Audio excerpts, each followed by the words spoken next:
Just normal settings? Yeah, if you're on normal settings, I'd go very underweight. Very underweight would be quicker to get rid of.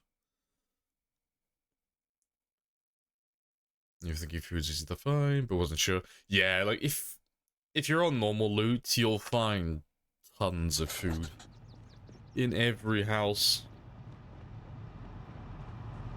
And if you can't find tons of food in every house, you can always start fishing. And you'll get rid of it really quickly.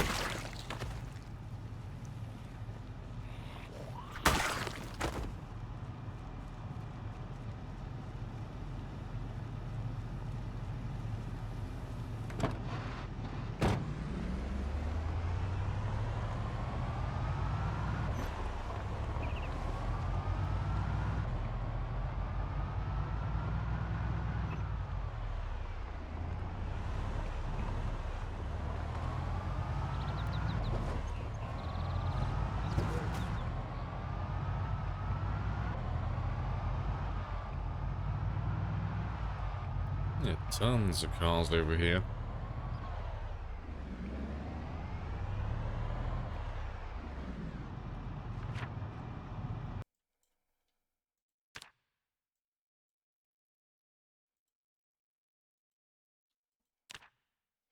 Usually good with overweight. You want to just pay me the money so I can go? If you really have more time to get foraging and setting a fair base up. Yeah, obese. Obese is a slow burn, but like not going like specific into settings, just talking about like what you have to do to get rid of either one. Very underway is just a matter of you need to find a surplus amount of food every day, so not only does the food have to get rid of your hunger, but it also has to have a high amount of calories, so it has to be either junk food or it has to be fish, it has to be something like that. Obese is the opposite, it's just as long as it has enough hunger reduction, so you're not starving every single day, it doesn't matter what the calories are. You know, you can do the bare minimum with obese, it just takes longer. Because there's only so much weight you can lose per day. It's about a kilo per day, more or less. So if you're starting at like 105, because you've started with obese, you're going to take at least minimum 20 days to get down to a healthy body weight. But in those 20 days, you just don't have to focus on food, like, at all. You just look for berries and mushrooms, do a bit of foraging for, like, cabbages and leeks, you know, super chill. Because when we do our 0-0 sprinter runs, we normally do obese, just so we don't have to look for food for the first month or two. And then it's a little bit more chill then. We don't have as much pressure to push forward constantly. You haven't figured out where you want to start a base. You got bit 4 times by 2 zombies. Yeah, it is what it is. Yeah. Hello, Popser as well, an individ. Hello.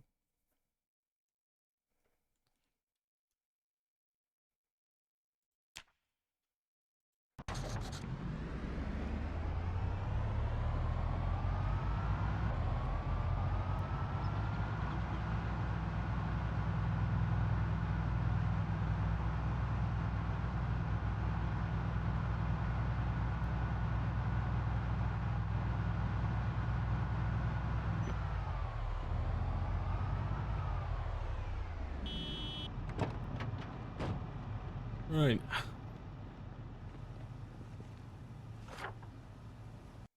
Let's just run around and mark this area up then.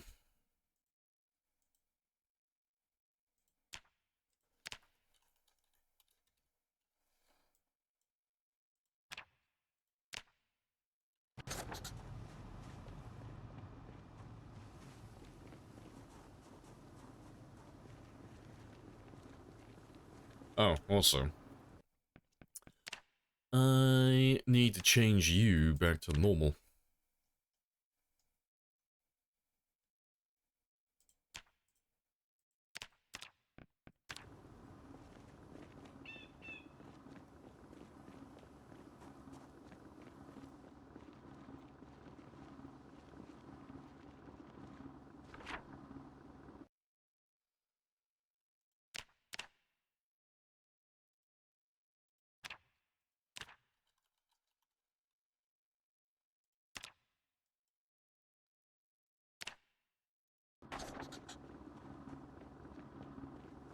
Hello, Sparrows. Morning.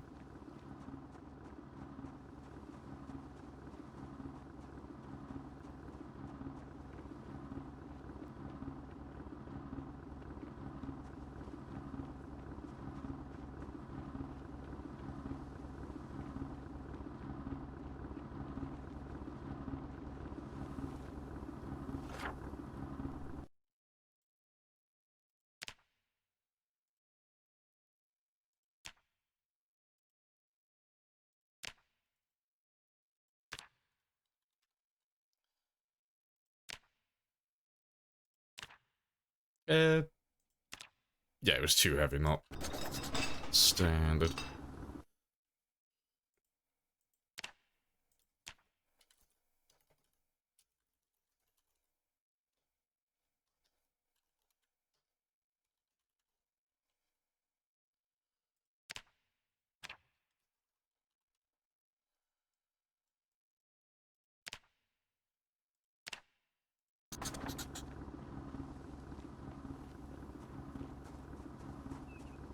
Oh, to be fair. Might as well grab some food while I'm back here.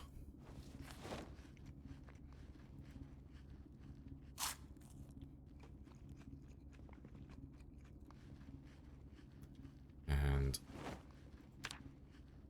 get my calories nice and high again.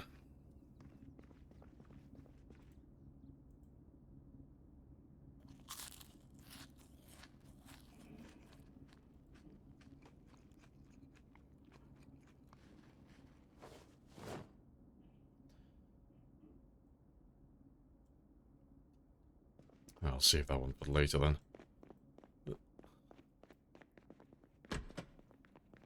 Let me refill my water.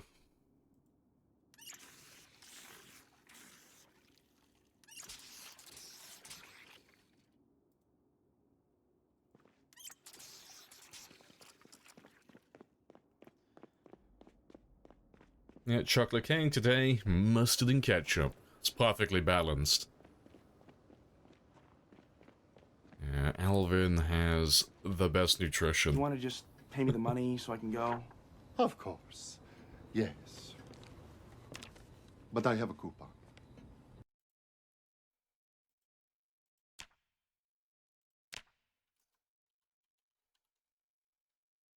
Yeah, hello, Scorched as well. Morning.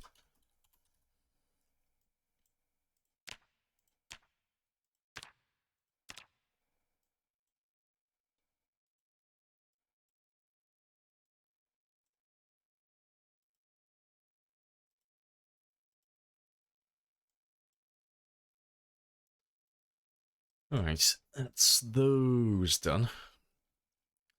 Let's have a quick run past these ones over here then.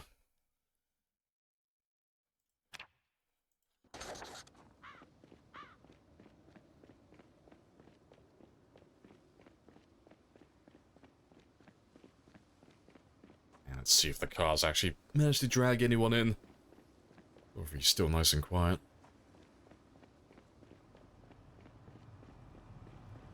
Yeah, it's still pretty quiet.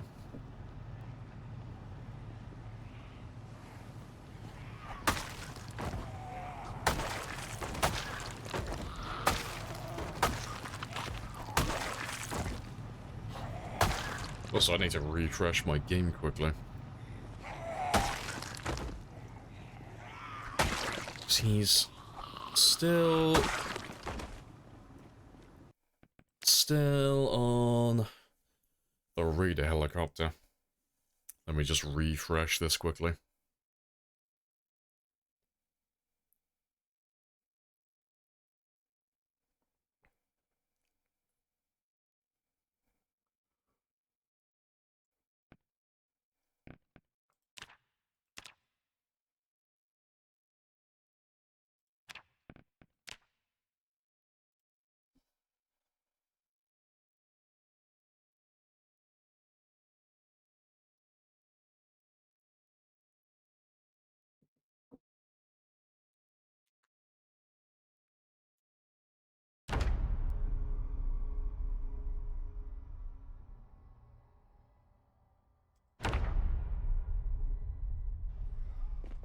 Right. Ideal. He's working now.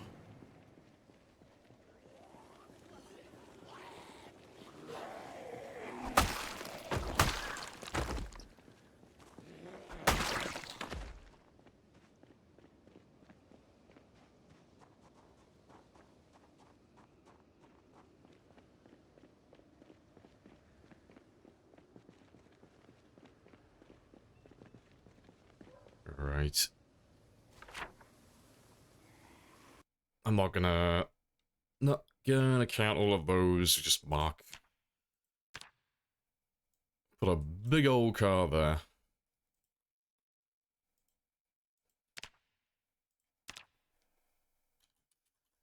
There we go. Perfect. Entirely accurate.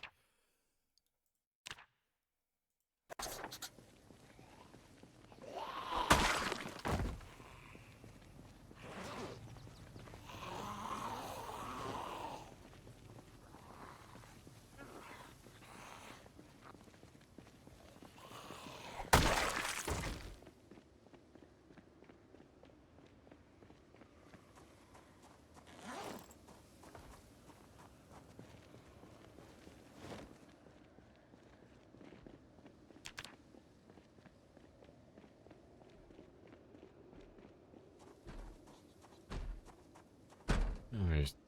They're done.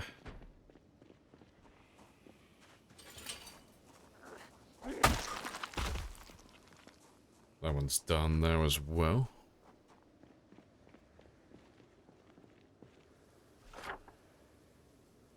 Yeah, this area just has fucking tons of cars.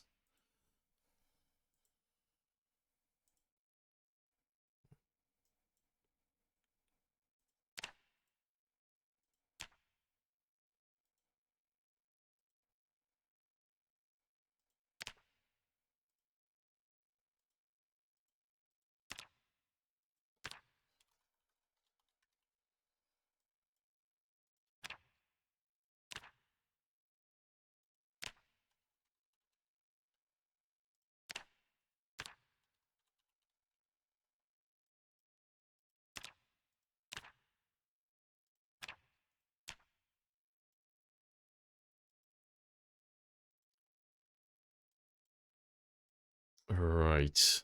Yeah, I think that'll do for a minute. So, let's just get back to the car, kill anything that's there. And if no one actually turns up, we'll just carry on going towards the mall.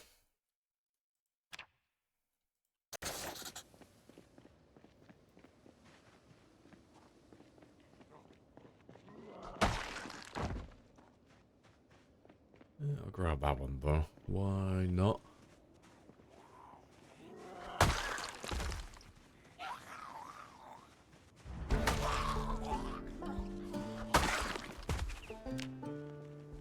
Ah, nice. It's level 8.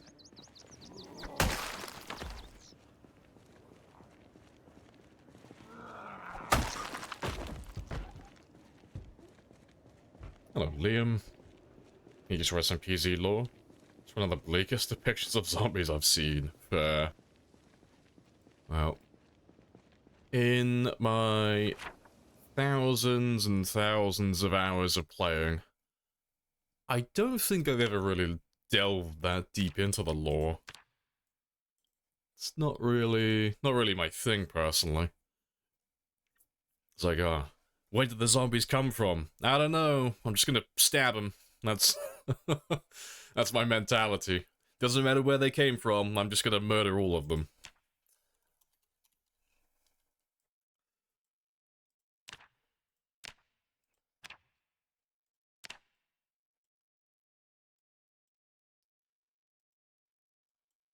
Alright, let's just have a little run around this way, though. Ah, you've gone through, like, all the radio broadcasts and all that stuff. There's a few videos where people have, like, archived all of that stuff.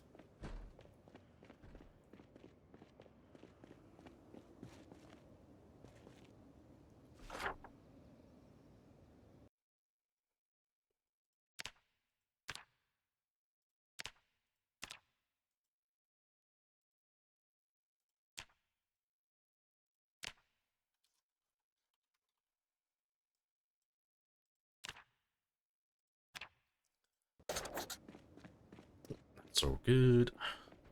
Alright, let's get back to the car now then.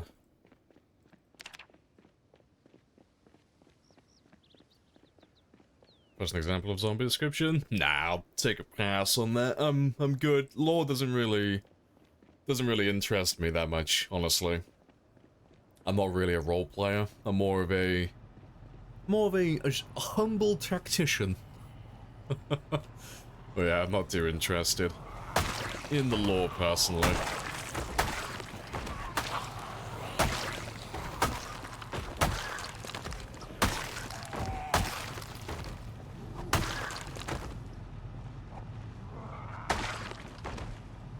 Alright, this area is super chill though. So, let's carry on going east. We'll go towards the mall. So we're bound to get a ton of them out in that area.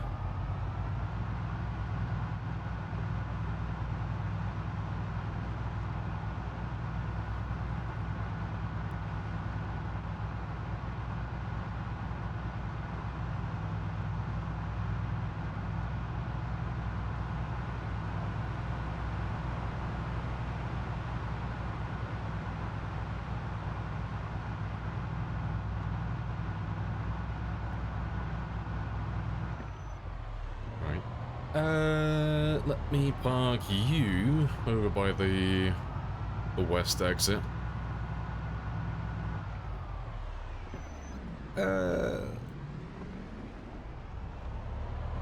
Yeah, probably leave them by those doors there. Let's have a quick look at the end of this road, though. Although, to be fair, we'll park him there, actually. More doors and windows. It's easier for them to get out.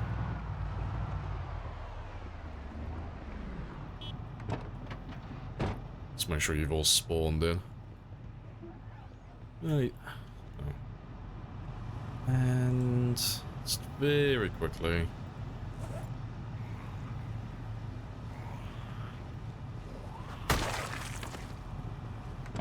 Just because they weren't in when we were driving.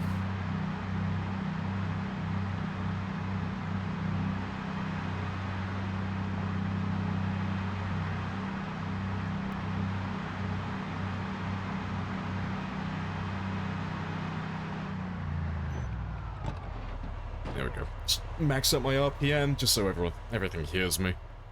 So they'll all start making their way out of the van now. Right. While they do their thing though, let's just quickly run past these buildings. Get them to spawn in as well. And then we can just do it all at once.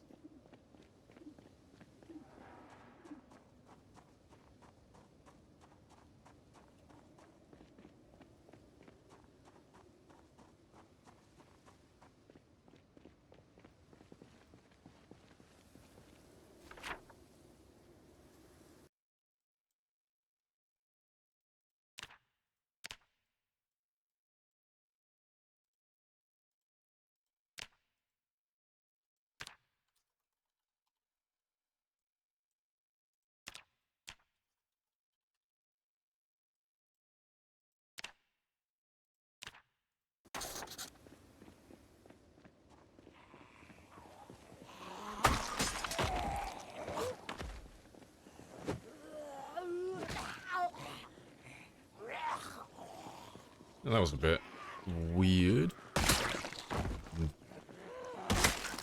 Didn't want to attack.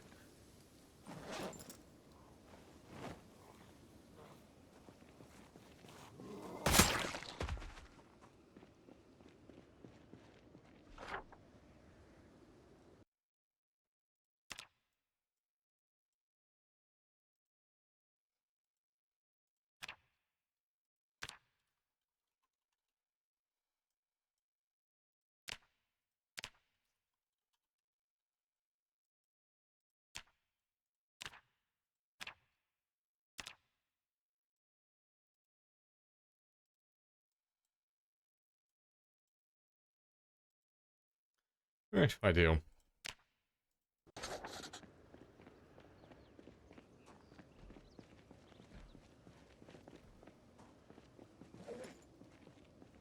Let's go back to the car then. Now that we got plenty of zombies to go through. Let's count up these last few cars. Or at the very least, just mark them.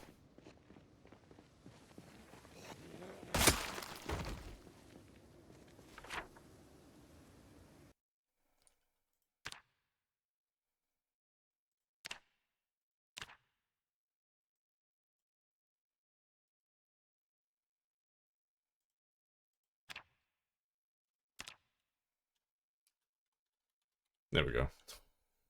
Completely accurate counting. Right. Let's have a gander then, because we should have a fair few. The mall always spawns a few of them.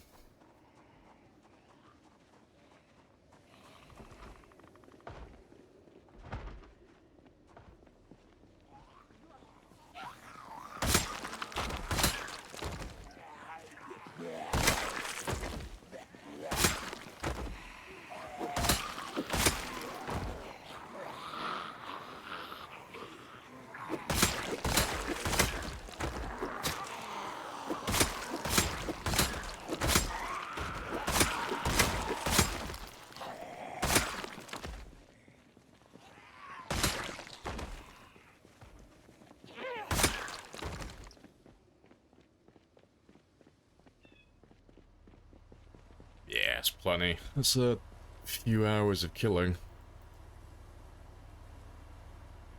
Yeah, hello, Barb, as well. Yeah, morning.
Just gonna grab you. Just move that one further back just so I can get a little rest without being disturbed constantly. Just kill these last few.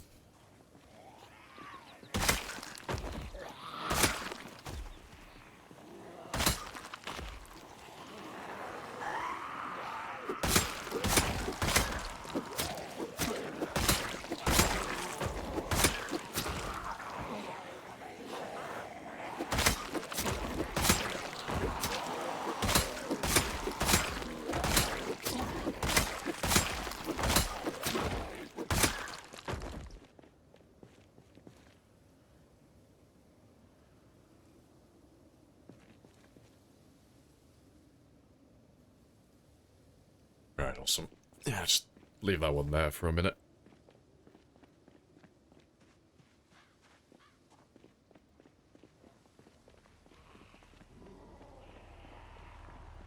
Yeah, plenty. So, we won't be able to kill all of these on this one game day, but we'll chip away at them a little bit.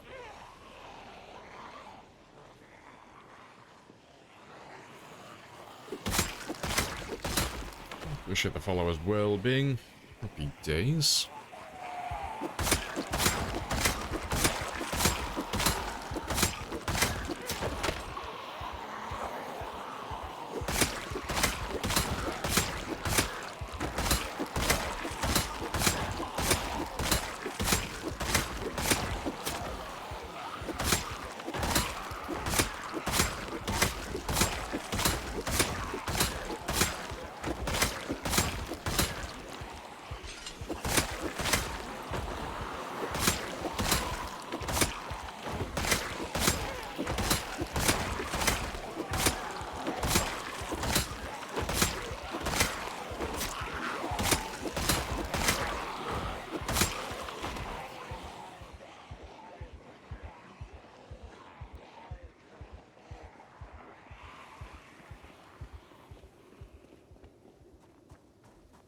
in my car when I get back. After a suspiciously quiet rummage through a house. Yeah, it's always the way. Zombies outside, cars on blocks, stealing my hubcaps and stealing my wheels.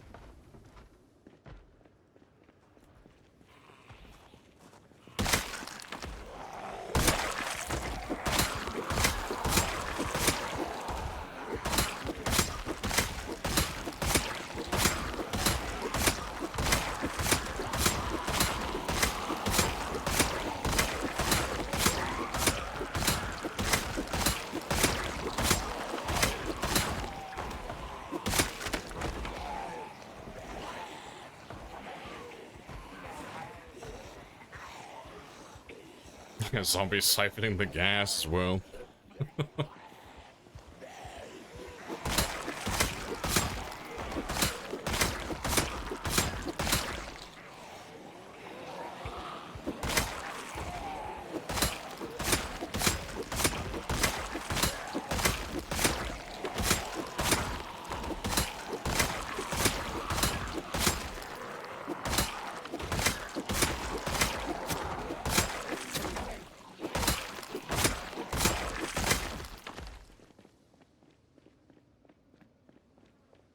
Alright, golden.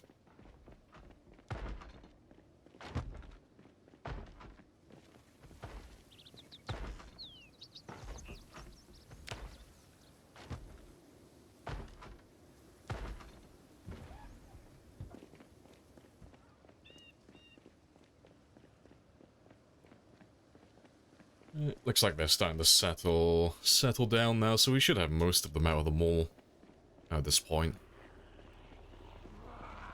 Yeah, good stuff.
So satisfying. It is, yeah.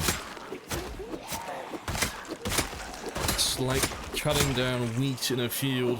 It's beautiful. Yeah, little Alvin is basically Amish. I'm something of a farmer myself.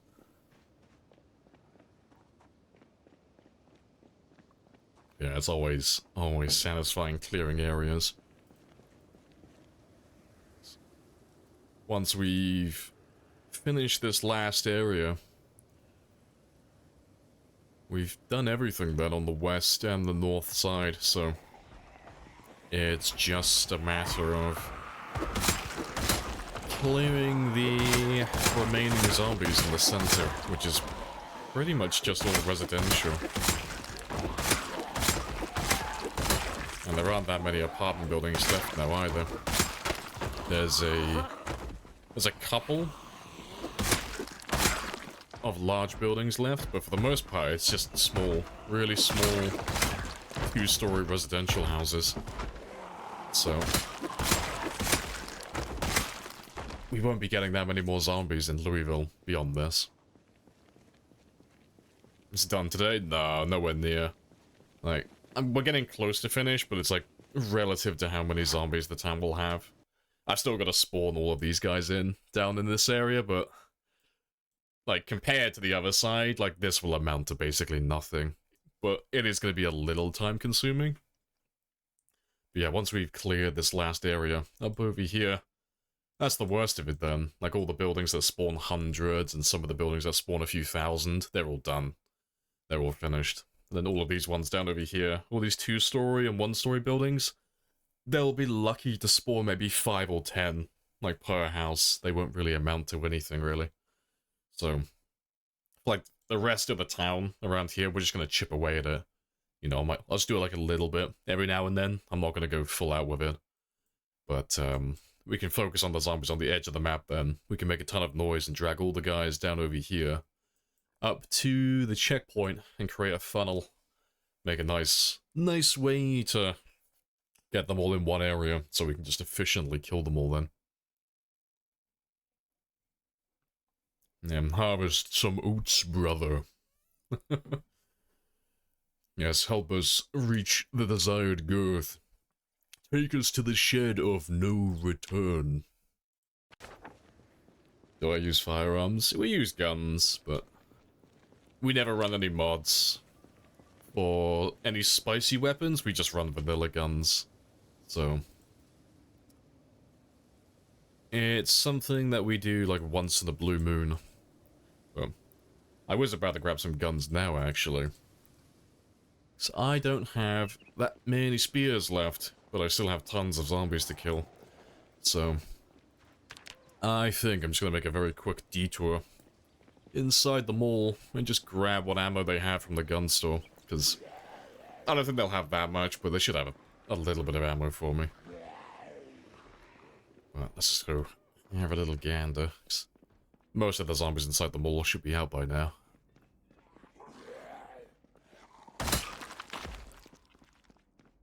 Is the grid mod a mod? That is, yeah, it's the alphanumeric grid mod.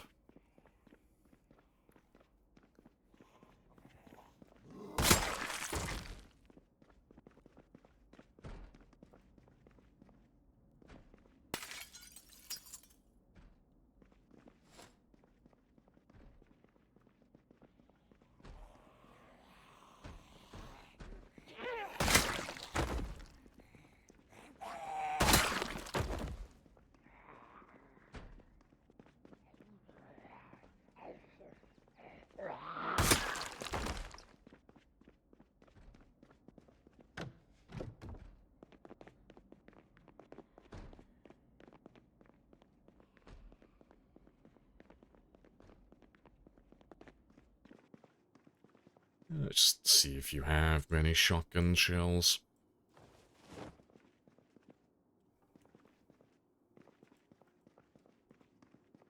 Shotguns nice to clear some waves.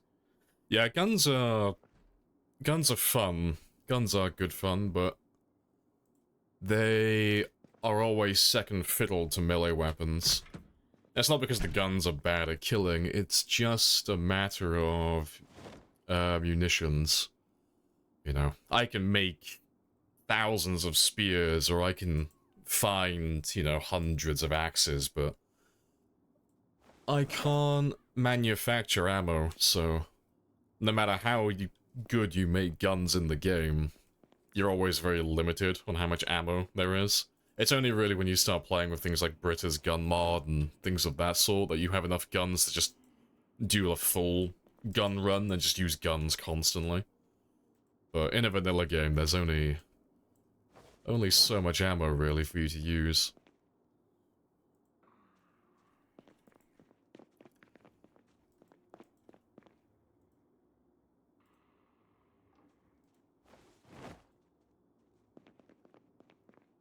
Now you only have a double barrel. That's not ideal. Yeah, well, it is what it is.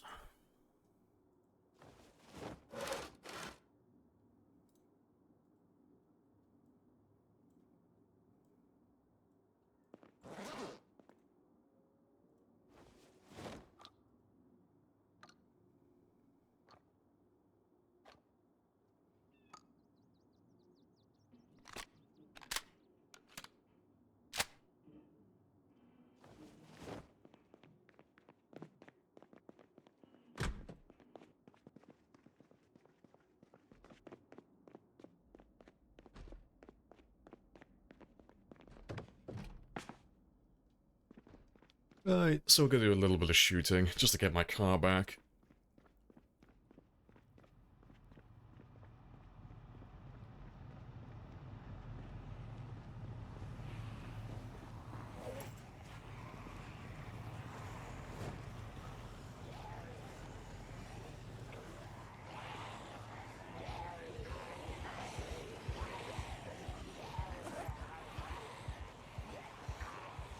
I'll leave them there, actually.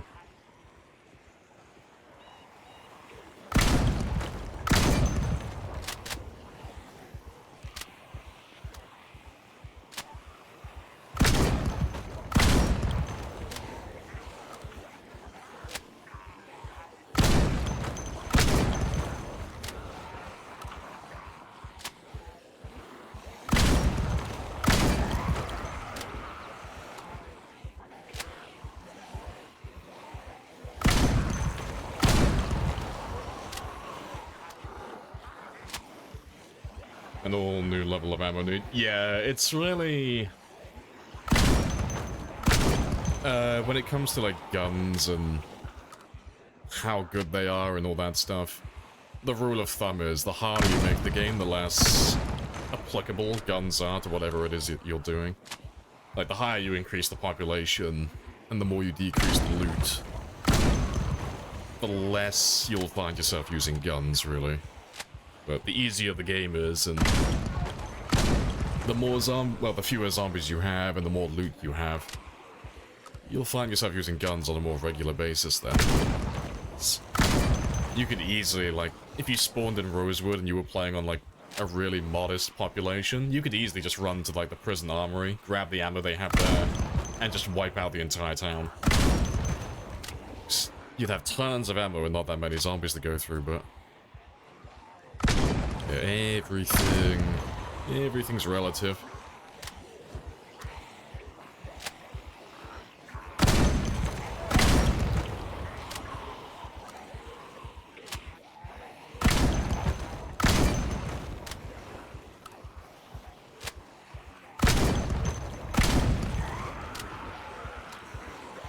I need a hand ballista that just shoots out spears, yeah.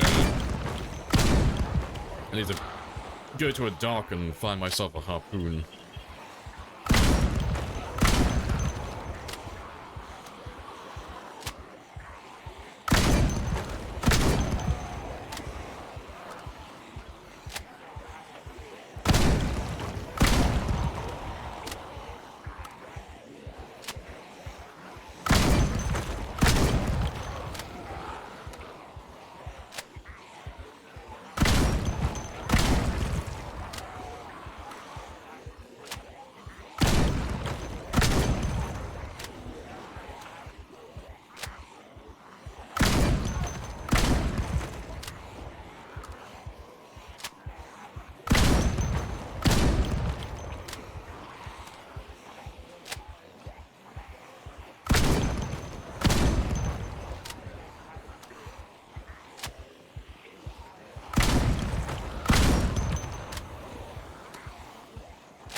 Wanted to ask that? Oh, what's the hardest... oh, hardest starting point in terms of basic survival? Like, just which town is the hardest to start in? I don't know, again, it depends on, like, the settings. Like, it's always relative to what settings you're playing on. Like, Rosewood is the easiest for just about every setting that you're on, really. Like, Riverside and Rosewood are the two easiest, but... if you're doing, like, a Time 16 game, then a Time 16 pop game, West Point becomes easier. If you're doing sprinters, it's still, like, Rosewood and, Riverside again.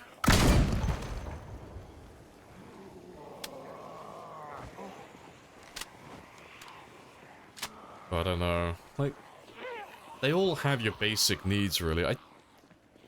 If you were going to make the game as hard as possible, I'd say Rosewood is probably the hardest. Like, as silly as that sounds, but the higher you increase the difficulty, the only reason Rosewood would be the hardest for basic survival is just because it's limited on... water sources. Like, you could debate between, like, Rosewood and Muldra, basically. But because Muldra, not Muldra, sorry, because Riverside and West Point are both on the riverbank, they're both next to the Ohio River, it doesn't really matter how hard you make the game in terms of, like, basic survival needs, because you have infinite water and you have infinite food right on your doorstep. But when it comes to, like, places like Muldra and Rosewood, you only have, like, 1 or 2 places to go to where you can actually get infinite water and get infinite food that's going to maintain your body weight as well. And if those areas get compromised, you're pretty shit out of luck.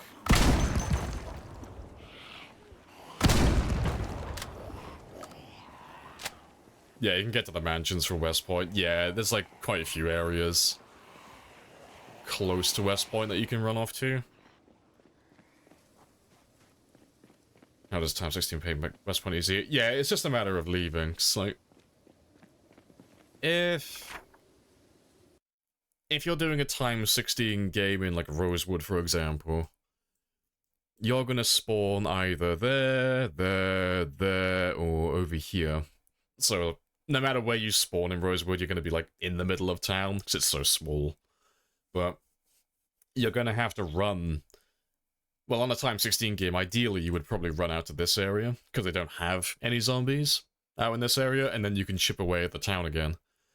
But when you're out there, you have no water, you have no infinite water, so you have no infinite food and basic sustaining of your body weight. Like, the only water source you have nearby is this lake here. But on time 16, that area's fucked, so that's, like, a ton of effort to go through on day 1. But if you spawn in, like, West Point on the time 16 run, you can try and get a spawn that's either that house there, that house, or this house here, or that house here. So you can spawn, like, right on the edge of town, and then just run off to a place like this, by the 3 lake houses. So then you've got infinite food, infinite water, you've got an area that has no zombies, and it's just nice and chill. So now I don't have, like, a ticking clock in the background. You know, the issue is, it's just a matter of having time on your side. Like, if I've got infinite food and I've got infinite water, I'm in a fuck you position. It doesn't matter how many zombies are in my way or how long it's going to take to clear the town. I can sustain in that area forever if I want to, so I'm in no rush. But if you're in an area like, I don't know, just as like a hypothetical, if I was stuck in an area like this, there's only so much food in this area, and there's only so much water, so I've got a ticking clock in the background counting down to the day that I'm gonna run out of resources, and I'm gonna be fucked. So you have a fire that's lit under your ass then, you have to keep pushing forward. You can't take your time with things, you have to keep making progress. That's like the general concept anyway. He's starting in Rosewood, cleared it out, Lamprey style. Then the prison. Now you're going, you're going through Grapeseed to Ekron. And then Riverside, West Point, Muldra, yeah. Big old map journey then.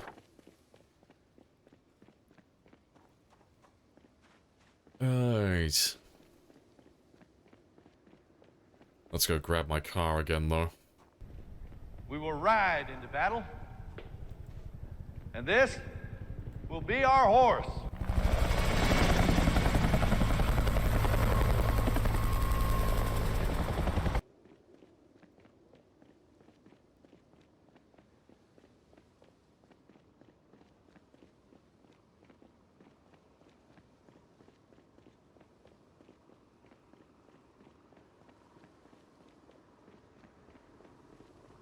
Yep, they've all gone back.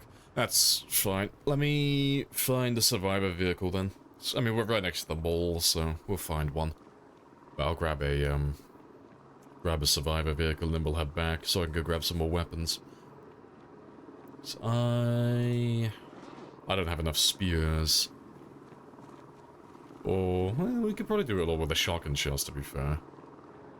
Yeah, I need some sleep though. And I need daylight, ideally.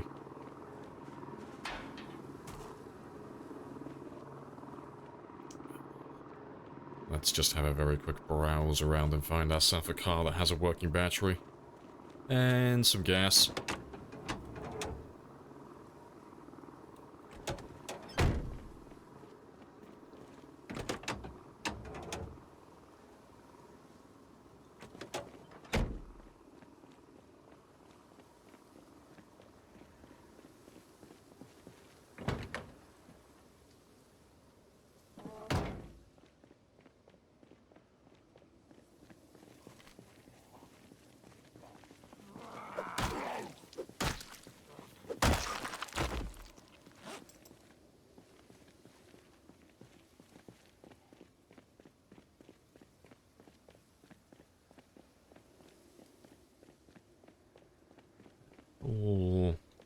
All damaged. There we go. Survivor vehicle. So, survivor vehicles are always ideal. It doesn't really matter how long the game goes on for. Survivor vehicles always have a nice high average for their parts. They always spawn with gas, and they always have a little bit of charge left on the battery as well.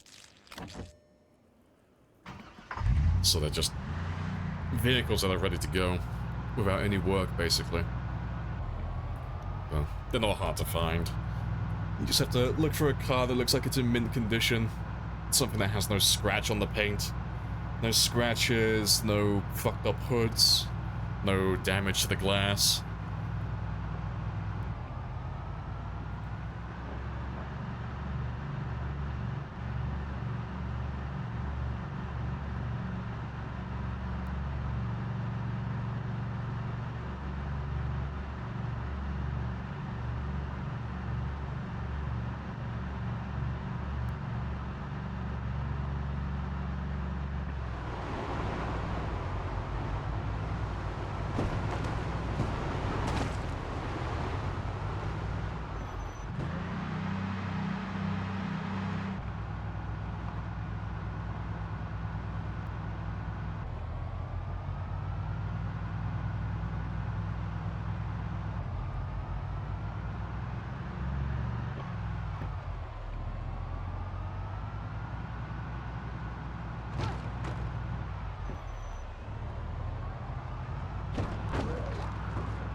So let me push all the way on through, because we haven't been down to this area yet, but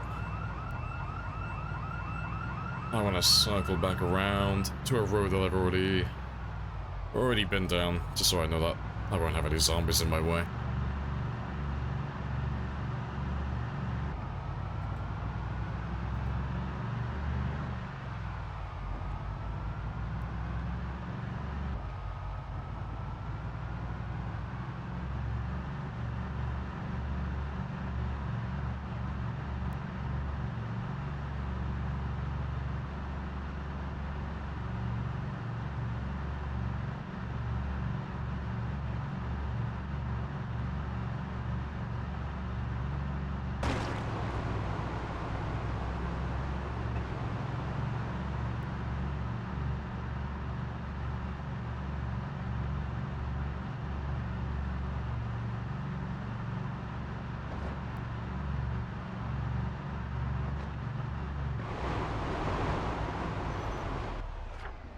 Let's mark you down.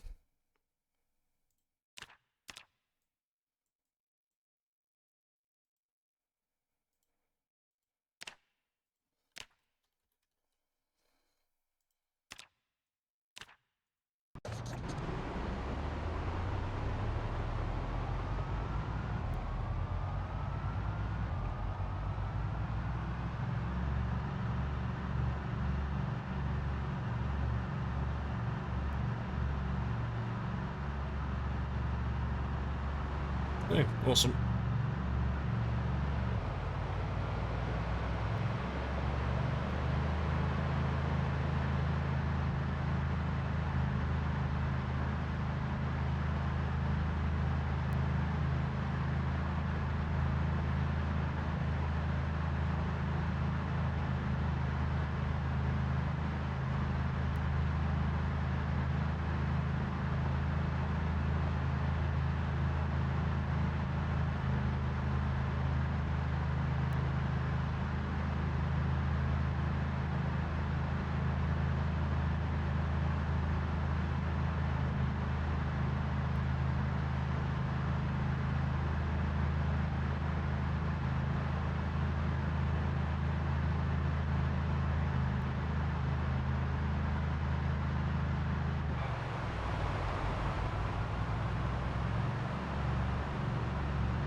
It's gonna be super late when we get back though, so when my character wakes up, we'll just do one full day of fishing.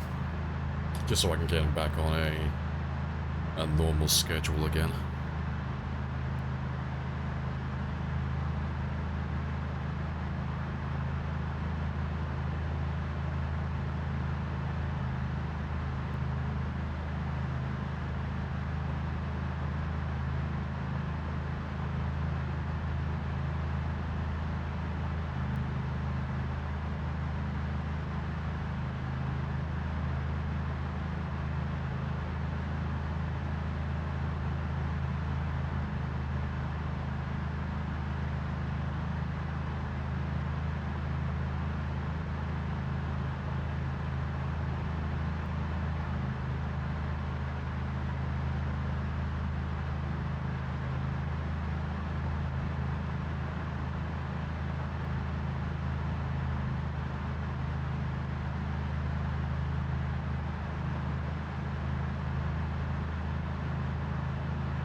Me myself? No, I'm still here. There's not really much to say when driving in a straight line.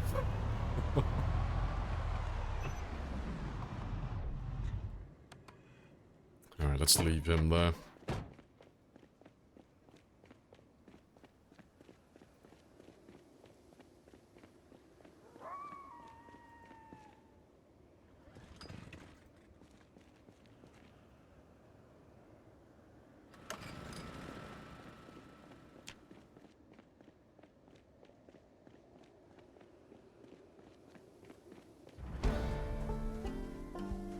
Level 10 again.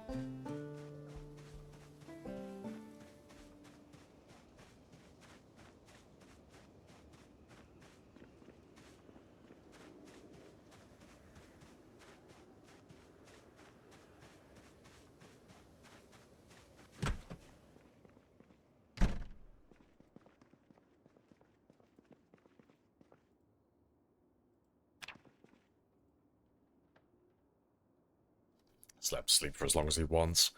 And we'll just stay here for the whole day.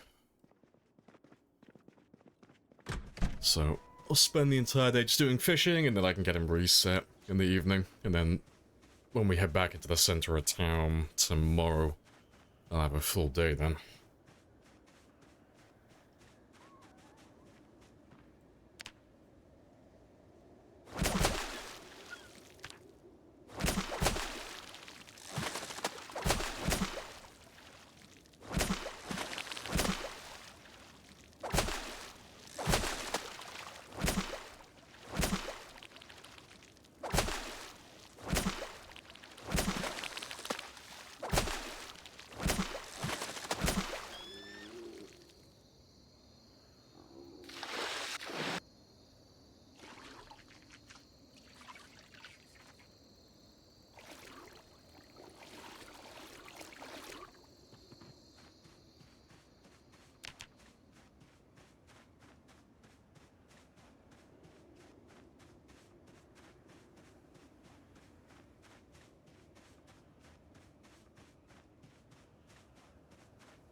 Hey, Das. Hello, hello.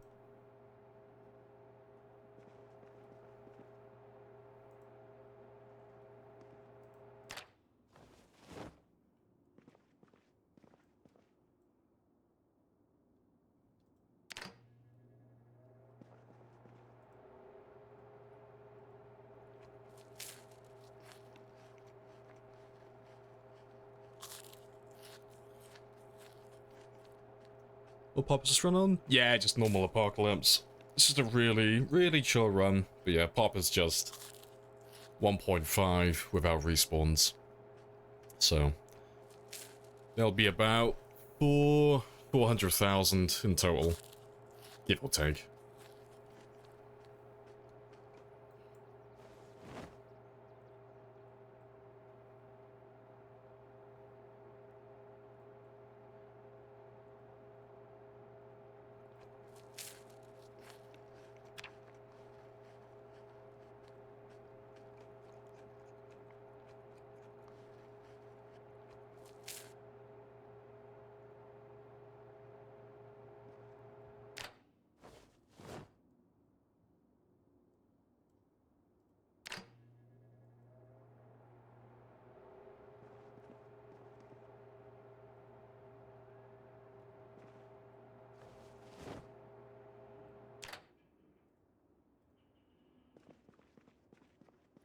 Right, let's leave all of that there then. And I got a little bit of time left to kill, so we'll do a little bit of extra fishing just to get some more experience.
Oh, yeah, that's all good. But I'll take a bunch of that ammo with me.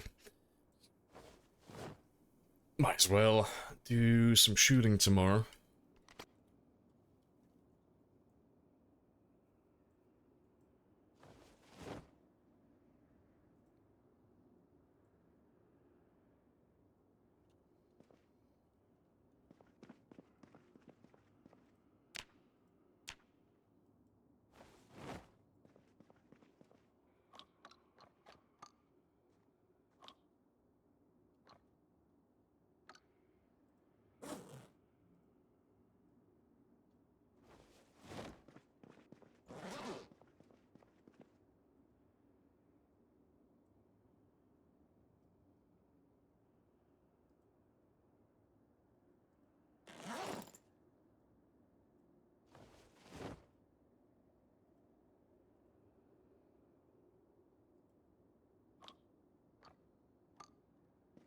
Yeah, I'll do. It's plenty.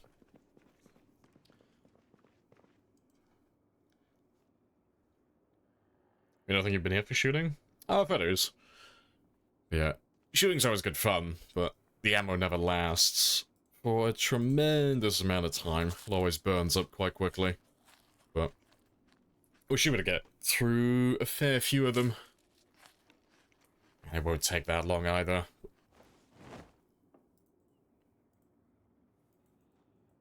But yeah, we'll head back up and finish off the mall in a moment.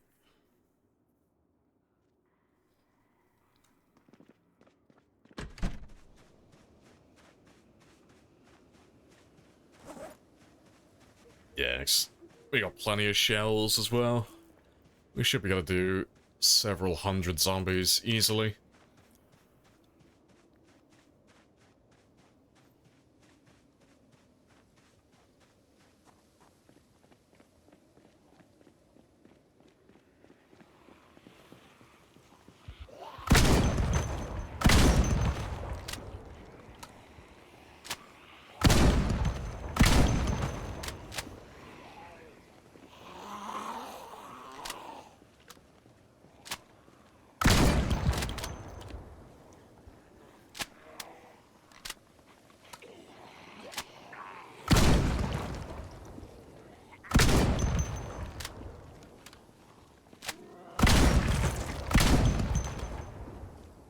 Alright, before I do go any further though, might as well check while we're back here. Just see if they have a JS instead of a double barrel, because the double barrel is great for doing a tiny bit of extra damage, but I'd rather have a larger capacity, really. Just wait until I have a little bit of daylight, though.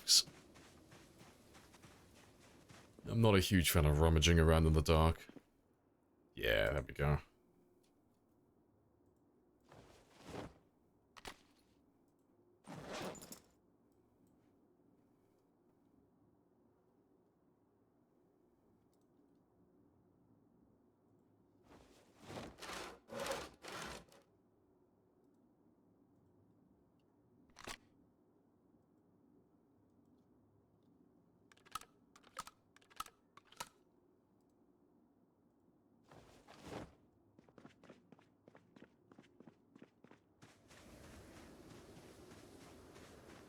It's about the right amount of chill. No, you're ill. Rip.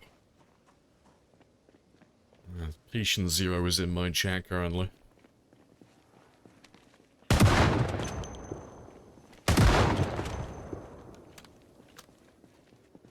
Alright. Before I carry on though, just give me one second.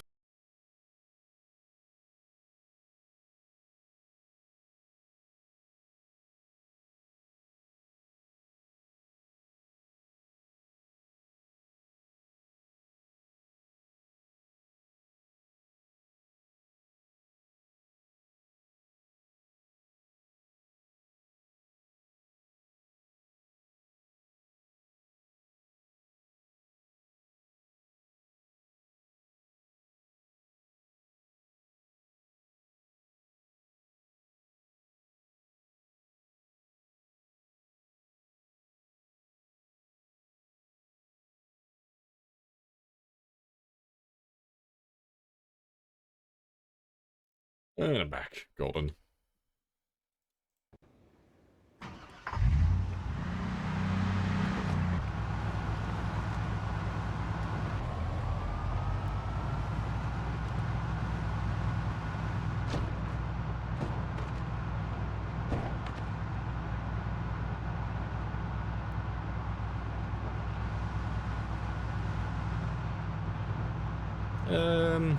Nah, just ignore those guys. I'll let them build up a little bit more fast. Get some larger numbers before we do any killing around this area again. Yeah, they're definitely coming from the east though. It's just, every time we pass the intersection, we're just grabbing them from that area.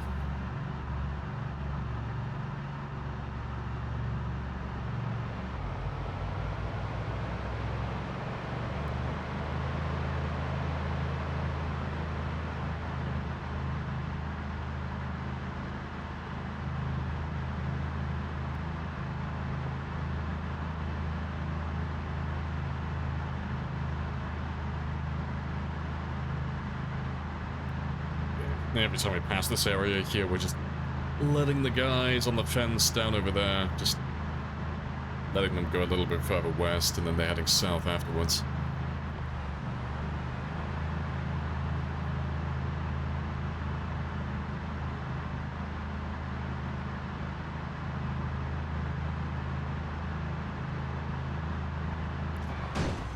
That's what you get. I'm sorry, little survivor vehicle. It's okay, though.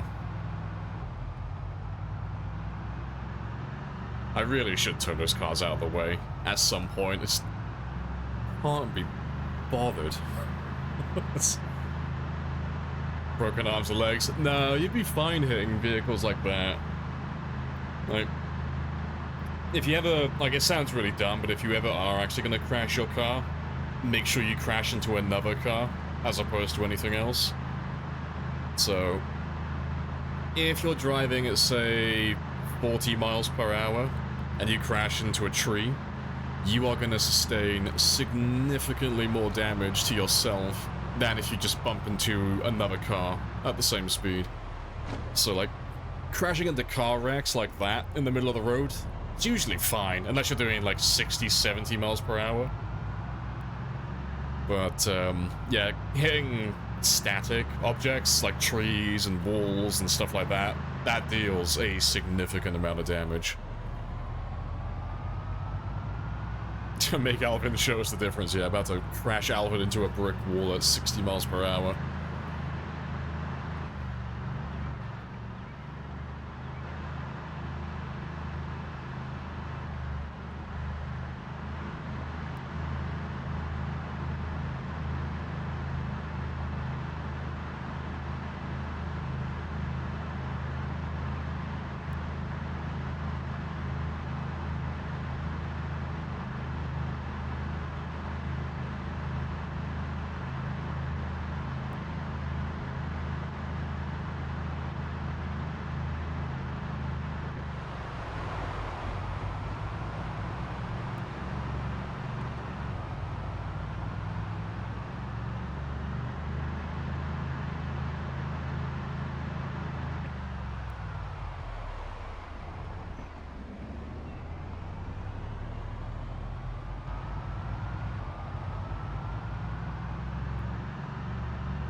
Nearly there.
Yeah.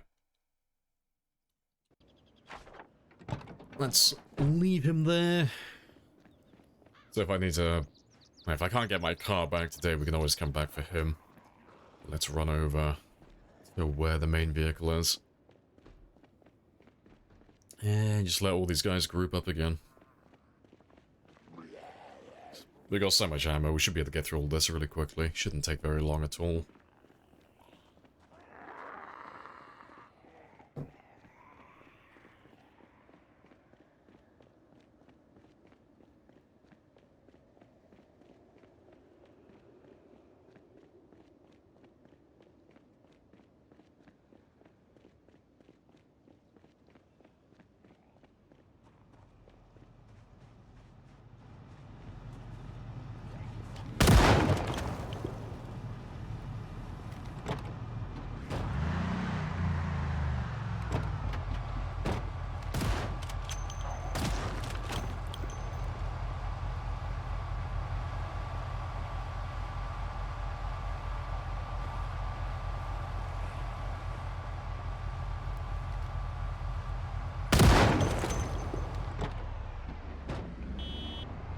Right.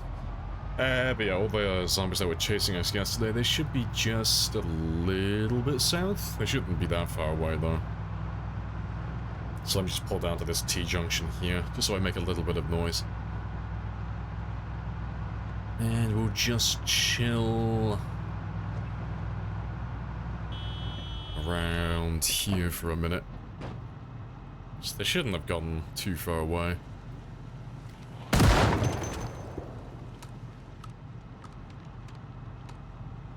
There's a few of them.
Let's fold them all back on themselves. Let's get them all bunched up.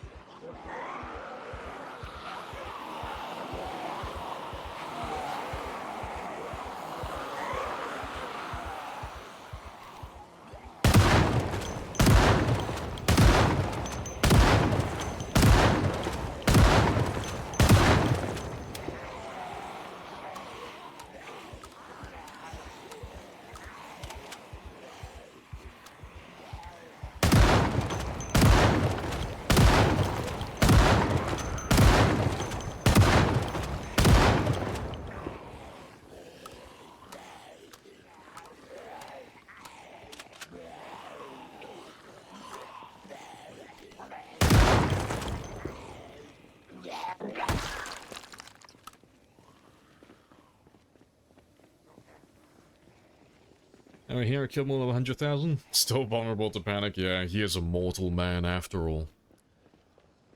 Yes, for the first time, the king felt fear.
And this will be our horse.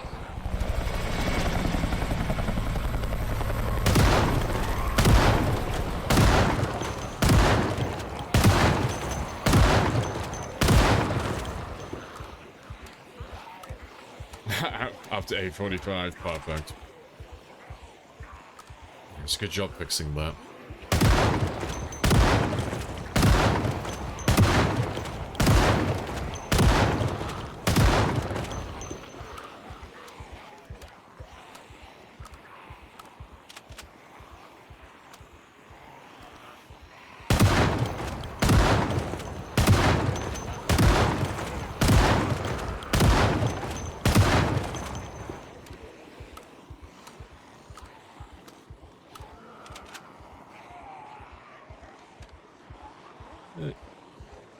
Let's get all of them to group up again.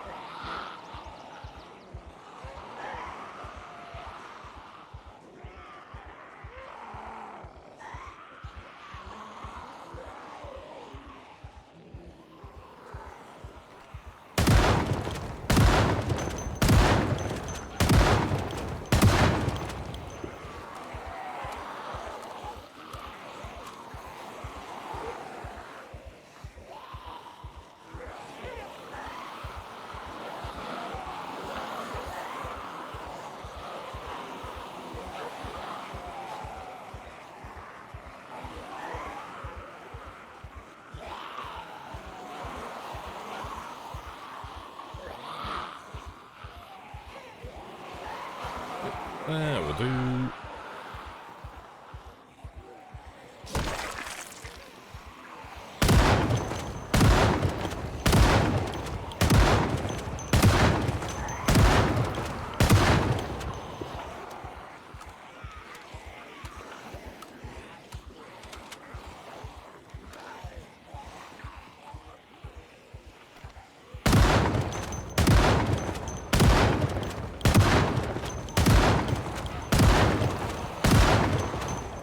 What's the color of the heli mean? Third one from last. Has the red icon? They all have red icons. Well, all the Raider ones do anyway. But it's just part of the mod. But you won't see any that have any other colors, really. Just, then there's red, grey, and blue, but the colors aren't relevant on this.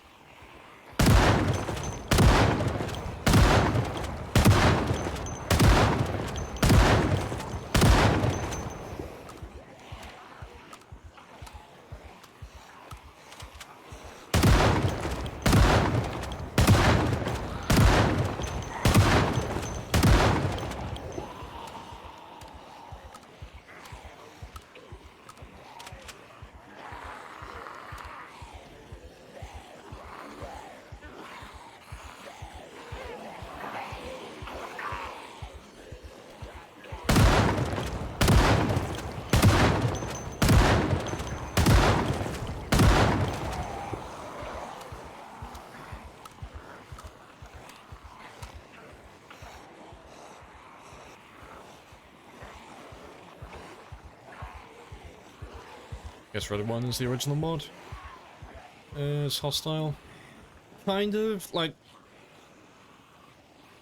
The blue ones are mostly just like the police helicopters. The red ones are mostly just Raider and military, but they don't all... Like, all the red ones don't necessarily shoot at you. Like, the Raider helicopter that we have is just passive, so it's very loud, but it won't actually do anything to the player. It won't shoot at them.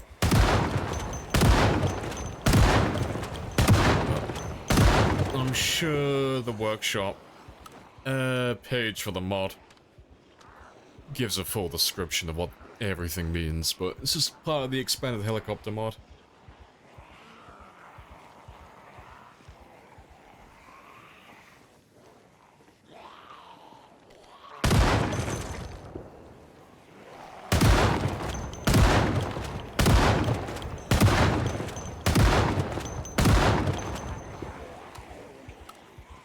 Nice playlist. Yeah, good stuff.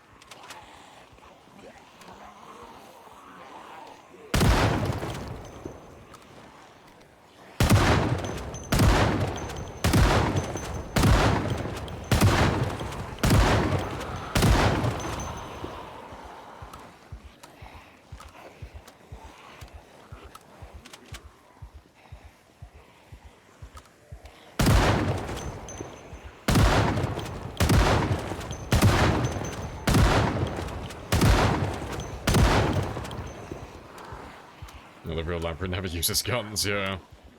Yeah, savor the moment, you won't see this for a while. Yeah, I'm betraying everything I know doing this. Shame. Shame on me.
level 10 reloading stream went? Oh, not for a while. You've got quite a while to wait before I open up that whole scenario. Yeah. I'm not sure if I'll leave reloading to the very last thing, but it'll be one of the last things that we do.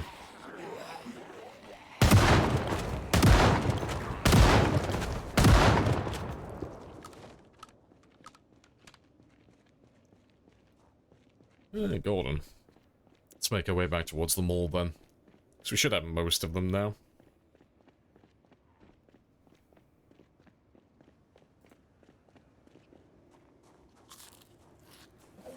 But still got plenty of ammo left, so I'll grab some spears from the car.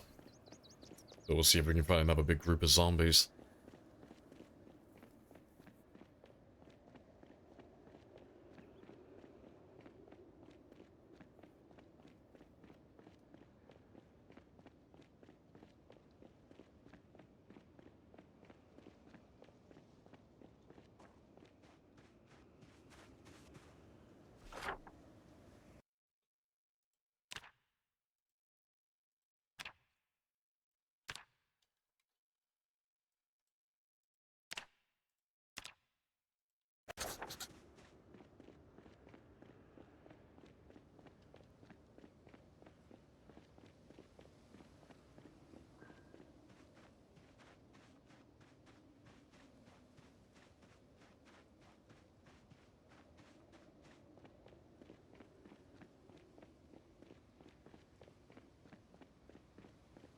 Alright, how many more then? No one. Cool. Nice and empty.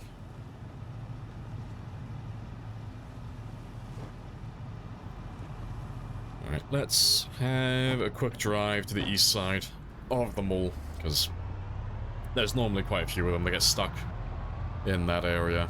They normally get stuck on the walls that far out.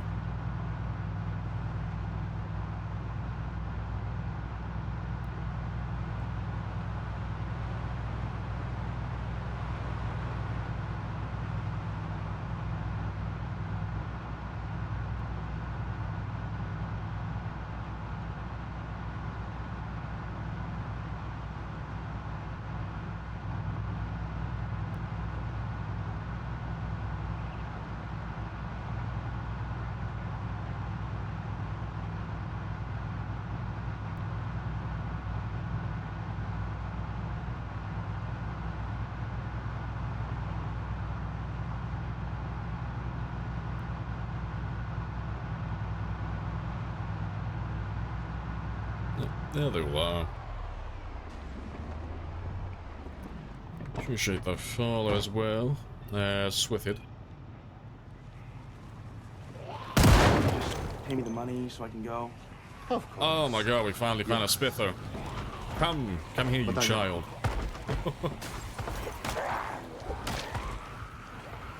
It's like the first one we've had in this entire run.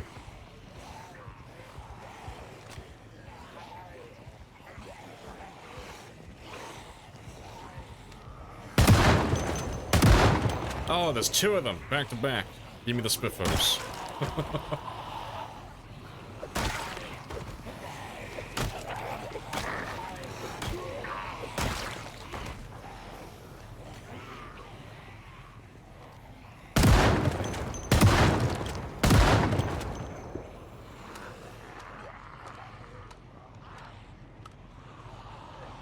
See if we can get lucky and get a third one. But as is tradition though, the second, you find the one thing you've been looking for, your entire run, you get two of them, just back to back, every single time. You're looking for a sledgehammer, you'll find three of them all at once. Looking for a trailer? Oh, two of them on the same street. Been searching for Spiffo for over a year? Oh, have two of them in the same place.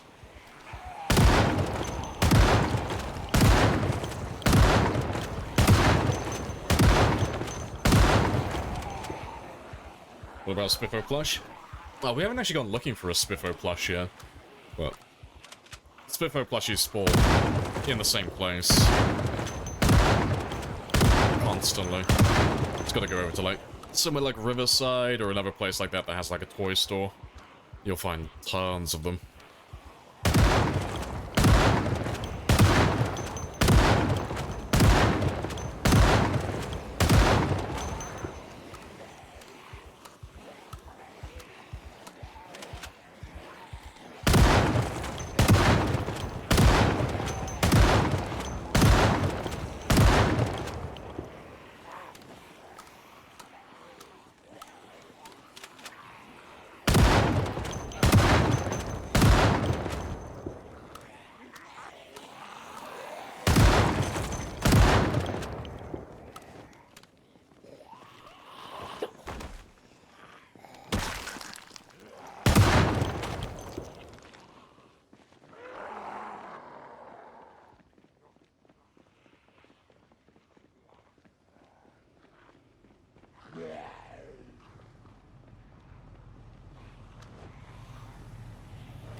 think there's two of them. One's normal, one's big. Yeah, there are two different Spiffer plush. The small one's common, the large one is rarer.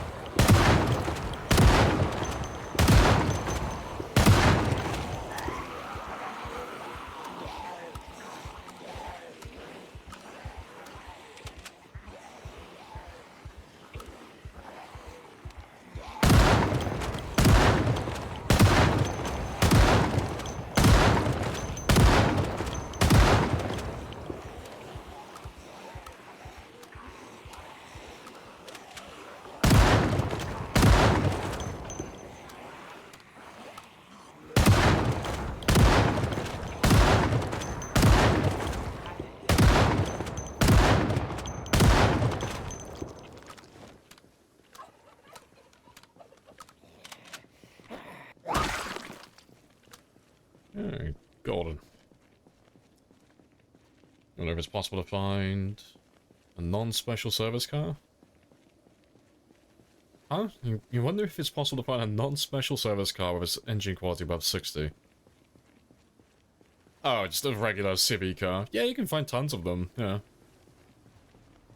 There's only like a handful of cars in the game that can't get 100 engine quality. Like, you can't get a Dart that has 100 engine quality as far as I'm aware. Like, it's not possible, no matter where they spawn, no matter what event it is. You can't get a perfect version of this car. But you can get perfect versions of just about everything else, I think. I'm not entirely sure about the step van. I think the highest I've seen for that is like 96. But like the D6 truck, you can get that 100 like constantly. Like you see those all the time.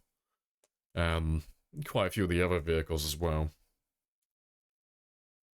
Is it a bad car? No, darts are great, but darts are the quietest car in the game, so if you're just trying to like stay under the radar and try not to attract as much attention when you're just driving around, darts are the best at that.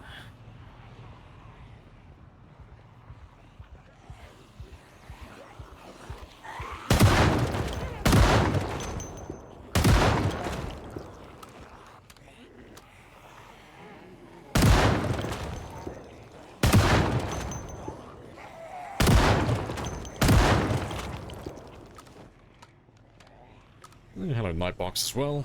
Good day. Hello, hello.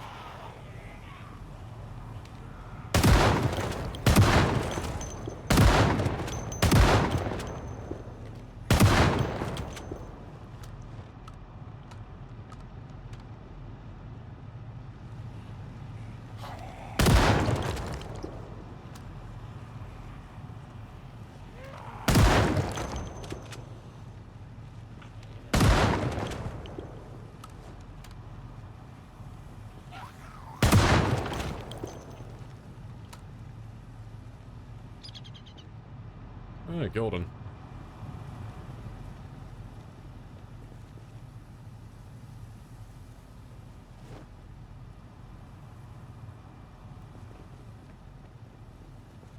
Ah, we can't wear it though. Shame. I don't know, maybe I'll have to download the mod so we can repair all clothing in the game, just so we can repair the Spiffo outfit. But yeah, I can't wear him.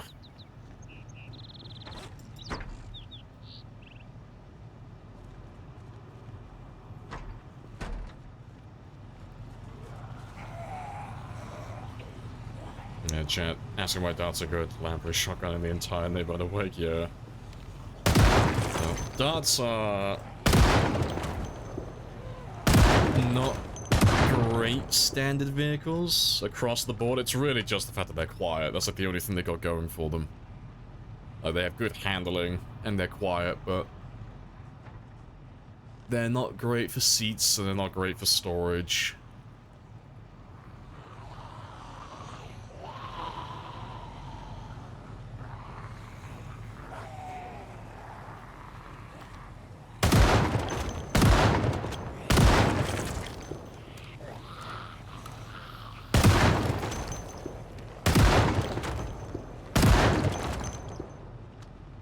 There's still more of you pouring out, surprisingly. How much ammo do I have left? There's still tons of ammo.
One in front of your house. Oh, with a key. Nice.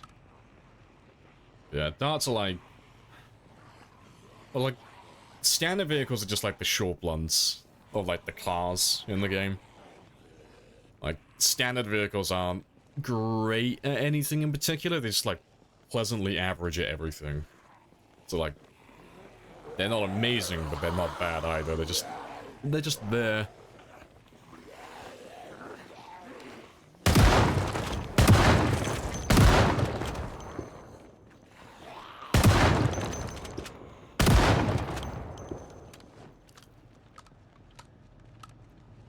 Still slowly pouring out. Wondering where they're all coming from. Where could you possibly be hiding inside there for so long?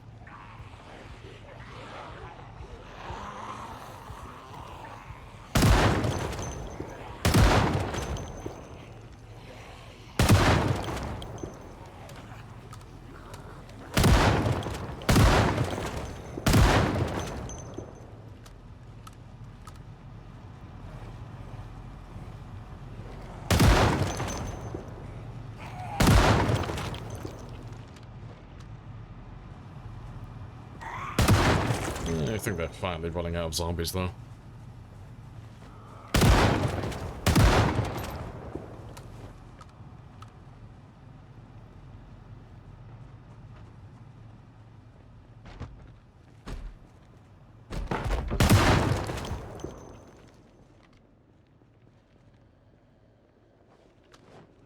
I think that'll do, though.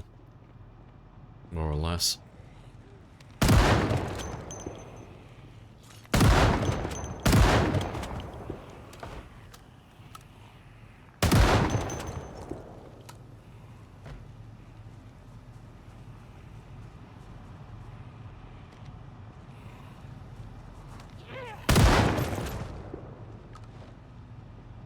Right, that'll do. Let's leave this area then.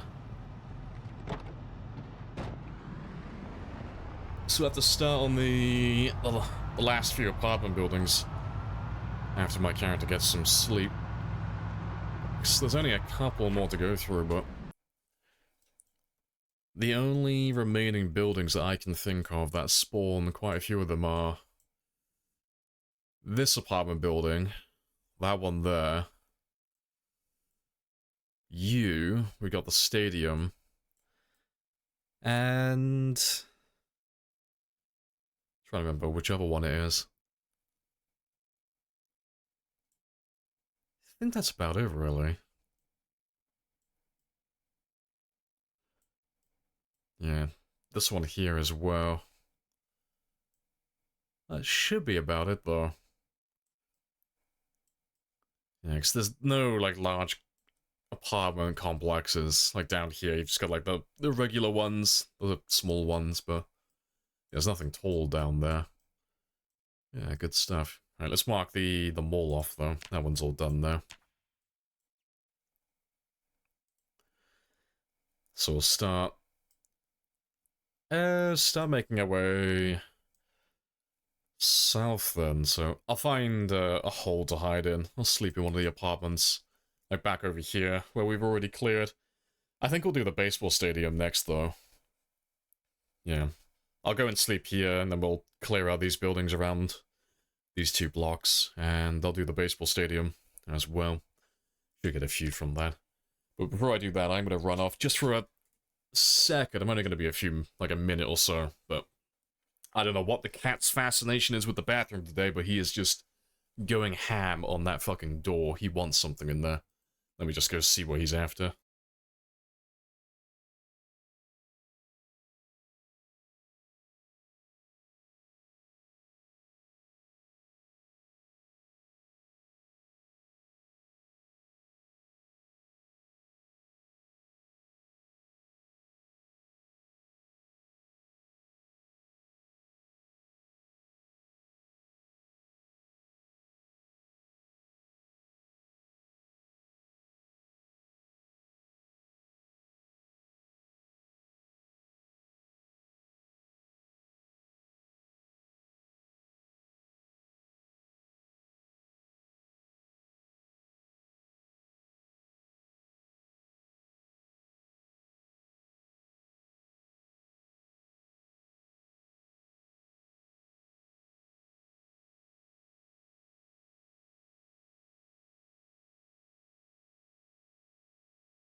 A cat has been bribed with some food instead.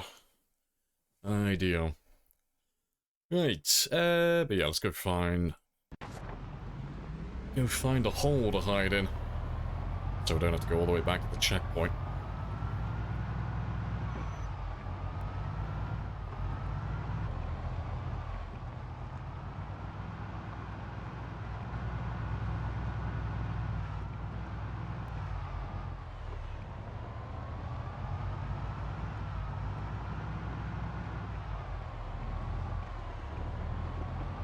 Oh, I'm misremembering. I thought there was... Yeah, there is an exit here.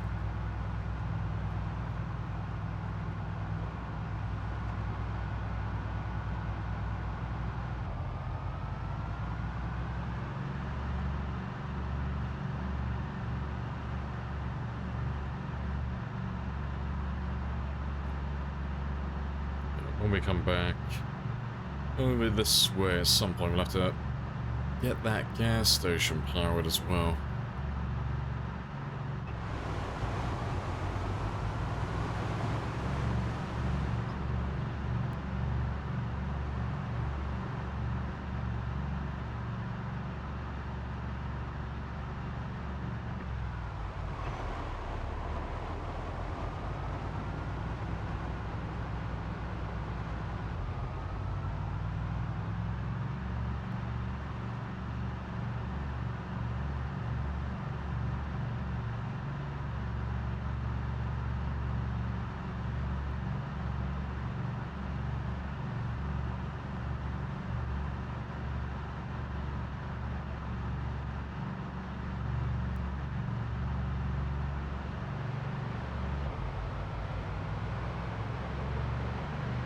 Please tell me that you did not spend $600 on this Happy Days bullshit. Hey, Sniper. Appreciate the sub. 2.33 years, it's been a while, hasn't it?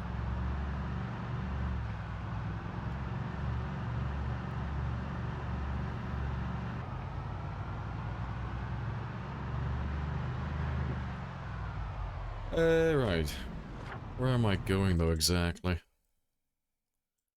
Oh, I've gone way past where I want to go to. I was going to go back there.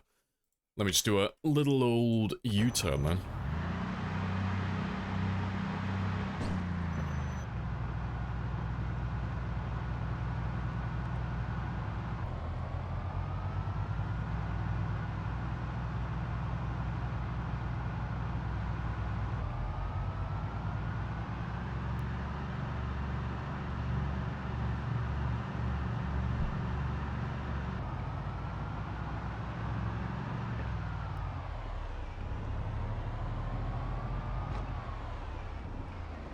Alright, now I'll just leave you there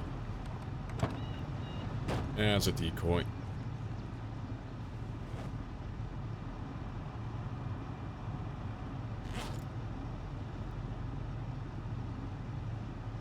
Yeah, we've got two outfits though. Spy C.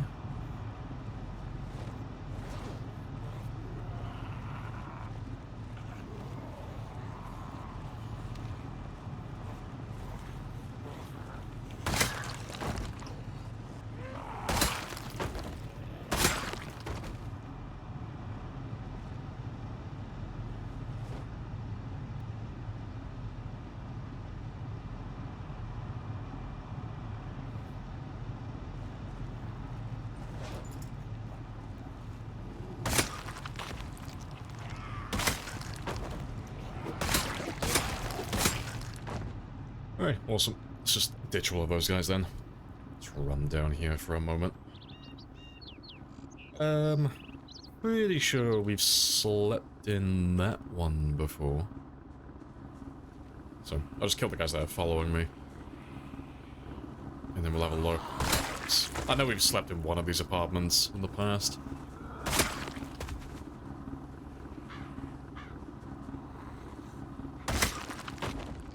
No, to be fair, there's not that many of you at all, actually.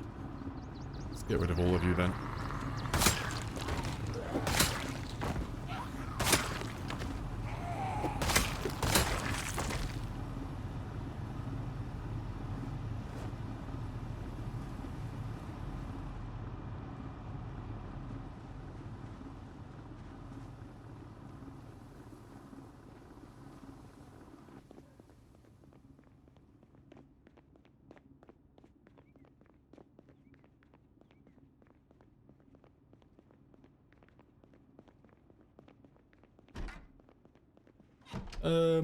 No, it wasn't this one. I would have put a curtain on the window.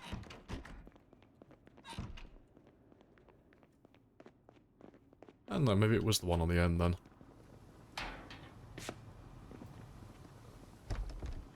No, it couldn't have been that one then.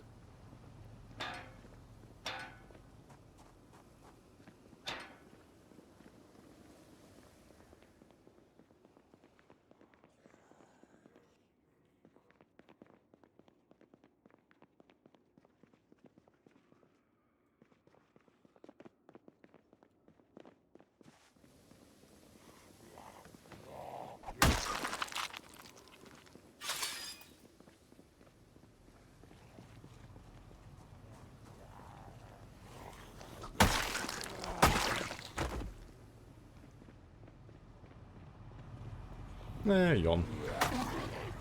Afternoon. I've introduced myself. You have introduced yourself. This is a very good conversation. It's a very good conversation.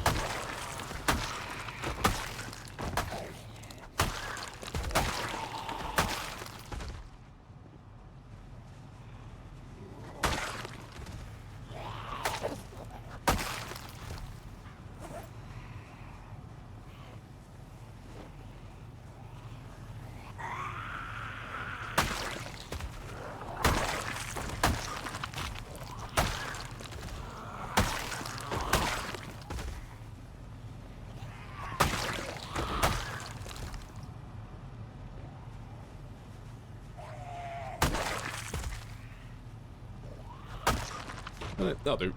But let's go back to that other apartment then. Just throw a curtain on. Oh, actually, no, I remember now. Not being an idiot. We did sleep in this one. I didn't put a curtain on the window last time, because we could just kind of tuck away in the corner without being visible. Yeah, no, I remember now. We did sleep in this one.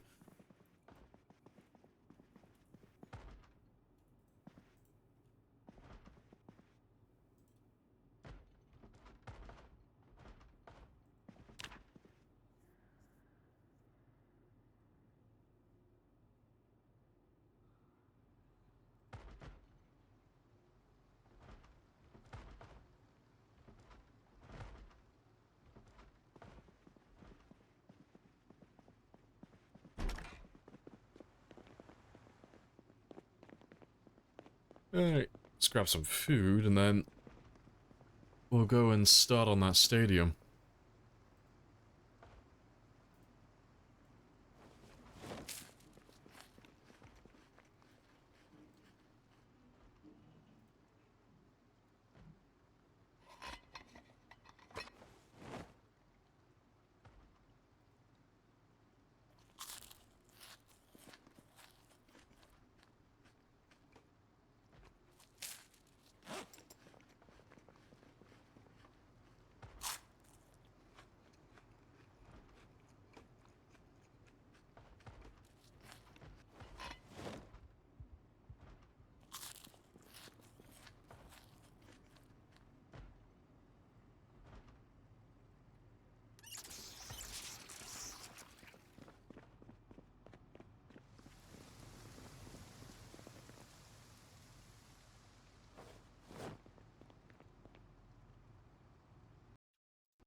Another machete.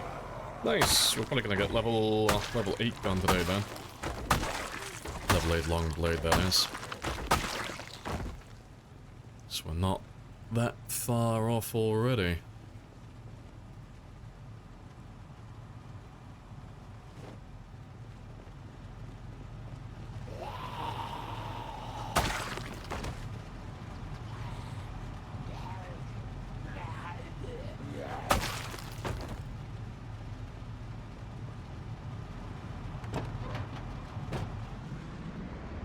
Wait, let's go make sure they all spawn in then.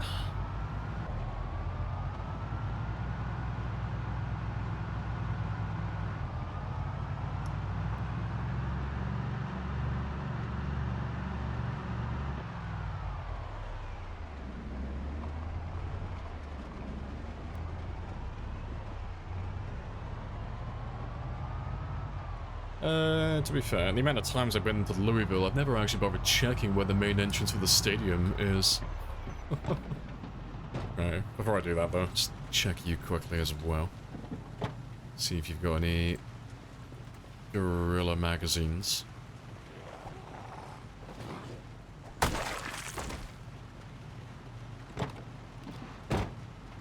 No.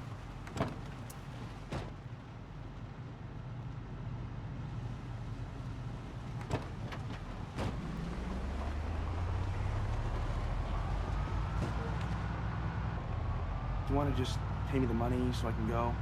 Of course. Yes. But I have a coupon.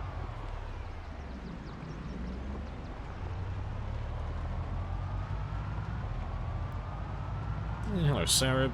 Hello, hello. How's everyone doing? Yeah, we're all good. Nice and chill, as always.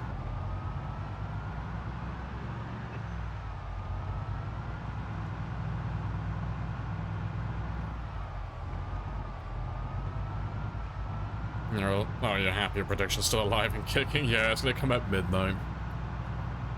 Very last second. Alright, let's get you... Let's get this one as well. Just get all the apartment buildings around here.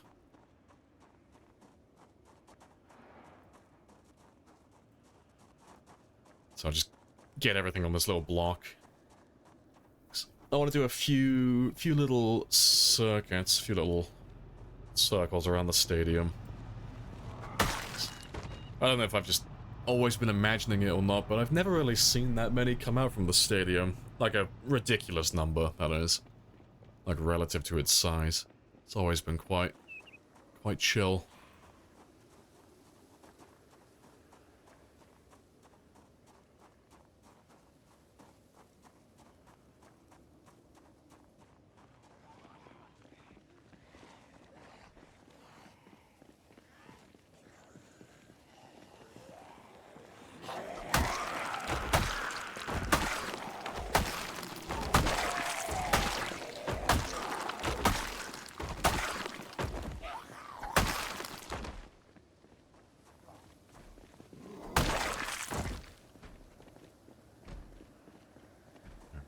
Might as well get these few as well.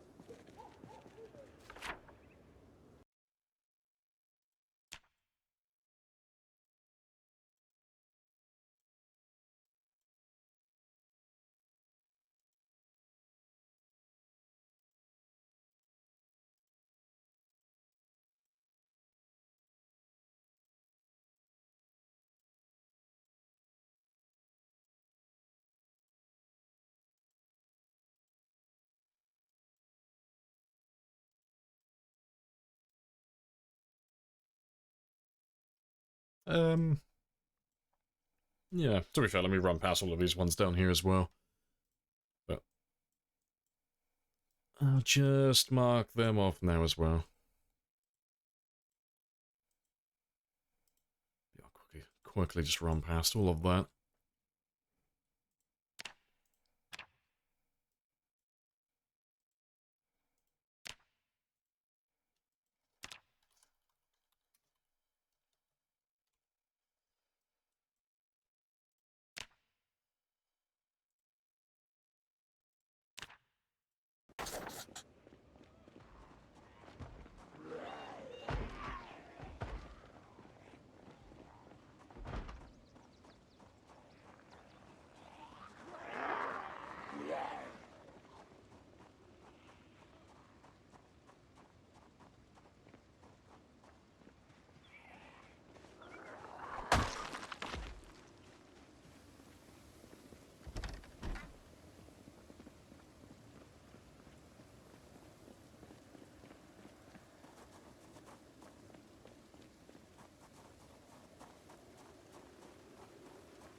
Goodman Legal Services. So you can already hear the Saul Goodman theme in the background.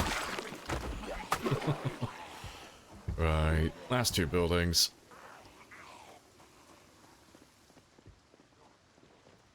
Ideal.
It should be the last of my ammo now, so I can finally get rid of this shotgun.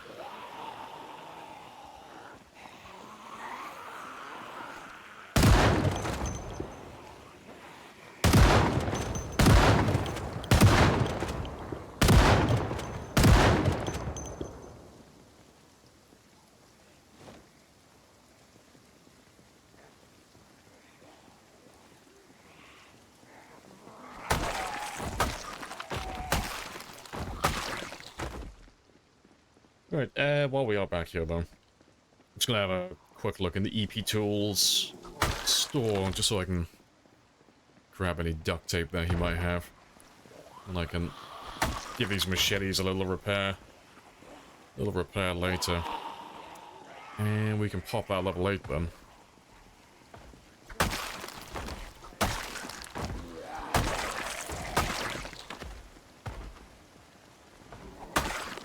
One quarter done. Yeah, getting there.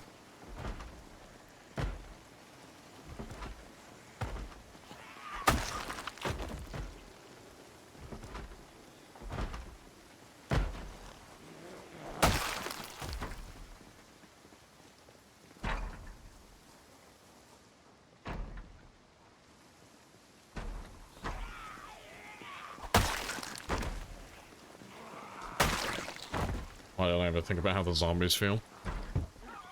It's because I'm just so envious of their technical immortality. It's the only reason I target them. Just envy. That's what it is. It's all jealousy.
Right.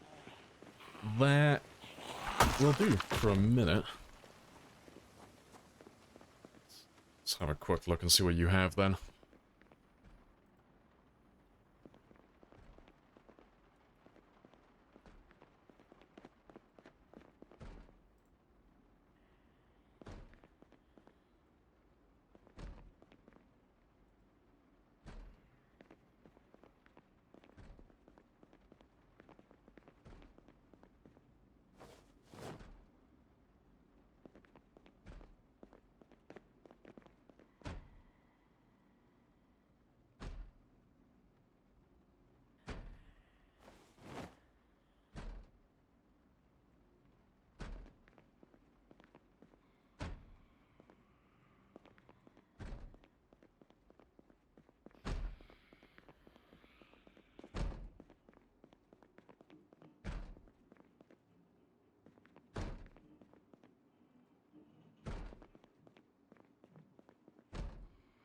I am going to take you with me.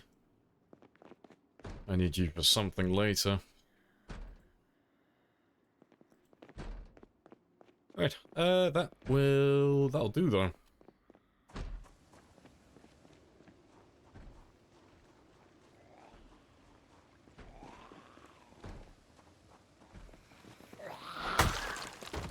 We'll talk about 42, all the new stuff.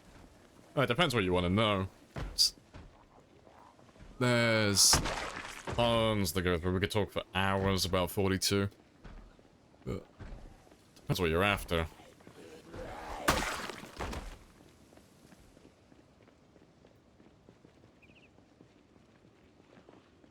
I appreciate the follow. Just list every year, just casually name every new thing, yeah. so now we could have a lengthy talk about build 42, but there's so much to go through. It depends what you want to know, really.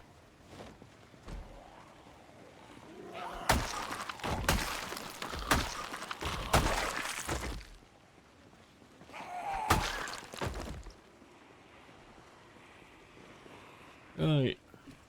Let's get everyone to spawn in now.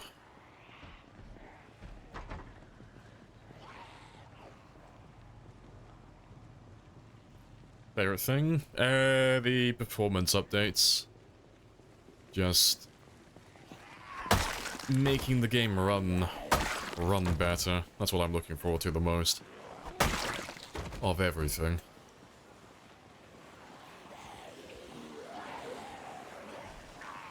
Just because, at the moment, Zomboid tends to struggle quite a lot. Especially when you're running higher populations. The game doesn't like rendering in that many zombies at once. So, yeah, as boring as the answer is, I'm looking forward to the potential of maybe getting a consistent 60 FPS while I'm playing. Plus, we'll be able to do some more fun things then with larger groups, because at the moment, we can only really play around with about 500 plus, more or less, like 500 to 1,000 at the very most. And then anything beyond that, it's like less than 20 FPS. And it's too much then, it's too few frames to actually play effectively.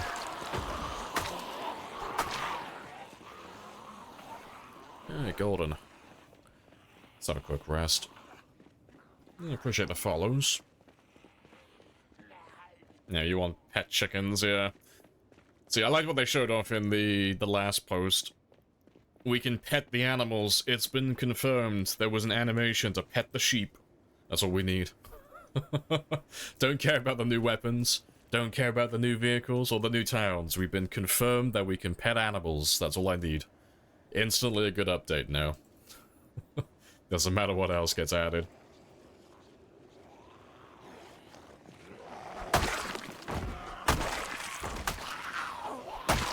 And plunge a spear only run.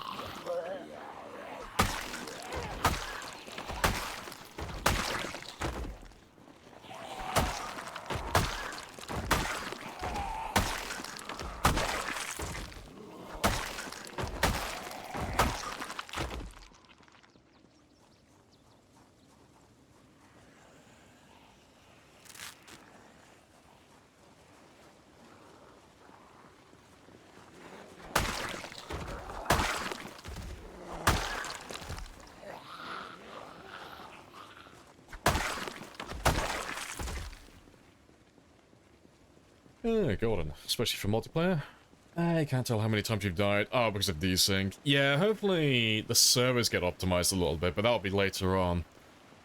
So they've already stated that when build 42 comes to the unstable branch, and it's available for everybody, multiplayer is not coming alongside it. So you'll have to wait a little bit longer. For that. Yeah, hopefully when 42 does eventually come back, though. Oh, when, yeah, multiplayer comes back to 42. Hopefully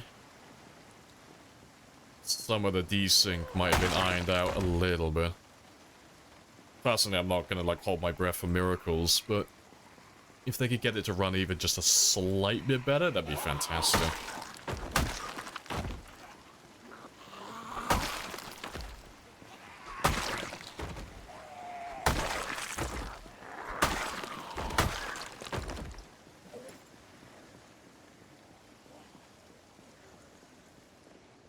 Also, I have no idea where I dropped my, That wasn't our fault. That Wasn't wasn't our our I fault. dropped my charcoal out. I forgot that charcoal doesn't actually appear as a bag. It's just, charcoal is literally just a single piece of charcoal. It's fucking tiny. I dropped it on the ground, though, to get rid of it. But, I don't know where I put him. I don't think he pops up with foraging, either. Rip. He'll be around here somewhere. I'll have to go looking for him later.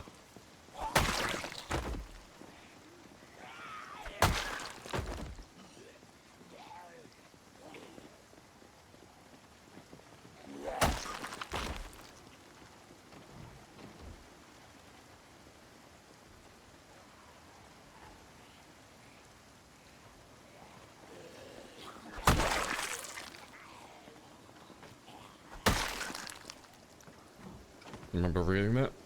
You're annoyed, oh, how the zombies work for multiplayer. They're just slightly over 100 MS. The zombies aren't in the same place as your friends. Yeah, see, I have mixed feelings about it. I think it's better now than what it used to be. Personally. But yeah, it's just... You can't really help your friends, really. So, it used to be server-side, so if you connected to a server and you had a really shit internet connection, tough titties, that's on you. Like, you're gonna be lagging, but the zombies are gonna be consistent for everyone else. But they changed it so that it's client-side now, so the zombies that are chasing after your character are gonna look pretty much the same as single-player. Like, they're gonna be moving just as they normally would. It's gonna be very normal. But if someone's around you who's got a really shit connection, like relative to your own, they're gonna see your zombies phasing in and out and teleporting around, and they're gonna look really inconsistent, so... It's easier if you're playing solo now. Like, if you're just fighting on your own, you won't get killed by lag, that's just not a thing. But, yeah, you can't be near other people, really. You know, you can't be trying to attack the same zombies. You can give it a go, but sooner or later one of you is going to get munched.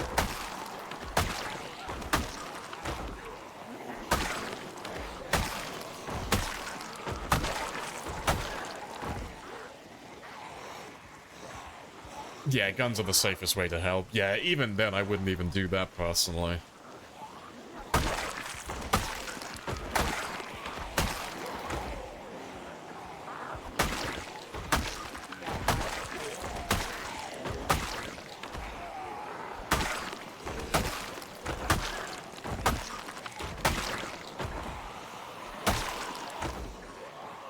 Yeah, hello, Wesner as well. Hello, hello. Right side of the road. Oh, what, the charcoal? Right side of the road in the top of the graph. Of course I buried it in the grass, why wouldn't I? I have to hide my charcoal so the zombies don't steal it from me.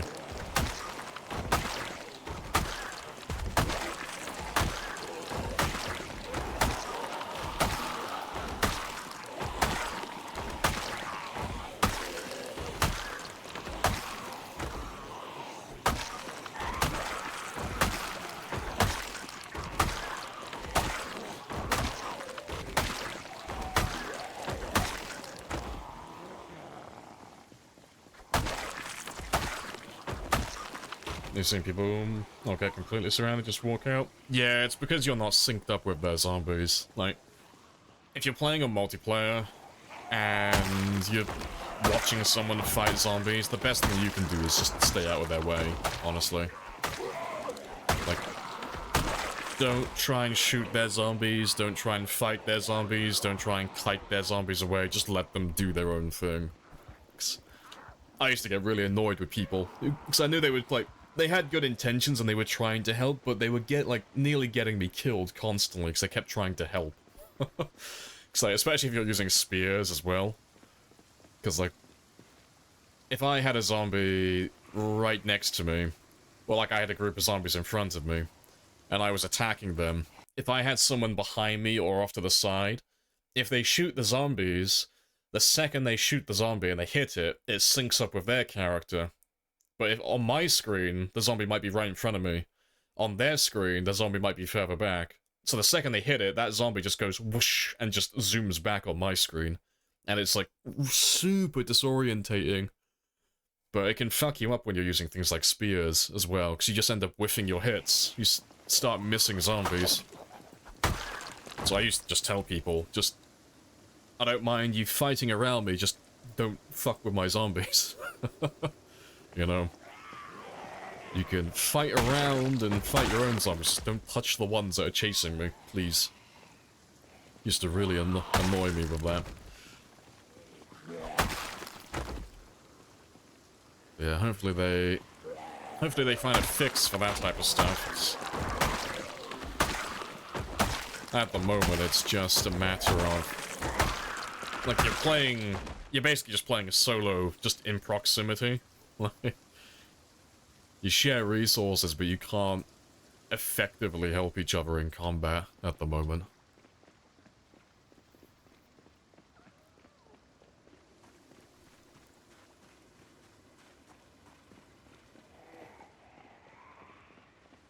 That's in front of, the flaming... Oh, I've heard it. I'll have to try and find him in a minute then, after I kill these guys.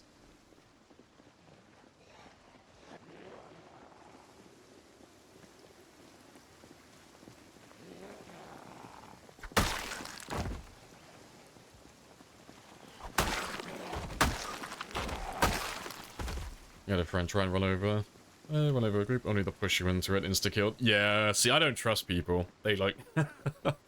most people, I think, don't have any situational awareness, and it drives me nuts. Like, oh, no, I'm so much safer on my own. Yeah, normally, if I ever do play multiplayer, I'll interact with people and share resources when we're in, like, a base and we're safe, but when it comes to combat, like, oh, no. I'd rather be on my own, completely isolated. It's so much safer than being around other people.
Let's run past you.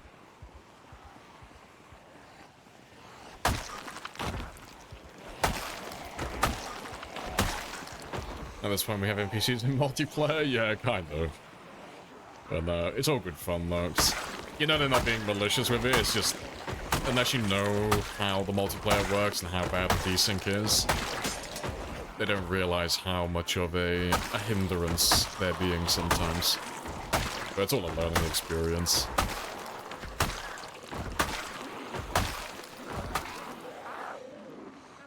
Let's go have a quick rest.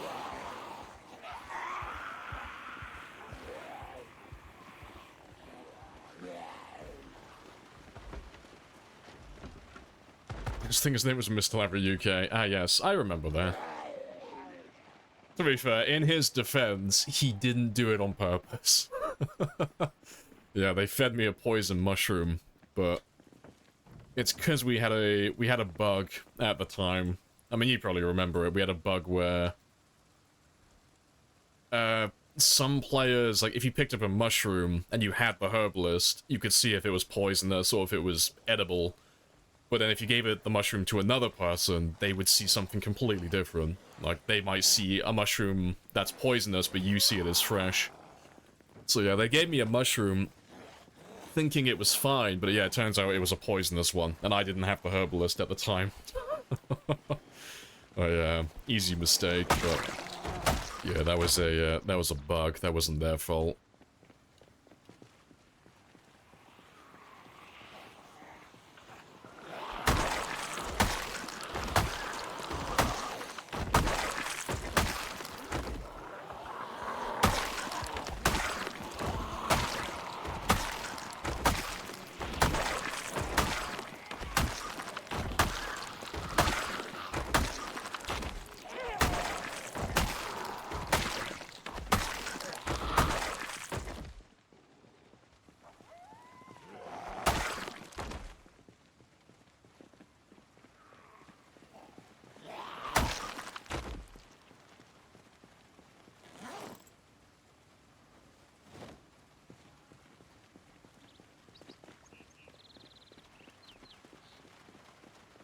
Alright, golden.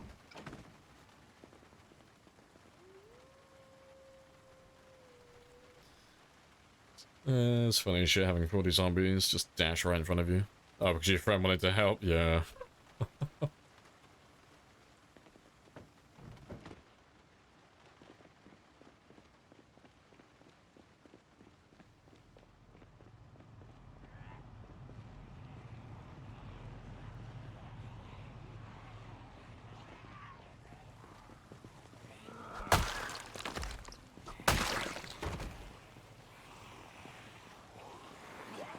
It should be fun to see how multiplayer plays out, though. When it eventually comes to 42. Seeing as there should be more of an emphasis on skills in the next build. You know.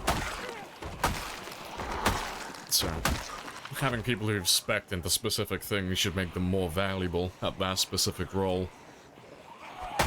No longer having, like, everyone on the server with, like, level 10 carpentry, able to do everything.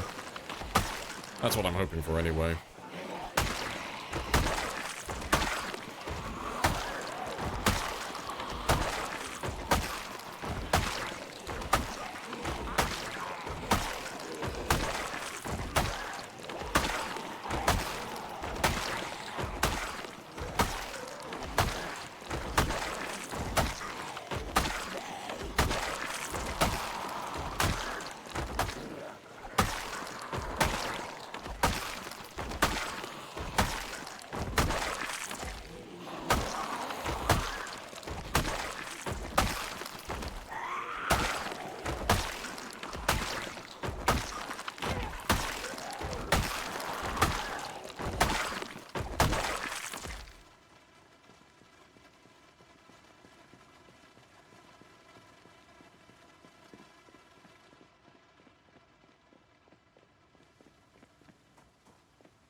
More valuable. There's a chance of getting shot in the knee and left for the horde, yeah.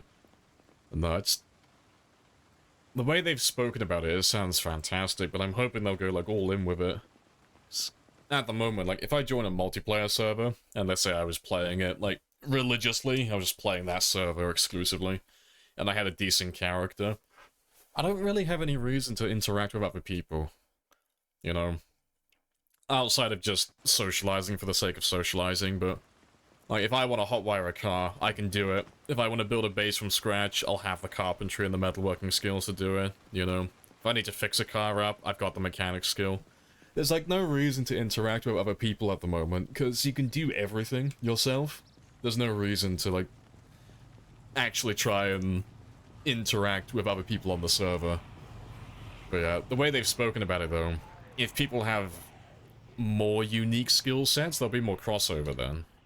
You know, I might be a carpenter who's phenomenal at base building, but I might have really subpar mechanic skill, and there might be some things I'm limited on. Like, I can't fully repair a vehicle or something along those lines. Or, you know, the same thing for all the extra things they've shown, all the new stuff, like tanning and using a spindle and all that stuff. If it's a case that you have to, like, have specific skills to use any of that stuff, I think that'd be ideal. I think that'd be fantastic.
Any reason? Yeah, to interact with other people. Yeah, it's just not go insane. Yeah.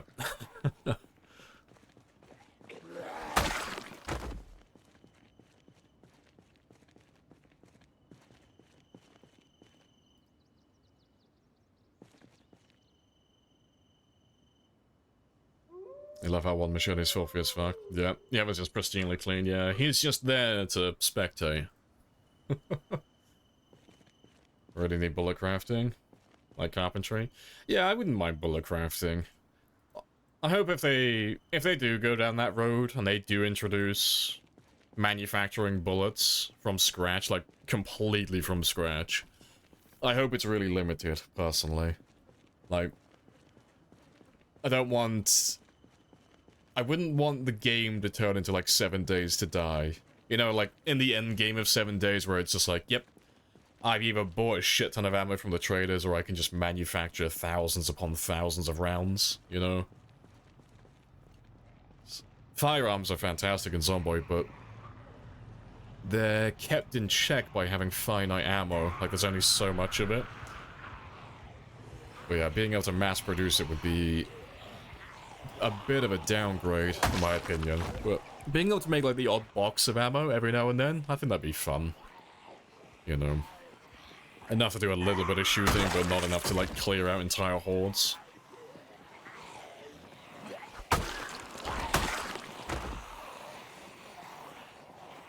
Yeah, ammo becomes so common you throw half of it away in 7 days, yeah. I mean, you've gone, like, far into the late game. You know exactly what it's like, yeah.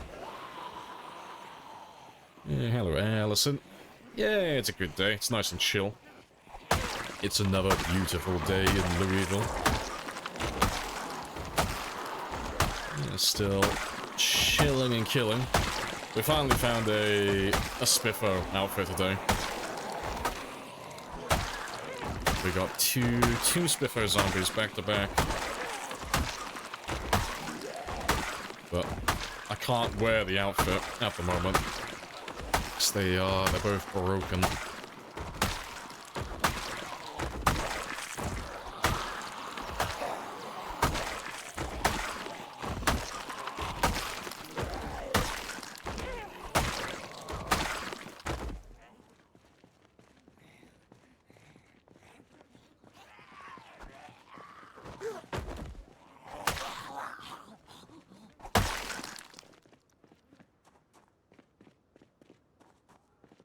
It was not a crafting ammo as a ammo conversion or something.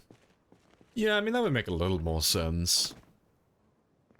Next, there is some ammo in the game that is basically just useless. Like, if I find, like, you know, a bunch of, let's just say, like, 38 special, I'm not really gonna use that most of the time, because I don't really ever carry an M36 with me. You know, don't really carry any handguns, really. But yeah, being able to, like, extract the gunpowder so you can convert it into something else, you know, that'd be a little bit interesting. But no, that'd be interesting, though, to see what they do with it all.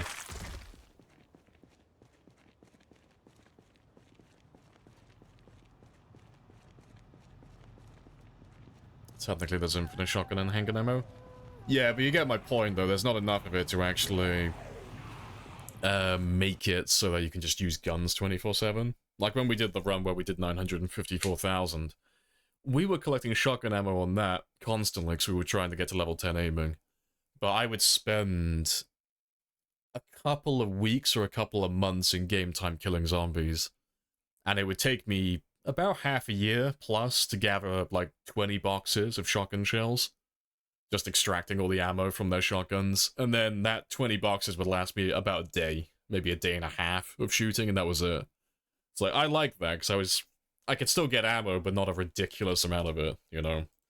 It took quite a long time to build up a surplus amount, so I could do a decent day of shooting. But if they could do something similar in terms of volume, I think it'd be fantastic. Just another way to get ammo.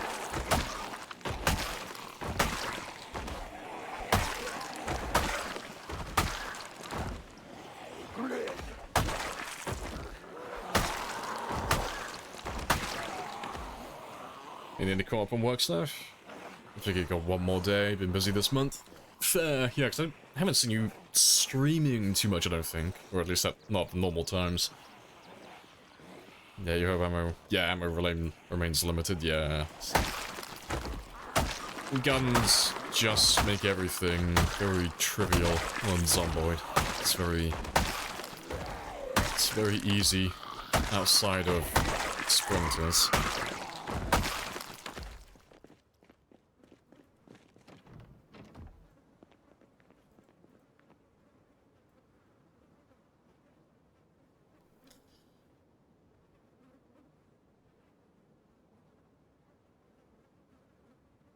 Well, this can maybe be done as the currency instead of... Oh, instead in late game? Yeah. I mean, that's all...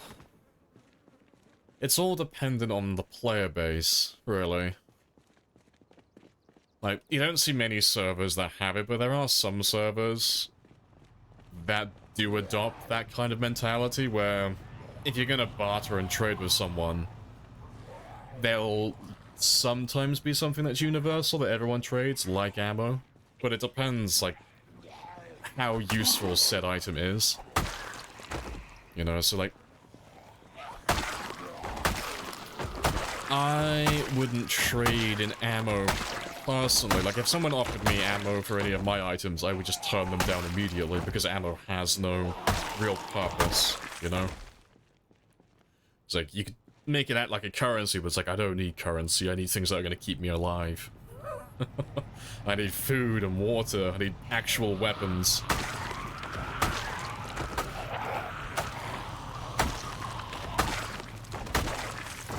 Yeah, crafted spear trade.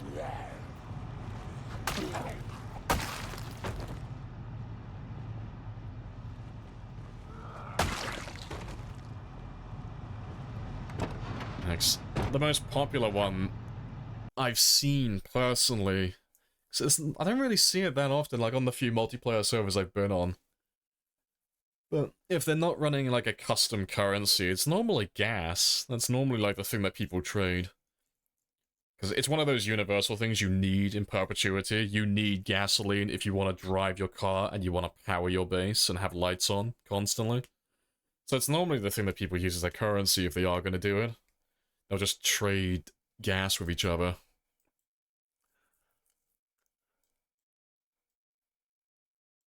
Right. But yeah, we're pretty much clear down here. Let's go and get them to spawn in next then.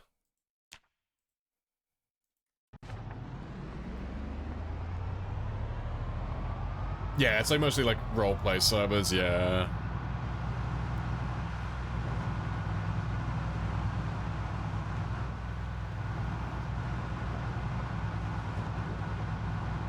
Yeah, you trade you food, you give me protection, easy trade, yeah.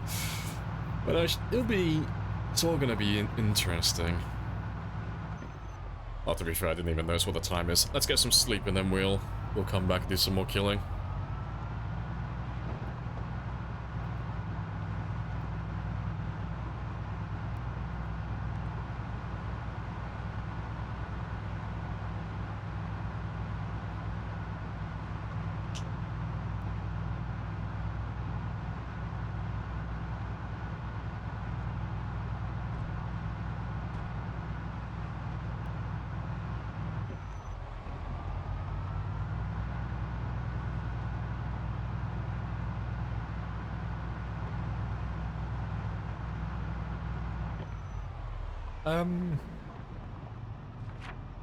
I'm going the wrong way, aren't I?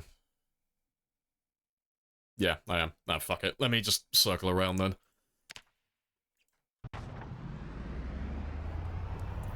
But yeah, we'll go to the same apartment building as last time. Just because we know it's safe.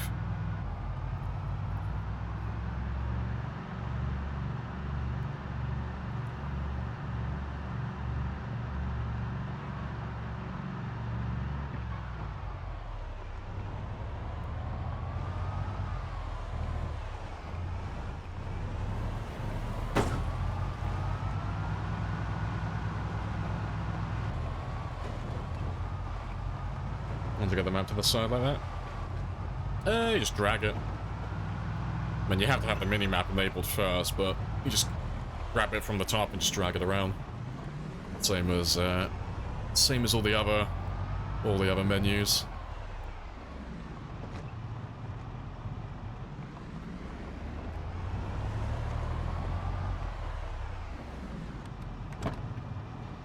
And I will leave you there while I go and do some snoozing.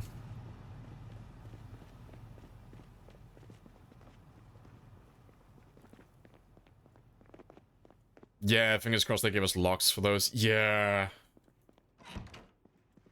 I've been waiting for that for a really long time, but it's not come yet, but I like to have my menus the same size. And it annoys me, because every now and then I'll bump it by mistake and it'll, like, it'll change the size of my menu. I like all my stuff to be tidy and in place. But yeah, being able to lock things as well, that'd be ideal. Being able to lock its size and position. Where's the minimap? Oh, you have to enable it. Yeah, if you don't have it enabled, you can't open it, but if you've got the setting, it's just clicking on this one here, or holding M. It's one or the other. But, yeah, he's off by default on some of the settings. Well, some of the default scenarios.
Ride in the battle.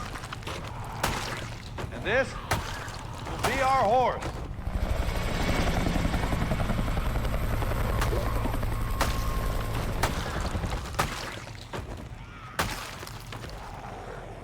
Swing and a miss. That was a little bit closer than what I would have liked. Yep, thank you, level 8 Nimble.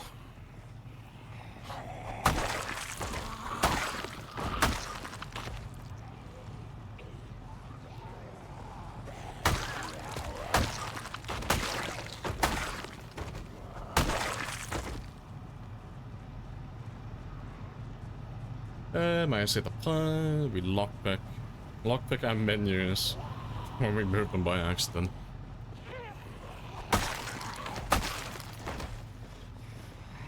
That repair was insane. Is it also a mod that improves? Honestly, I can't remember. I don't repair weapons frequently enough to remember how that works. I'm pretty sure it's... Your carpentry level scales the effectiveness of repairing things with wood glue. I can't remember if it's maintenance as well, if maintenance improves your effectiveness with duct tape.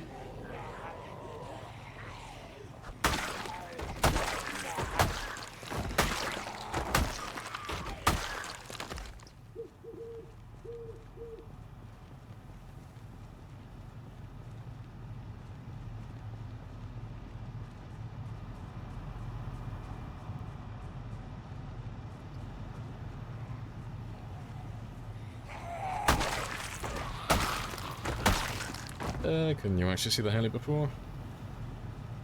I don't know what you're asking. Couldn't you actually see the heli before? Yeah, I don't know what you're asking. You can't look up. I don't know what you mean by that.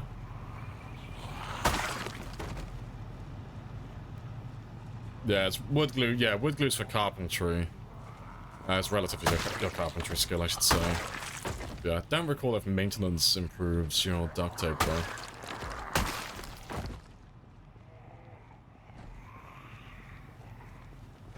Doesn't carpentry also make your spears better? It makes it so they're not damaged, yeah, up to level 3. So, if you're level 0, 1, or 2, your spears will, in all likelihood, have a little bit of damage, but as soon as you get to level 3 carpentry, they're always perfect. They're always mint condition. But that's the only weapon that does that. It's the only one in the game.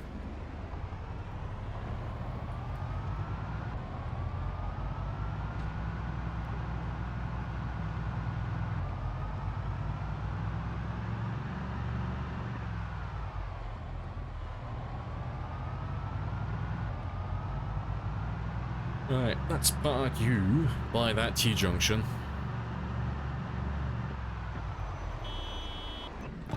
And I'm just gonna run past all these buildings, get them to all spawn in as well.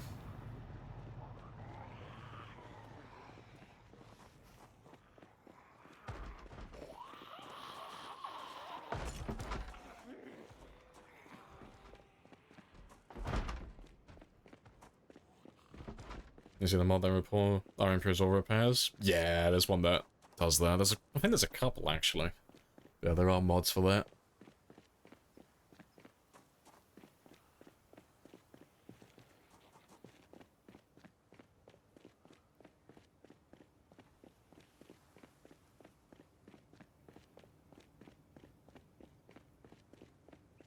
Be nice to see all the stars at night. Or on the windshield of a car. Yeah, you can see them. You have to have reflections turned on. Like, you can't really see them that well, but... yeah, under the display options, you have to... what do they refer to it as? It is reflections, isn't it?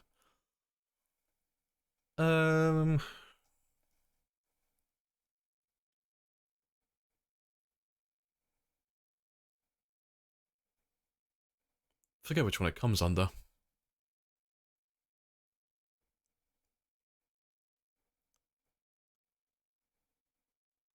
I'm pretty sure it's environment reflections. I'm like certain that's it. You can bug it out as well.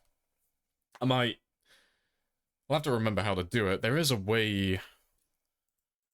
I can't remember how you do it. It's messing around in debug, but if you fuck around with the survival time in debug and you fuck around with the cars at the same time, you can get it so that the texture of the car just turns chrome.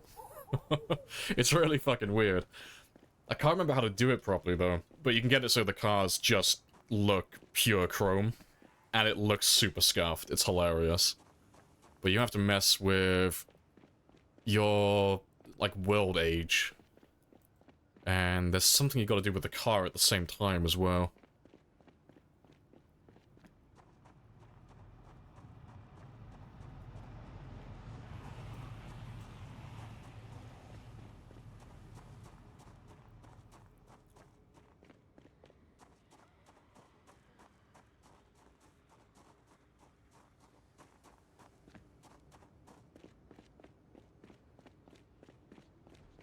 Imagine being able to look up in an isometric game.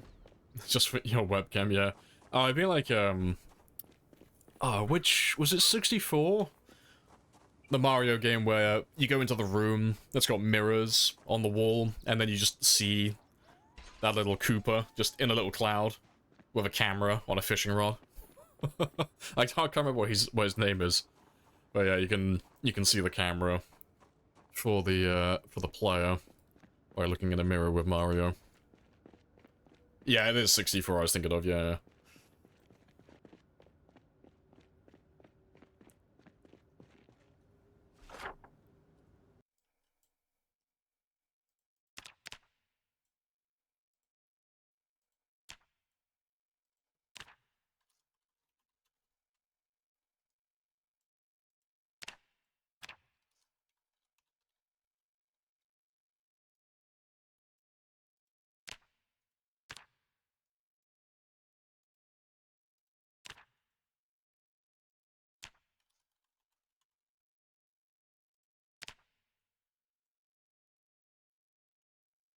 Alright.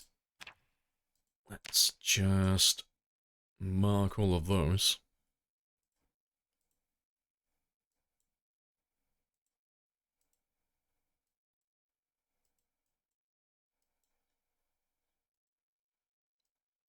And I'll just quickly run past those few there.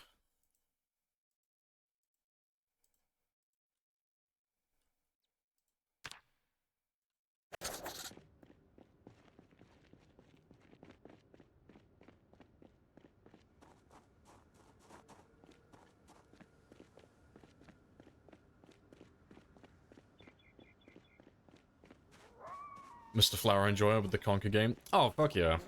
The Flower is the best character in Conquer.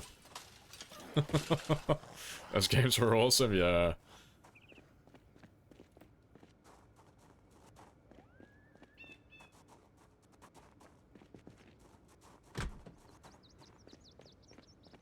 God, I haven't thought about Conquer in years. Yeah, Live and Reloaded.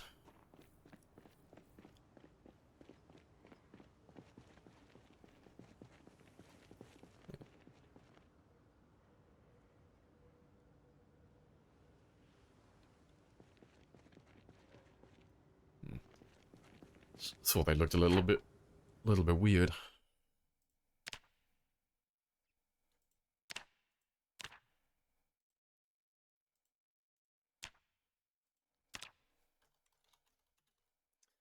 I love the idea of crit repairs.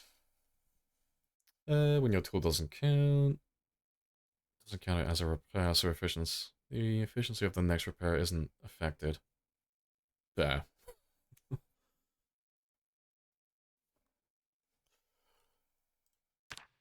I'm hoping they'll change the repairs in 42, personally. Hoping that in build 42, you'll actually need to have a flat surface to repair your weapons. Same as they've spoken about in terms of actually, like, making things. You need to have, like, the correct workstation or a table or something to work on.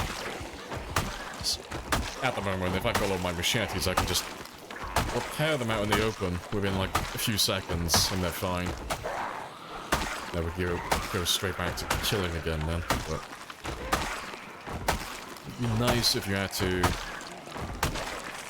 have a little bit more foresight and do some more prep work.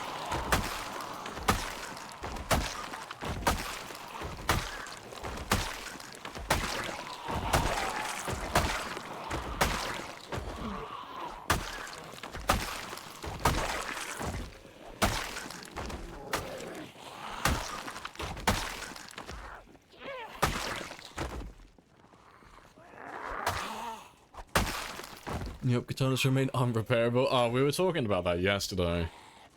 I actually want them to be repairable, but I want it to require, like, an insanely high blacksmithing skill, like, pretty much max blacksmithing, repair a katana, but have it the same, like, the same or a similar way that it is now, where you still get diminishing returns, so you can't do it endlessly. But yeah, as long as it's not something that's, like, easily obtainable, I think it'd be quite fun. Make it like a very late game thing.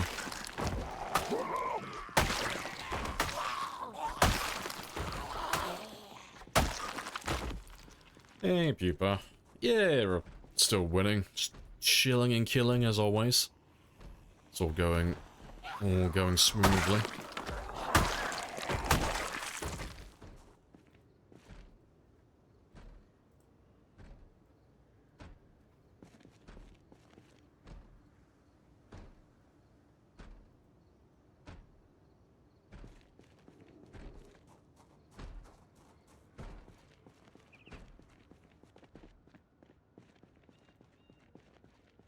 Yeah, golden. I want to get the more sophisticated. Also, hello, yeah. I mean, it's the same as, like, every other game like this. It's just wishful thinking. It's like, I want all the detail. I want all the things, but, you know, they can only do so much at one time. I'll be happy with whatever they give us in 42. Any content's good content.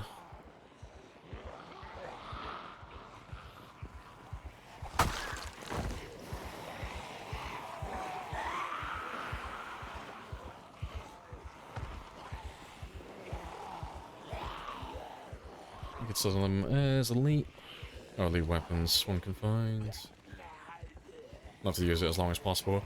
Yeah, I think what Allison means, though, is, it's... I can't think of a good comparison, but...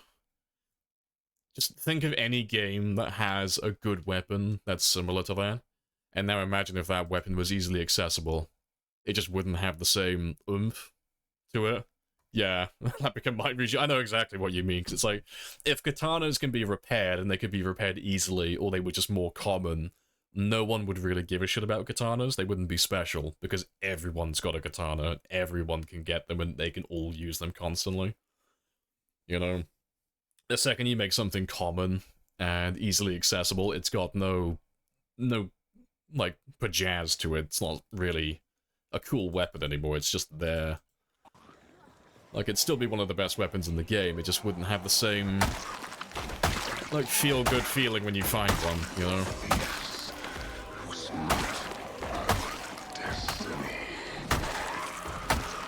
Katana isn't easily accessible. Yeah, but it would be if you could repair it, like, easily. You know, if I could get a katana and I could repair it multiple times very easily with no skills, it wouldn't be as noteworthy of a weapon anymore. Because if I find one katana, I could repair him, like, multiple times and, like, extend its lifespan over, like, several days. As opposed to what it is now, where if I get a katana, I can kill, like, a few hundred zombies, you know, about like 200-300 zombies, but that's it then. It's done. It's finished.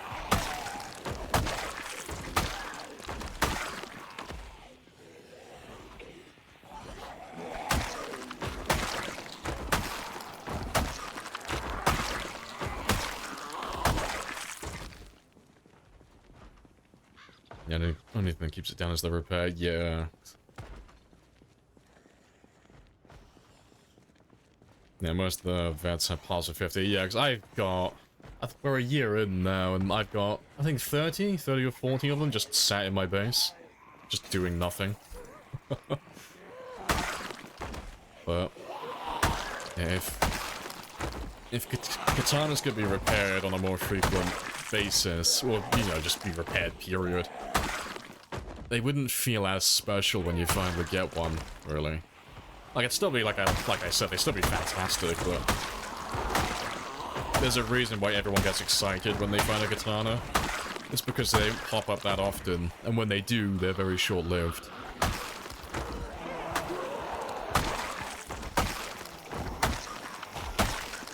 Yeah, saving them for the kill day, yeah, exactly.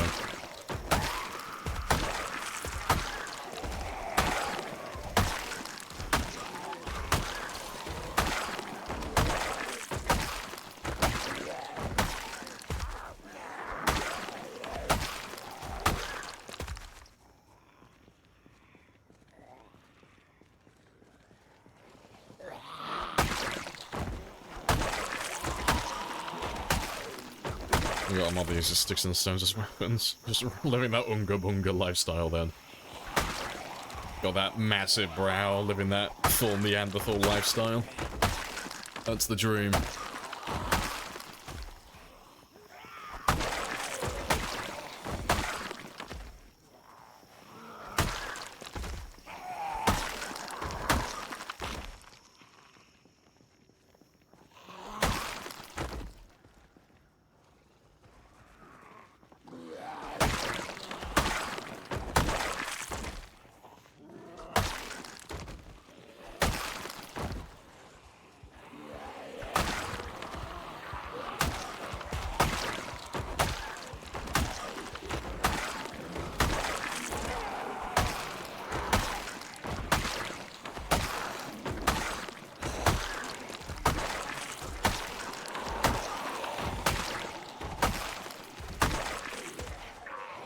Alright, I'm just gonna leave those guys, run back towards the car so we can actually pull them all out, 'cause they're being a bit slow getting out of the building at the moment.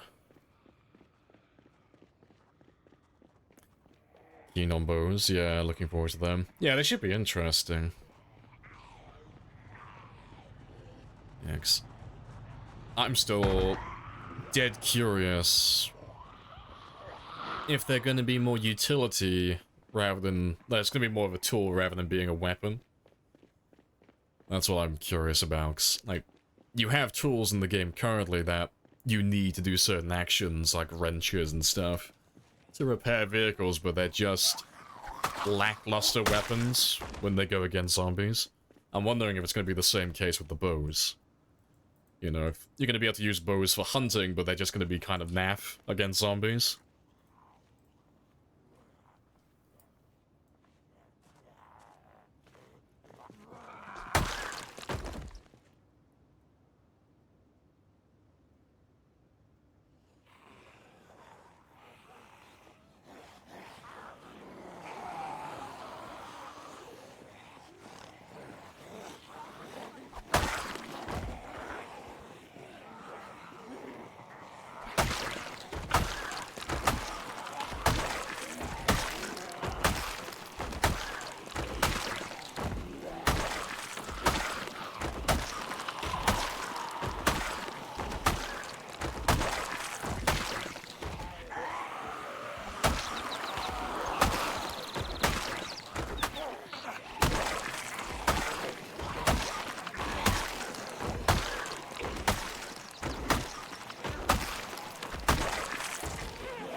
No, it'll be different. Oh, much different than the mod.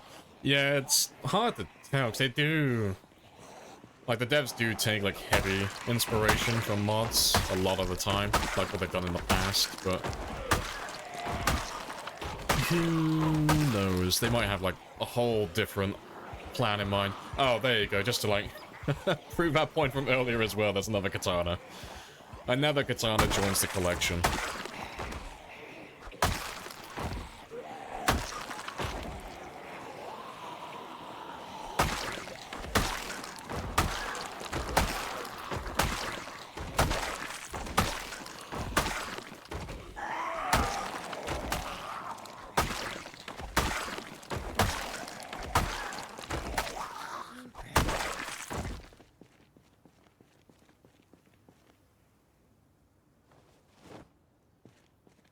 Hey, Gordon. Yeah, red, do you have small game arrows? Then you have better ones for hunting larger stuff, yeah. Yeah, see, I want my character to be one of those really overconfident guys. I want to have a really cheap bow and go hunting bears with practice arrows. See if I can get a crit. That's what I'm going for.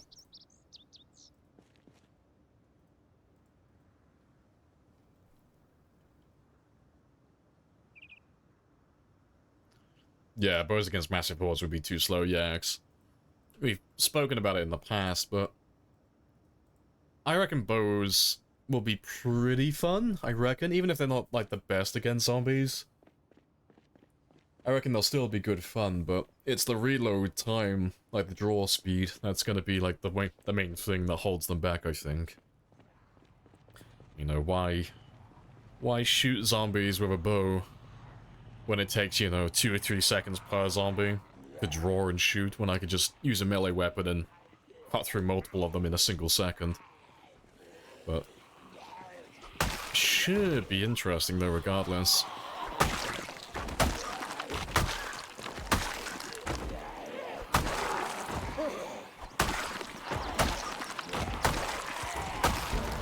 There we go. It's long blade level 8. So attack speed is just a little bit faster now. Yeah, looking very tidy.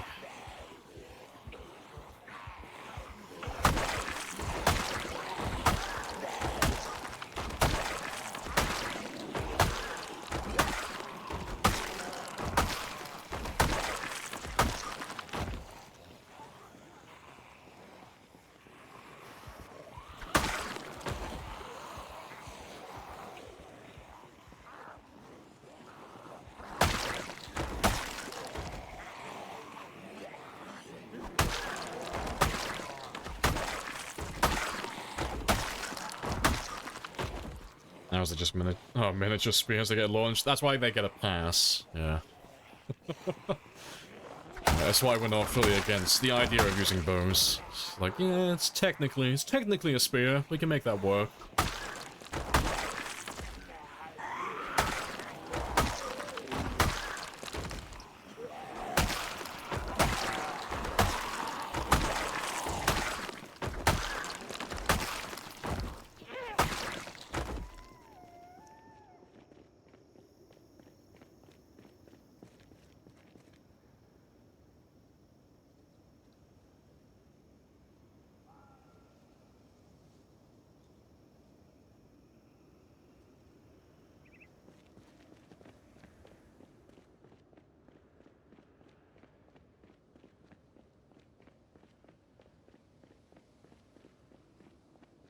Even a vehicle?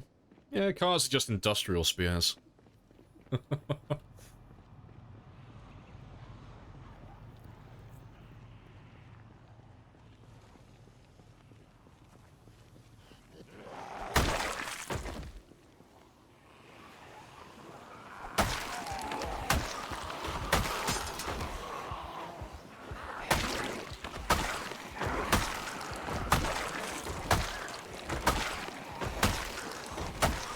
We'll carry on using the last of these machetes though, and then we'll switch back to the spears afterwards.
Alright, awesome.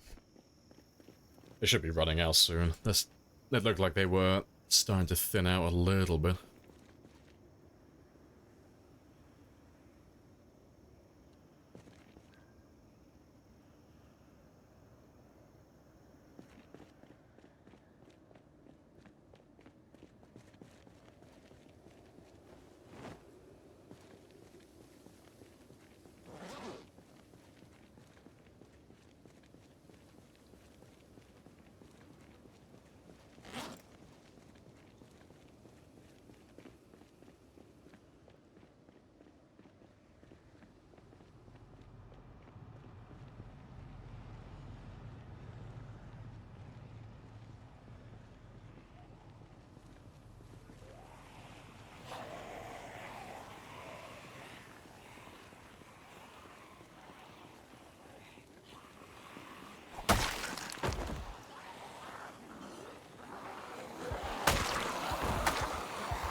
How many flies would be around these dead bodies?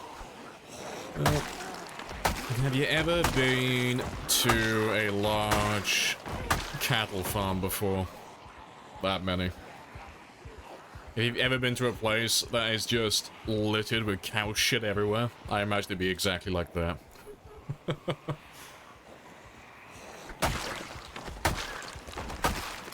So many flies buzzing around, it just sounds like static from a TV.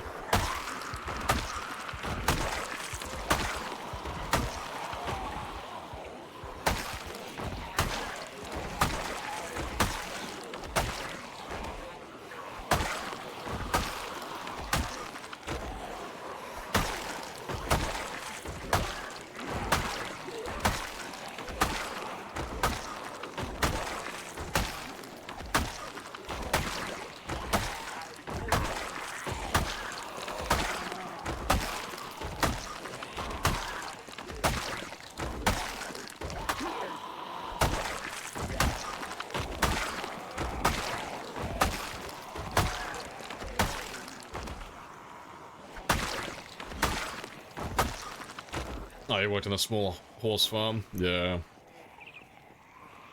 You weren't near the shit that much, yeah. Oh, no. Some of the farms I've worked on, they'll be in a barn and the entire floor is literally just like 20-year-old shit.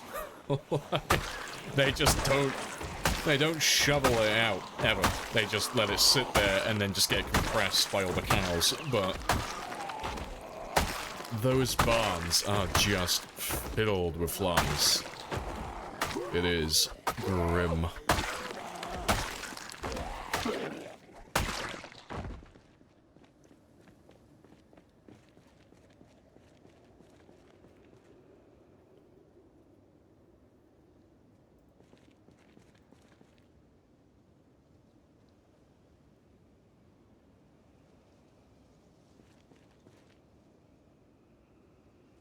Yeah, Jesus, yeah. I remember my granddad used to make fun of me because of how young I was. He had that proper Southwest accent as well. Like, I'd be helping him move some cows into a different barn, and he'd point at the floor and be like, "Oh, you see that down there? There are turds on this floor that are older than you." It's like, fuck off, Tony. But yeah, he was like old school farmer, like bare minimum.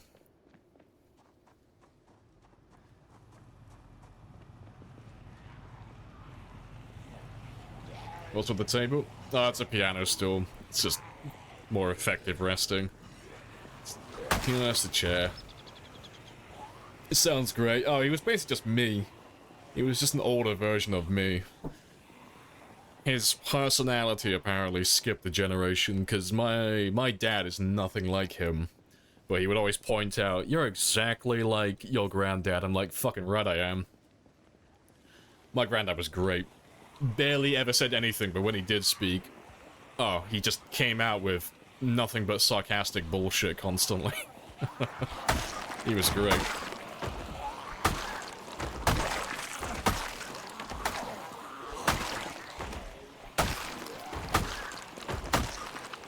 Poor quality piano chair? It's poor. They're all poor. All the chairs in the game, they're all terrible.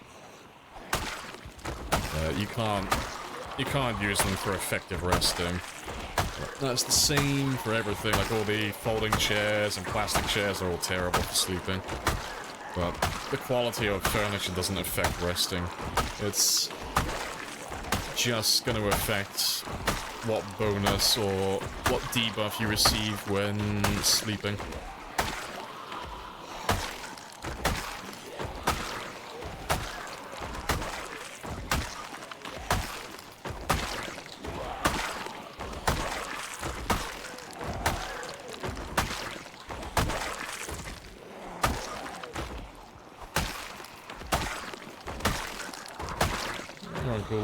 Little pond in the place he keeps the cows, the amount of frogs and storks, yeah.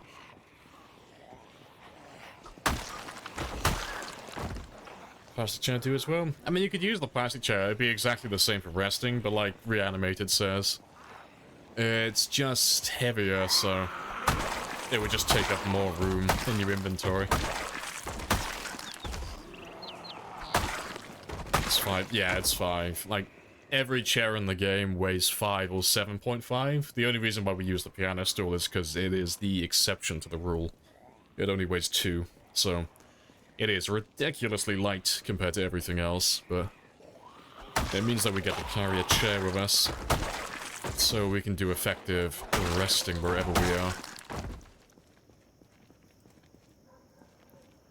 Yeah, just to go into more detail though, just for the other stuff, if you are gonna sleep on anything, and you see the sleep, or the quality of the, like, the quote-unquote bed, it's literally just a matter of neck pain, and then bonus or extra fatigue. So if you're sleeping on something that's average, like just average quality, there are no benefits for your fatigue, you're just sleeping, that's it. So whatever you sleep, that's how much fatigue you get reduced. And then there's a very small chance of getting neck pain when you wake up. If you're sleeping on something that's bad quality, there's a significantly higher chance to get neck pain. But you also get plus 10% fatigue when you wake up. So let's say if I was at, like, you know, slightly drowsy, and I slept and I brought my fatigue all the way down to, like, 10%, when I wake up, it'll instantly shoot up to 20. And then good quality beds are the opposite. They give you an extra minus 10. It's why we wake ourselves up with an alarm clock, with a watch alarm. It's just more efficient, time-wise, on the long-term basis. So, like, I'll make my character sleep at midnight when he's drowsy, more or less. And that'll bring his fatigue, after about 4 hours, all the way down to about 15-20% fatigue. But because we're sleeping in a good quality bed, that 15-20% goes down to about 5 or 10%. So it's like he has almost zero fatigue. So it's... you don't have to do it, but it's just a way to get more time in your day to stay awake, so you can be more efficient and kill more zombies, or get more loot, or do more base building, or whatever else you've got planned.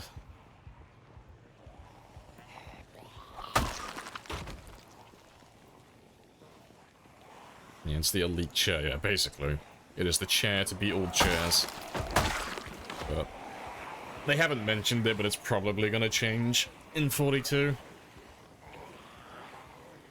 I don't know. They're either gonna, like, if I was gonna put a bet on it, they're either gonna make all the other chairs the same. They're all gonna make all the plastic and the folding chairs weigh 2, or they're gonna make the piano stool weigh 5. Like, there are so many of us who do runs like this, and we all carry piano stools with us. So I'd be surprised if the devs aren't aware of that tactic yet.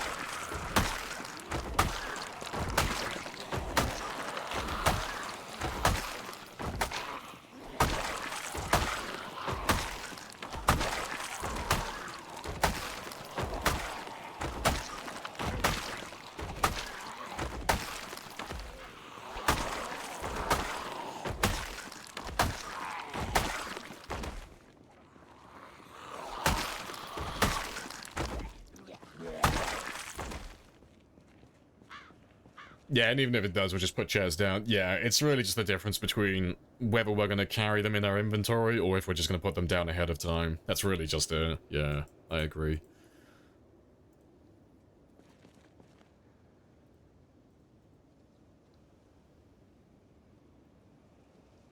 Implement long-term posture issues. Keep resting on that chair, start walking slower. If you have lower back pain, yeah. Yeah, the longer you live, the worse, yeah. People are going to come into the stream and find my character, 5 years survived. He's going to be hobbling around with a cane, like hunched over. Severe scoliosis and back pain. I've been resting on this piano stool for 25 years. I ain't gonna stop now. He's gonna look like a grunchy old man.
people start posting screenshots showing how bad their characters are being impacted, yeah.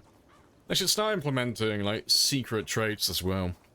You know, canonically, every character starts at the age of 27, so if you ever make it to, like, 3 years survival, you should just get, like, a passive debuff. Holding shift will no longer make your character stand up quickly. Every time your character tries to stand up from now on, it will be the slowest speed. They'll also grunt every time as well. Movement speed when walking upstairs is now reduced by 25% as well. You can't run upstairs, you have to walk, and they also grunt every time as well. You've unlocked the chronic knee pain trait. But it would be kind of funny to have things like that, but no one survives long enough. But yeah, having like health debuffs that would appear the older your character gets, that would be hilarious. But they'd have to do it the same way they've got it like in RimWorld, where doing 1 year survival doesn't take an absolute lifetime.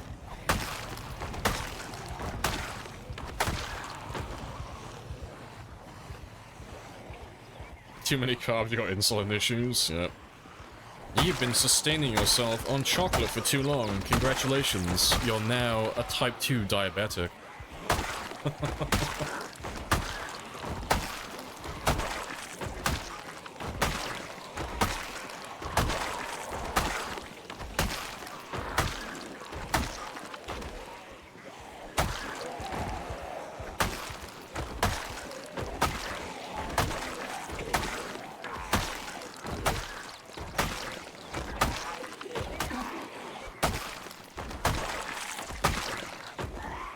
They've unlocked carpal tunnel, yeah. It's just a passive chance now, just to drop items. Is there a record for longest surviving? Yeah, like, those of us who've been playing for a long time, we kind of just go for high scores for the most part, just for fun. But it's not like a serious competition with, like, you know... It's not like speedrunning where you have very rigid rules that you have to follow. There are those of us who do high scores like high kill counts and high survival times on Zomboid, but it's all just done for fun. But the highest survival time period is the 10-year run. The highest on Twitch would be Vanishing Tower's 6-year game. I've done 6 years as well, but Vanishing had a few months on me, I think. I think he had about half a year on top of my run. So I think Vanishing's got the longest streamed run.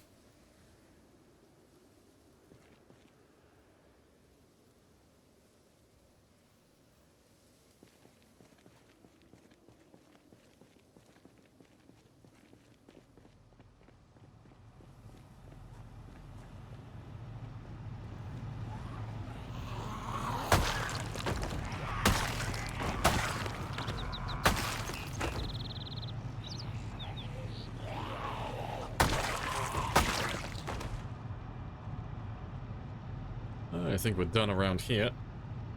Awesome. Let me just go grab some food quickly before we move on then. Let's go raid one of these stores.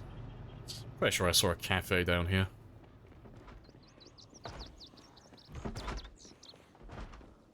Yeah, character developed schizophrenia, yeah. So we joked about it in the past, but I think it'd be hilarious if they did something similar to... Do you remember Amnesia, The Dark Descent? Where if your character had been in the dark for too long, and they were slowly becoming insane, you would see the enemy, or you would think that you would see the enemy, but they would run at you, and it would be like the real thing, up until they land an attack on you, and then they would just disappear. It'd be hilarious if your character got to that point in Zomboid where they were just going insane, and the second the zombie was actually about to land a hit on you, it would just poof, disappear into a puff of smoke. But yeah, Amnesia had that, and Amnesia was hilarious. It was always funny doing that.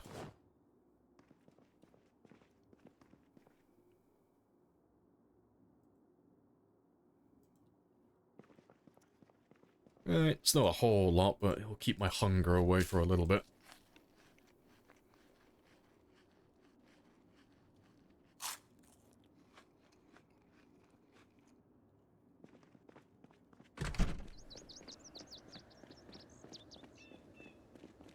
Just rob the vet. A bit of van on that death. Oh, what, Tower? How did Tower actually die then? I always forget if I've actually seen the clip or not, but how did Tower's run end? How did this character die in the end? I can't remember if I've seen it or not. It's been a little while.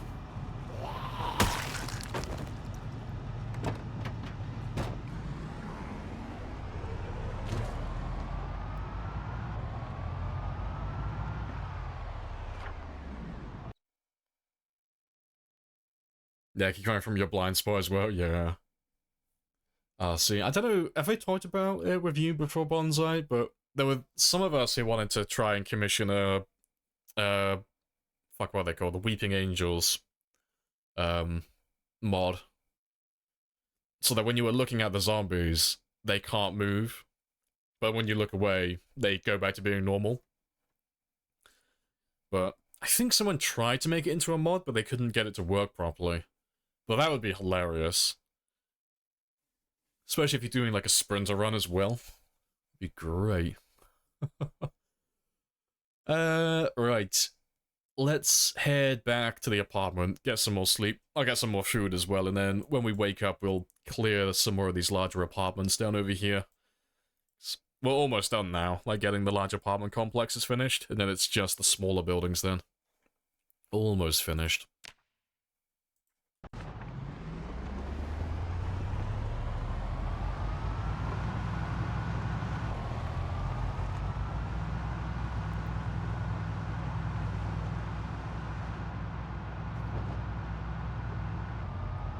From what you remember, he was fighting a single zombie. Oh, and he just lost control of his character, like he clicked off screen, but something else tapped him out. Oh, okay. Like the same thing then, or a similar thing that happened to Chivas then.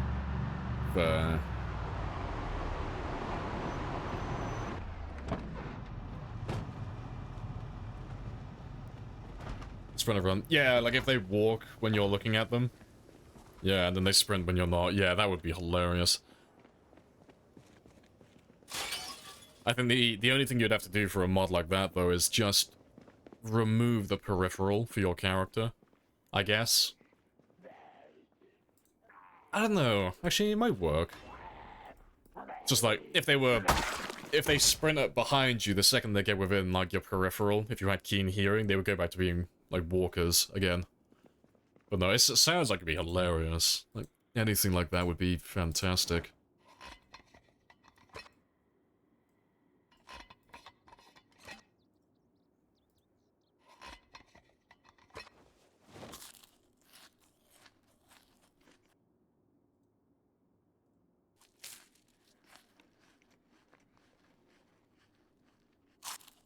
That happened a few times.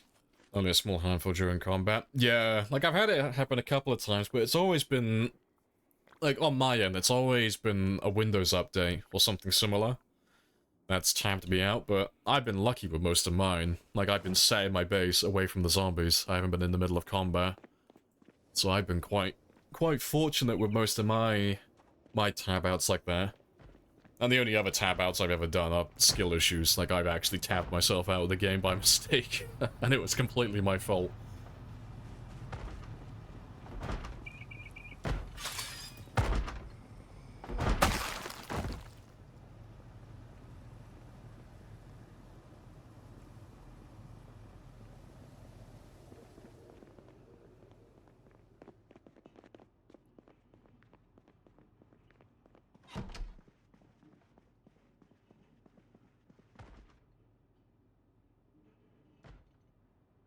Alright.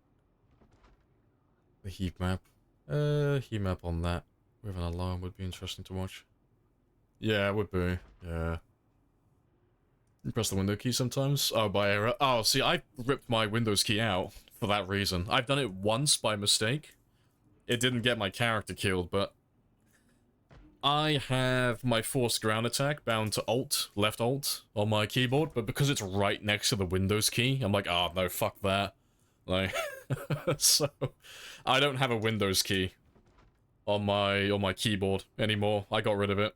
It's in my drawer. 'Cause I'm just paranoid that I'll at some point tap it by mistake.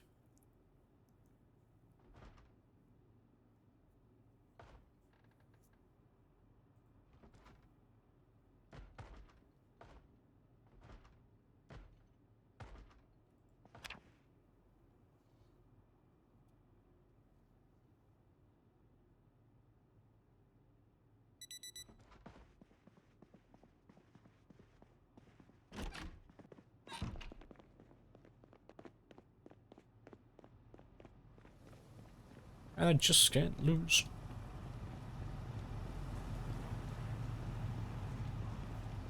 Your Windows key ended up as a cat toy, yeah.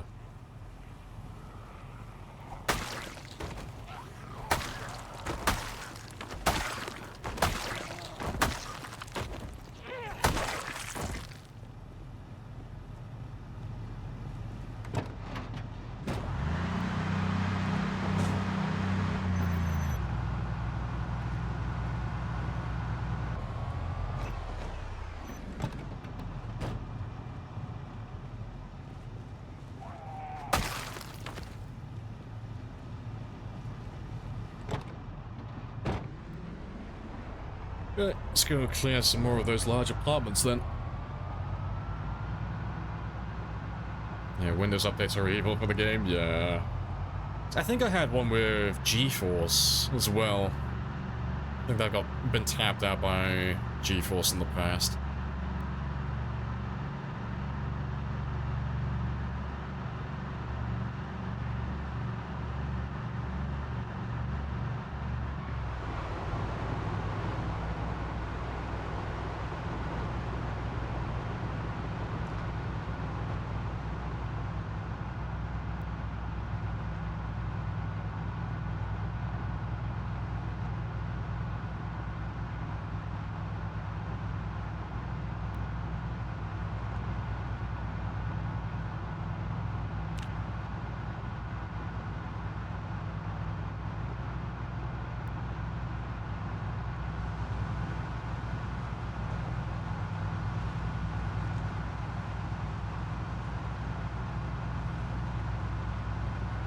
Everyone in the zombie community is peppy. We died, it's fine, the runs are fun, yeah. It's all part of the experience. I was explaining that to someone not too long ago, but it's like... There doesn't exist a person who can survive forever. My voice is dying. Well, there isn't a single person that can live forever in the game, it's just a matter of time. So every time you start a new game, it is inevitable. You are going to die, or you're going to stop playing. It's one or the other. But, it just means that when you do eventually die, you just don't really get disappointed with it, you know, because you just accepted it really early on, you know. It's like, if this character dies soon, it's like, cool. You know, I know he's gonna die sooner or later, or the run's going to end. It's not gonna go on forever. It's inevitable. I've already come to terms and accepted it. Can't be angry when it actually happens, then.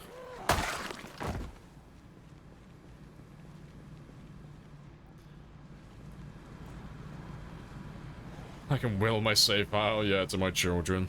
I don't think I ever would do that. Well, at least I'll be dead, actually, so...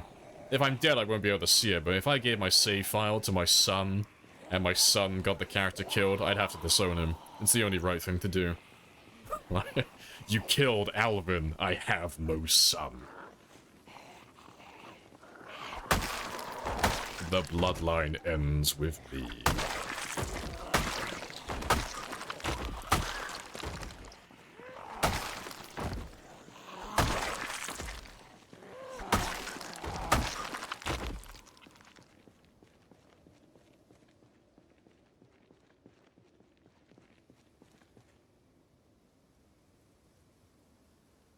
Every game ends, yeah, loads up the same, this is how you died, yeah. You could probably do like a really funny comparison, really, you know. You have to find a clip of someone having like a hardcore rage session playing something like COD. You know, like they just lost a 20-minute round on COD and they like throwing a tantrum, and then just compare it to the average Zomboid player. Several 100-hour game down the drain. Oh, that's alright, it was fun, you know.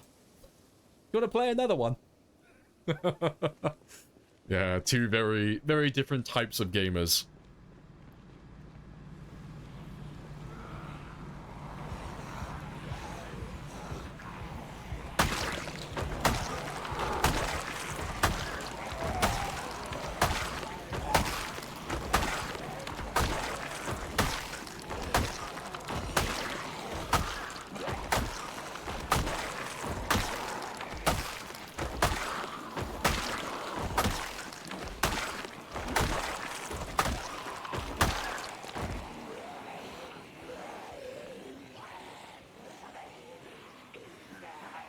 Yeah, if you get attached to characters, yeah, it's not the type of game for you. Yeah.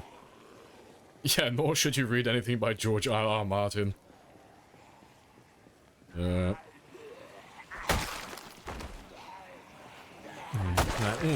I like this Ned Stark character. I hope he's around in the later books. Like, yeah. Can't get attached to any characters.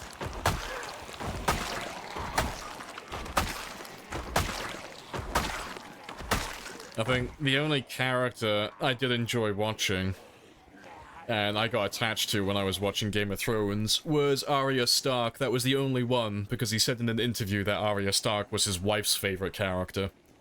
So he can't kill Arya Stark, otherwise he's gonna get divorced, so... Arya Stark is safe. She cannot die. Everyone else, however...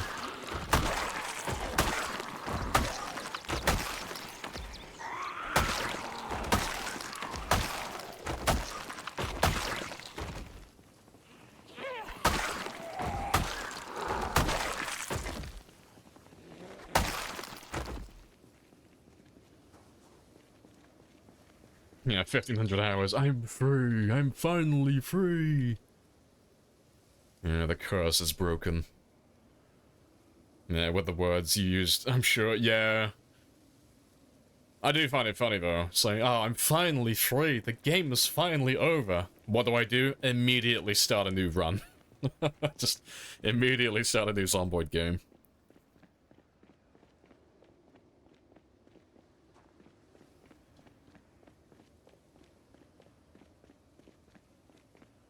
Never really liked Arya Stark. Ah, see, I liked her in the later seasons. Like, not the late seasons, but when it was still, like... It was still more or less good. I haven't read the books yet, though, so I don't know what she's like in the books at all. But no, she was quite funny in, like, the early seasons of the TV show, though. I did like how she just ran around not giving a shit about anything.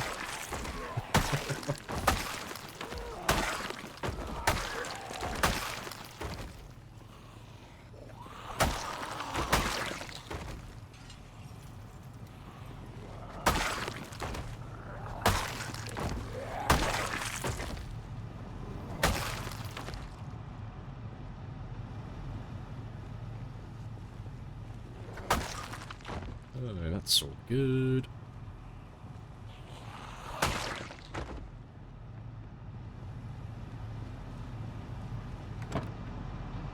Golden. Let's pull around, though, so we'll get these apartments, because it should just be...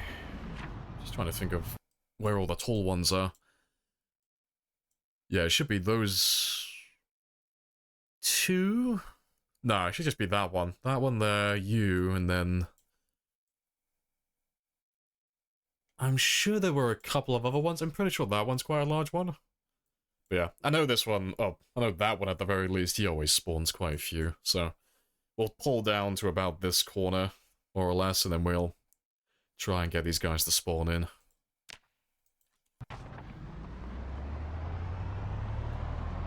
Yeah, it was a fun long game. Yeah, and then we did sprints for a bit, and then we're back onto the marathon runs again. Oh, hello, Mystery Road. Let's go down here.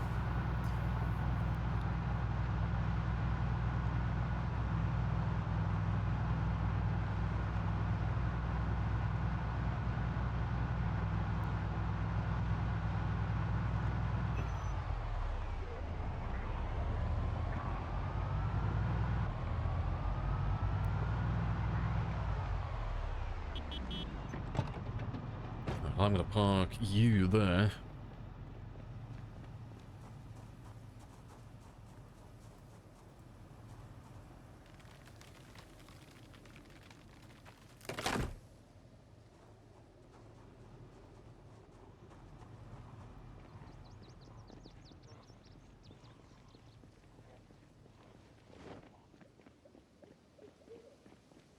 Yeah, you don't really seem like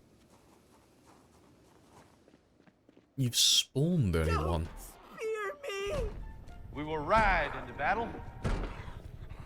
And this will be our horse. I don't know, you seem empty. Have I already done this one? I don't think I have.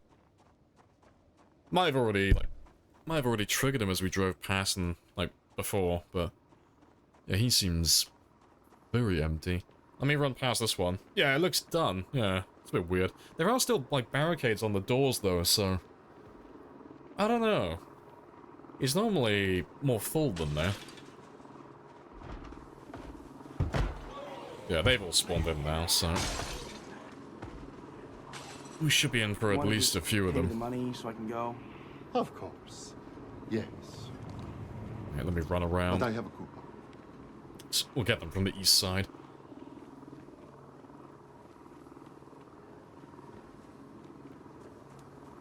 You want to fly a heli in War Thunder? I've never played. All I know about War Thunder is they love to share military documents. That's about all I know about War Thunder.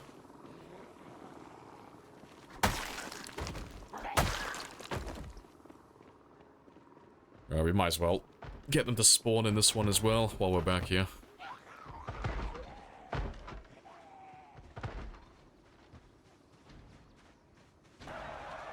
We who are about to die, salute you!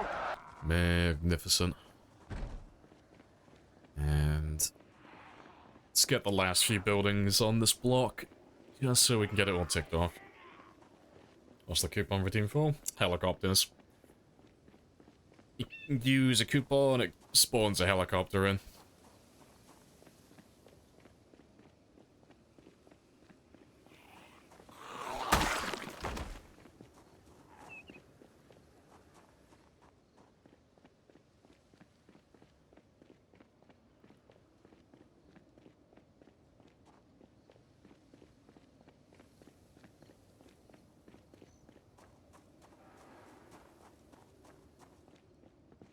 And awesome.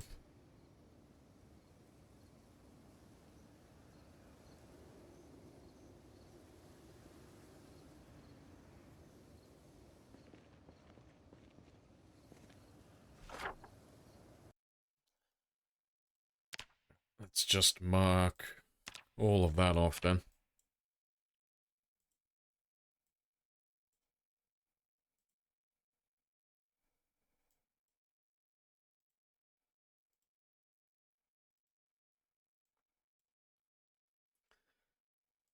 Right, so yeah, we'll go back to the car now then, and see how many he spawns in, because he should have a fair few. Yeah, just surprised by this one, really. I swear he used to spawn in quite a few. Yeah, no, maybe he got cucked by a story event. Maybe that's why he didn't spawn. Yeah, he's very quiet.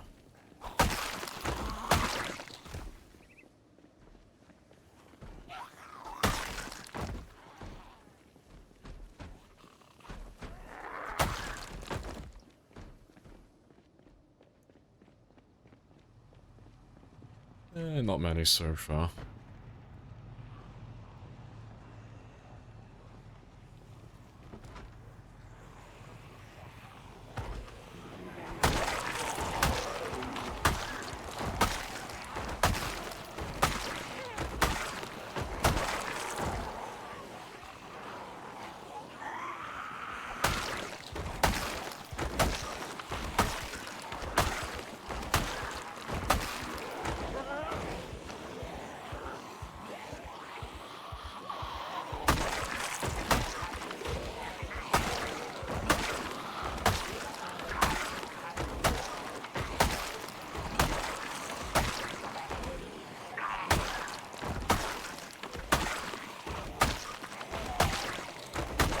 Hey, Link.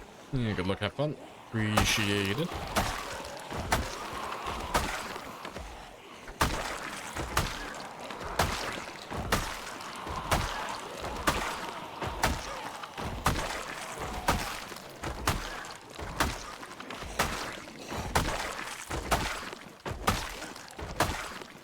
Okay, yeah.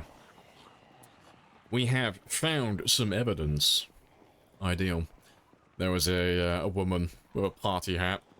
So I'm going to assume that's why the apartment building spawned basically fuck all. I can't say for certain that's where she came from, but there is a party event somewhere, so I'm going to put my money on that. Stopping those guys from spawning in.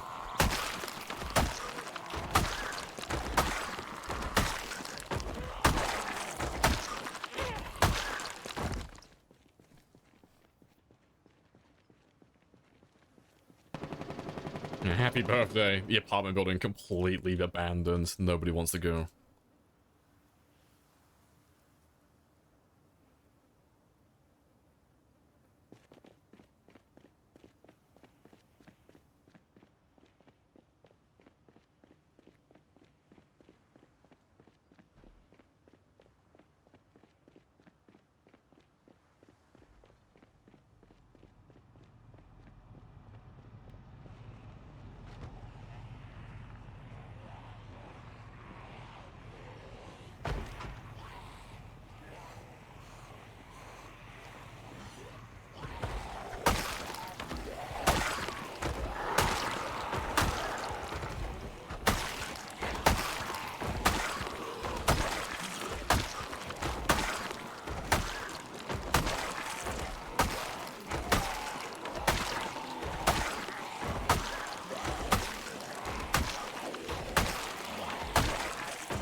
There's another party hat.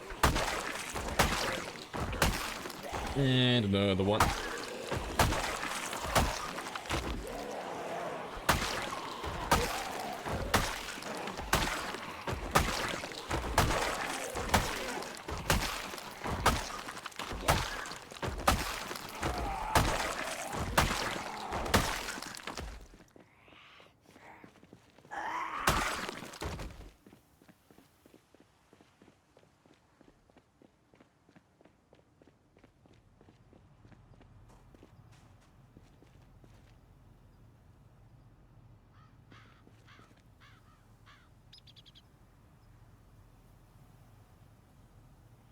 They ate my cake.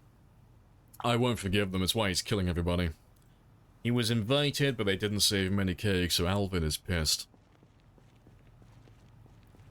Is there a hockey option? Oh, secondary to primary? No. The best you can do is just right-click.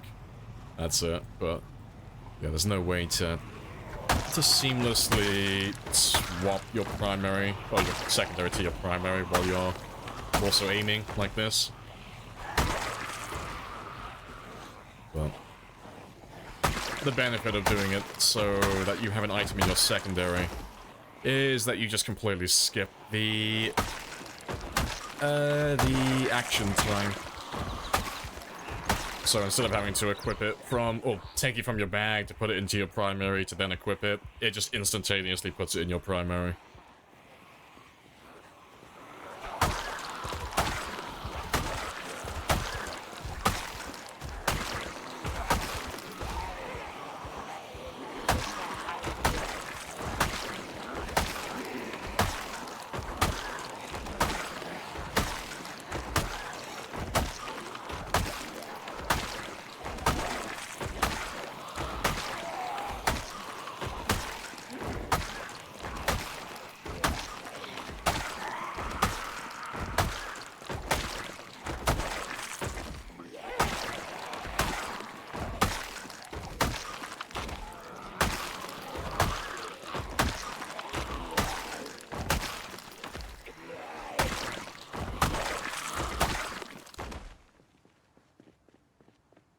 Good stuff.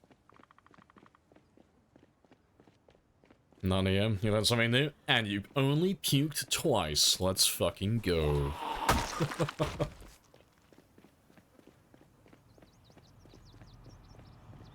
Let's have another quick rest.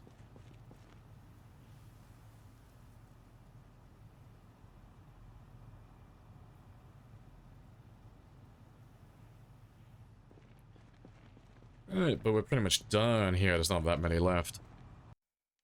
Alright, there are some ads that are about to run, though, in about 20 seconds, so I'm gonna run off and have a 5-minute break, because I've been sat for 4 hours. So I'm gonna go make myself another mug of coffee and stretch my legs, so I'll be back in just a moment, but I'll leave that one there for you guys.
And I'm back.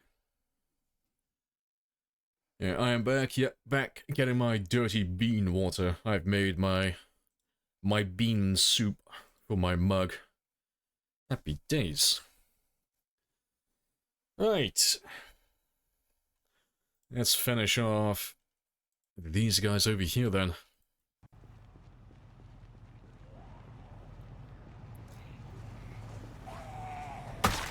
And once we get rid of these ones, we'll pull a little bit closer to the apartment building.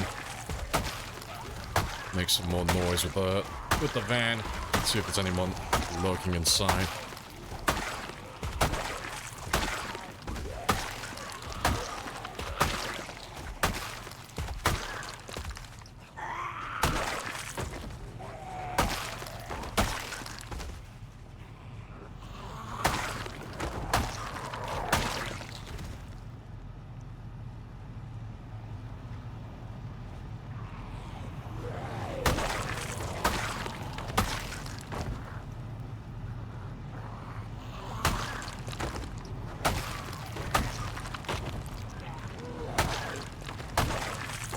Appreciate the follow.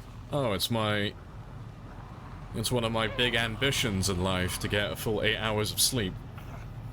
It finally happened. I finally have 8 hours of sleep in my life. Oh, welcome on in. And dual wielding machetes, badass. Oh, well, there goes the dual wielding. Oh wait, no, we haven't actually repaired him yet. We can hold on to him for one more session. Yeah, we can go back to pretending that we're dual wielding again.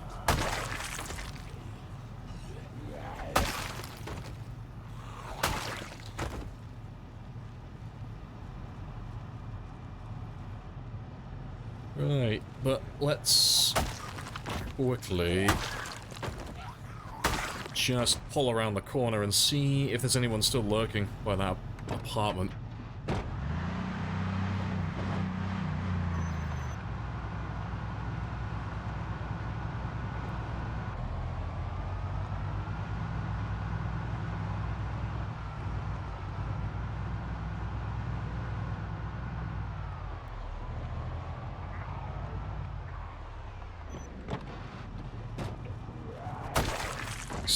If there is anyone left in there, they should have heard the van by now. They should be making their way outside.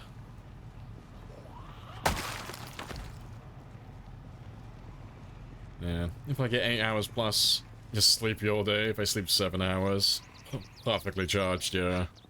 I'll say I just kept waking up last night. Like, I normally sleep from about 0400 till about 09. At the very most, so I'll get about 5 hours of sleep Monday to Friday. But I was just waking up like every fucking hour last night. Just no idea why. Just no alarm, no noise. But my body would just wake me up like, yo, it's time to do stuff. Yeah, hello Donkless as well. Hello, hello. Yeah, 8 hours of sleep, feel like that's with the Infinity Gauntlet. I can see everything. I can taste colors. I have infinite cosmic power.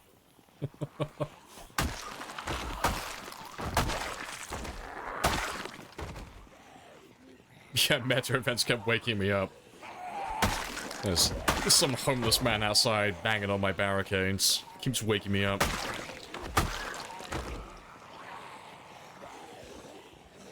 Oh, it's Earth. Oh, he changed your name. Okay, fair.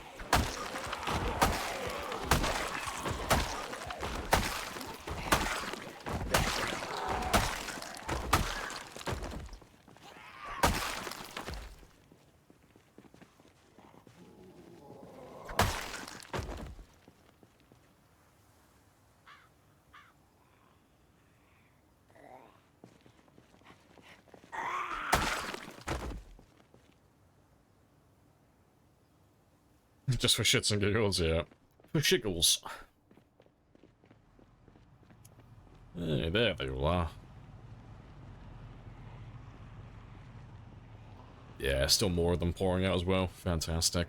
So I should be here for a few more hours.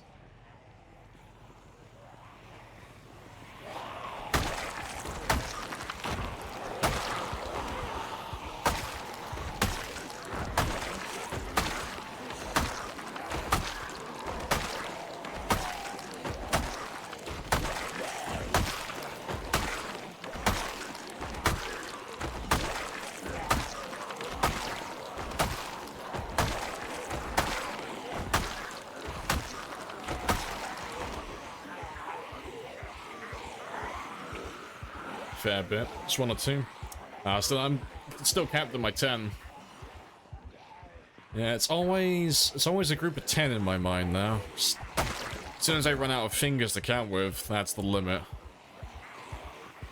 I don't know, maybe if I whip off the shoes and I start putting my toes in there as well, maybe we can count up to 19.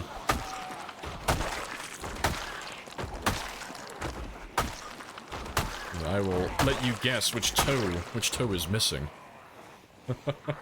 The lore thickens. Yeah, you're missing a toe.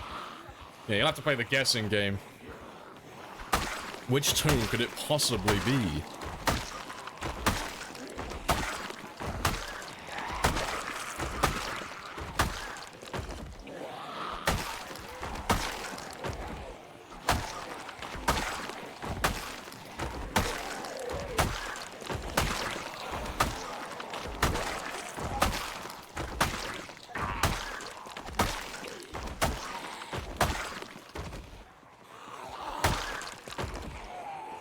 You're guessing Pinky or second. You may or may not be correct. I can't confirm or deny. It's a mystery. Yeah, the status of Lamprey's toes is a mystery. You'll never know. You know, it made me very sad though. It prematurely just preemptively ended my OF foot career, you know. I could have made millions selling feet pics online. Never work a day in my life, but sadly, I don't have all the digits, so...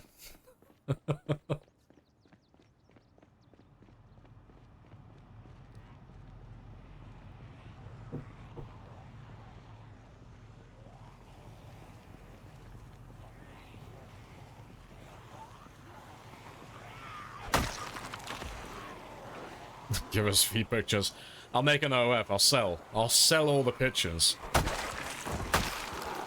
I can put that down on my list of achievements and in life.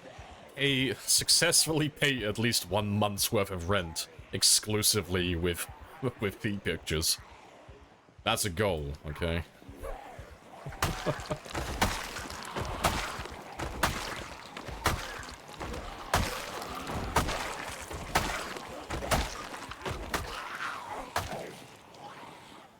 Bet there are people who are into that. Probably. There's enough people on the planet now. There's probably someone who's got that very specific fetish.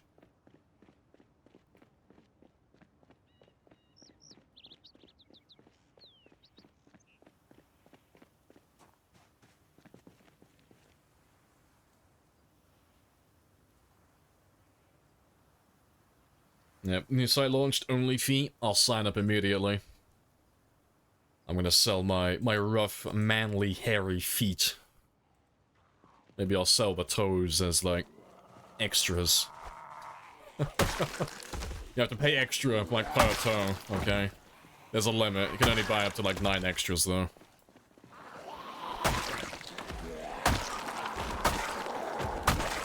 Yeah, it's a subscription feature. You're not allowed to have it. You've got to pay extra for that.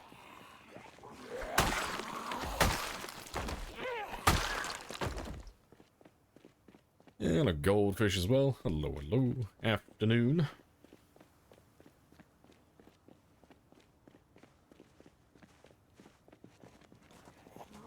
There's worse things to fetish size. I mean, yeah. It's like, that's Jerry. Oh, what's Jerry into? Feet. Okay, that's fucking weird, but I mean, it could be worse.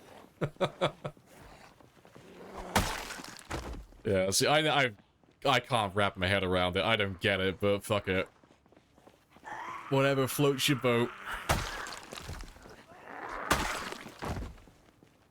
Show us those hairy grippers. Fucking grim.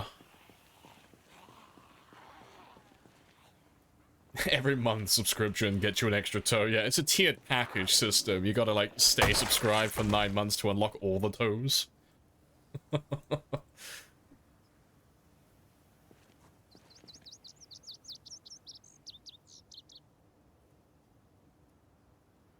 You get the heal for enticement and free. Maybe that's what I should do. Maybe I should start an OF. Put on like an old Victorian dress and just show some cankle. That's a... like, oh, how scandalous.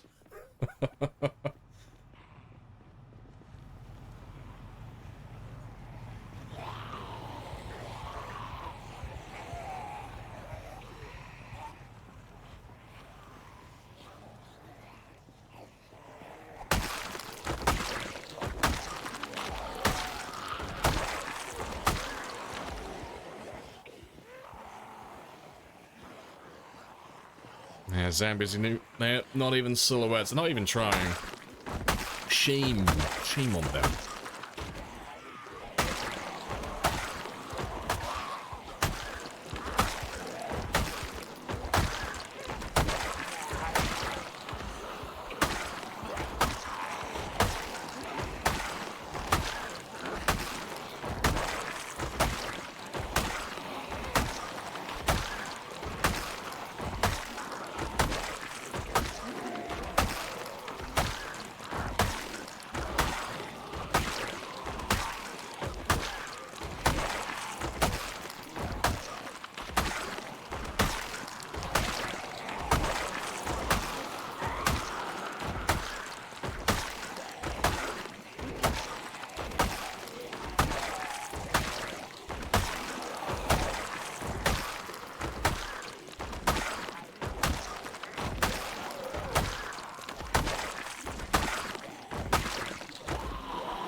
Yeah, golden.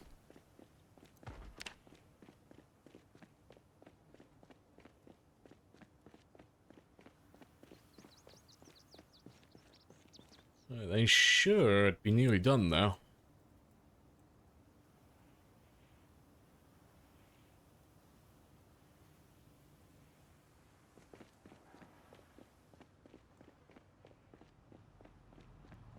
Yeah, there's not that many left. Let's grab about half of you then. And then we'll finish off the rest in a second. Yeah, good stuff though. So that's pretty much the worst of Louisville done then. I'll have to check that apartment building as well in a moment, but we've done pretty much everything. Like everything that's relevant at least.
Alright, last little group then.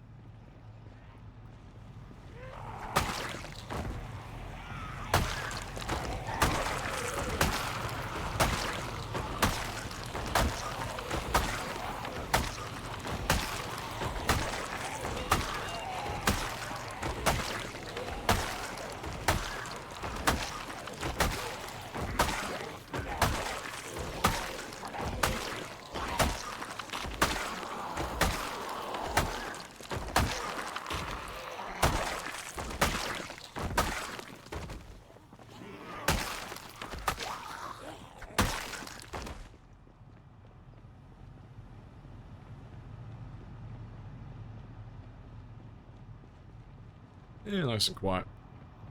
Nice. Right. Yeah, fucking GG's. GG. Easy. No re. Fucking skill diff. Yeah, not too bad. Alright, I'm just gonna move that.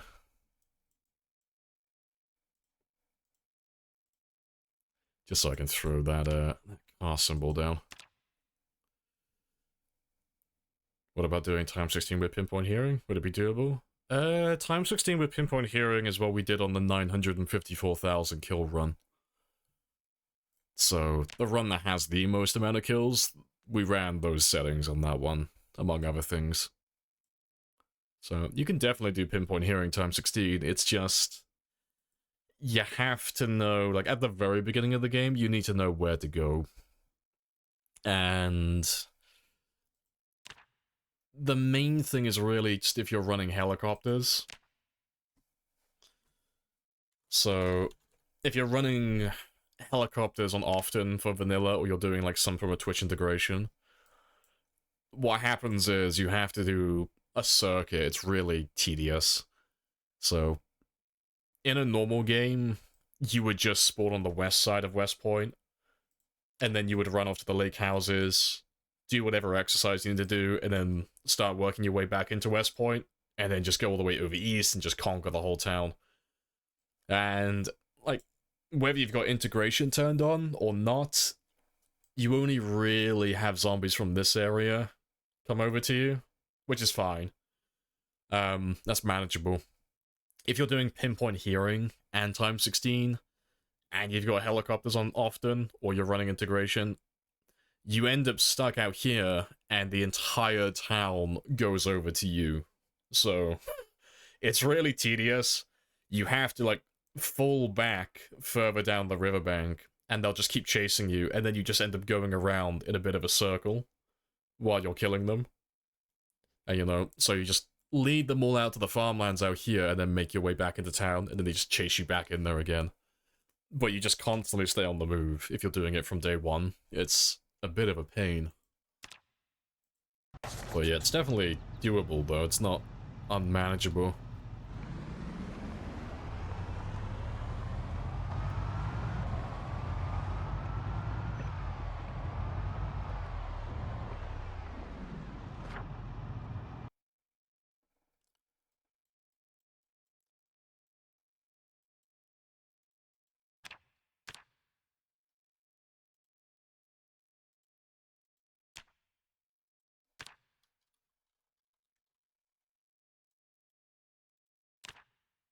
Alright.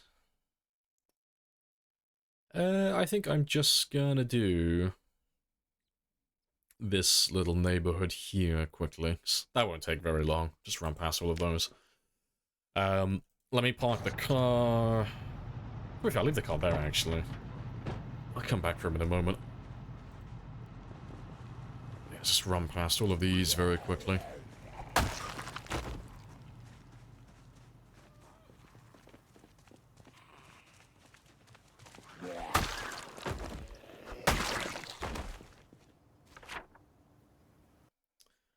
What's my favorite spawn? It's always West Point. Like, ever since they added West Point into the game, it's always been West Point. It's just the most, fun, really. But if they ever add any Louisville spawn locations, Louisville will probably be my favorite. Like, I like Louisville more than any other town, but it's just there's no option to spawn here at the moment.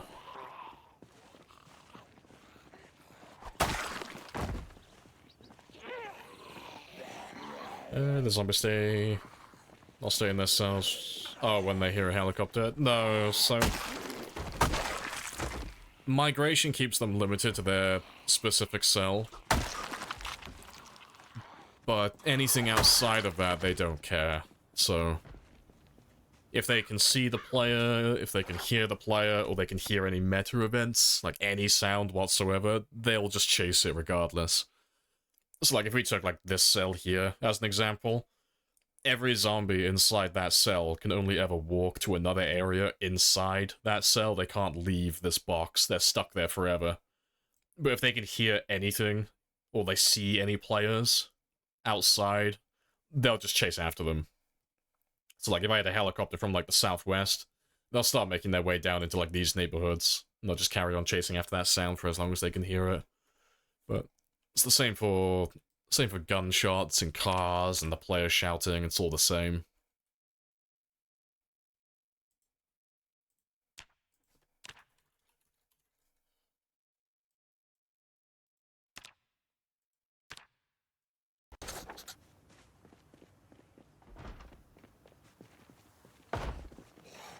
They migrate back to the original cell? No, they just stay wherever they go. And then the original rules apply again. Like, migration, again... Migration just stops them from crossing cell borders, that's it. But... if a zombie walks from, like, one cell to another cell, they can cross that cell wall if they're chasing after the player, or they're chasing after a sound, but as soon as they settle down again, and they get into that new cell, their migration will just keep them in that area again. They can't leave that cell until they hear something else, you know, until they hear something new again. So yeah, it's really not something you have to worry about, honestly. Like, migration is one of those things that you just kind of ignore. Like, it doesn't really play a huge role in the game at the moment. Like, it spreads the zombies around a little bit, so, like, just as an example, like, if we go back to West Point, right? If I'm in this neighborhood here, and let's just say hypothetically I'm living in one of the houses over here, it just means that every 12 hours, when the migration kicks in, I might get a few zombies from, like, the south or the east. They might wander into this area, because they're just trying to fill in empty gaps. You know, they're trying to spread out in the cell. But that's really it. Like, migration is a very small, localized thing. Migration doesn't really make the game any harder, really. It's quite chill. But, like, things like pinpoint hearing and stuff, where you're, like, tripling the volume of sounds, like, sound has no limit. If you made a car loud enough, you could engulf the entire map, and everything would start walking towards that location. Just to, like, compare scale, like, between something that's loud and migration. How many cells does he spawn from the player? All of them. Yeah, there's no limit to that. They'll spawn in every cell. The timer is a bit weird though. I don't really get how the timer functions. And that's vanilla. Yeah, all the migration stuff we've said is all of that's vanilla. That's just normal. But no, the respawn time is weird. Like, by default it's set to 72 hours, but it doesn't count down consistently. Like, when it starts counting down, it will count down the full 72-hour period, and then it will respawn zombies when it gets to 0. But when it comes to restarting the timer to do another 72 hours, it doesn't play immediately. It's weird. I don't really get what causes the delay with that. But yeah, it's the same for every cell, though. They all do it simultaneously throughout the entire world. Like, so if I'm living in Louisville, well, let's say I'm living in Rosewood to start with, and I kill everything, and then I move to Louisville, so I'm, like, about as far away as I could possibly be from it. The zombies will still respawn in Rosewood while I'm gone. You know, they're not gonna stay empty just because I'm far away. Oh, let's mark those cars as well.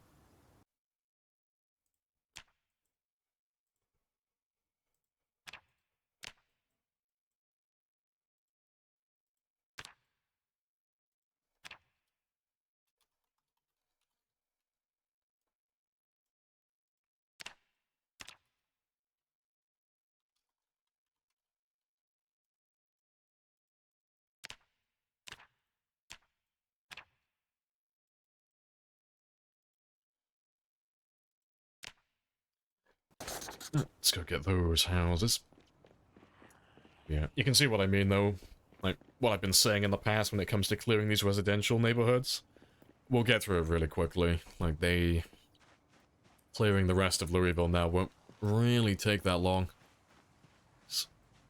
Doing an entire street of these houses, it's not even, like, the same as doing an apartment building. It's like a fraction. It's barely anything.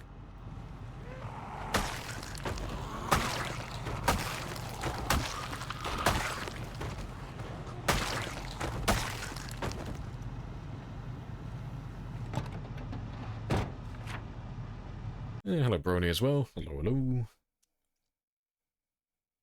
Is it true with plant growth and vegetation? Is it true with plant growth and vegetation? What do you mean by that? What are you asking exactly?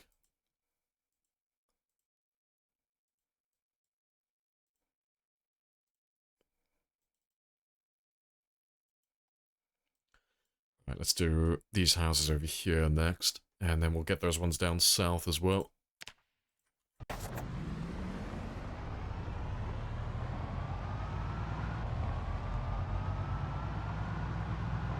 Oh, I forgot about you. Hiding in the blind spot.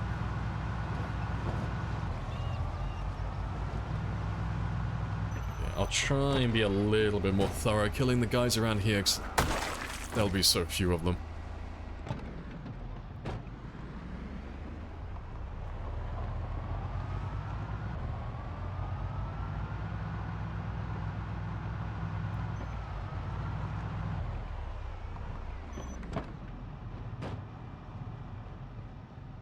Let's start at the top, though.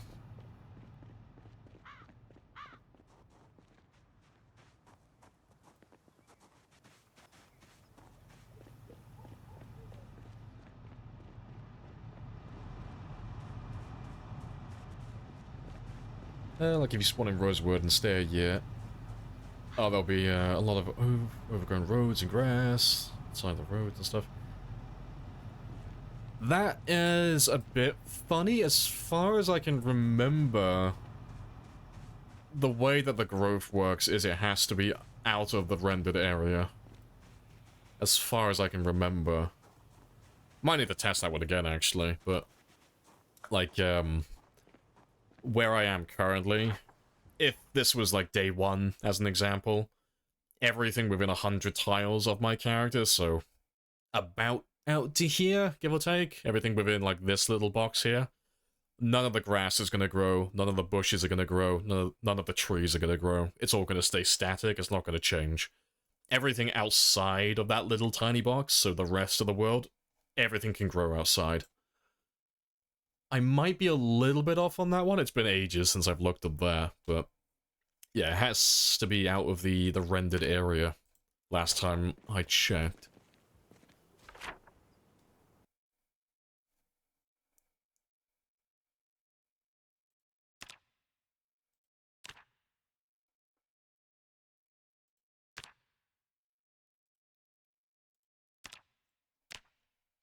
You like to play without respawning? Yeah, it's more fun. See, I'm not too concerned about the realism aspect of it. I just find it more fun clearing things. Just think it's more satisfying. Like, if I'm gonna spend hours of my time killing zombies in a town, or on a specific road, I want to actually make progress, you know? Like, once we kill everything in this area is gonna stay dead, so... if I want to loot it, or I want to do any base building, or anything like that, I've earned the right to do that stuff now. You know, I've done the work to have it.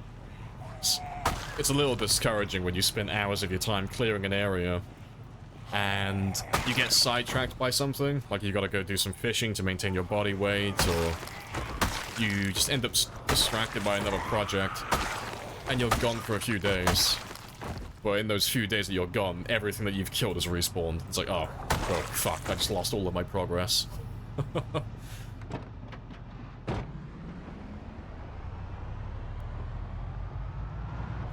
No, they never move back, Sparrows. They always just stay wherever they are. So...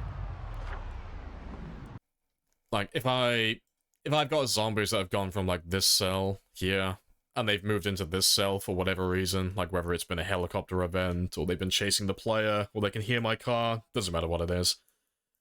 When they're in this cell, they're now just bound to this cell. If they want to migrate, they just stay in this area and just walk around this zone. You know, they can't leave that area. It's... like, just to, like, narrow it down to, like, the only thing that matters, just remember, when it comes to migration, they just can't cross these borders, that's it. Nothing else is relevant, nothing else gets applied, it's just... when zombies migrate, they stay in their box, and that's it. They don't ever go back to their original box. They can't cross the cell borders at all, there's no exception when it comes to migration. It's, only everything else that can pull them out, just sound and sight.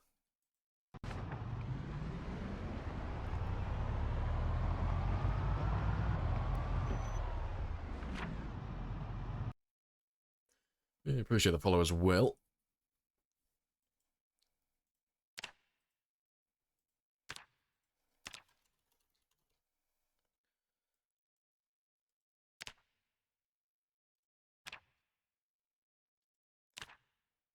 From that you'll remember, yeah. Just try not to, like, overcomplicate it. It's probably the best thing I can tell you.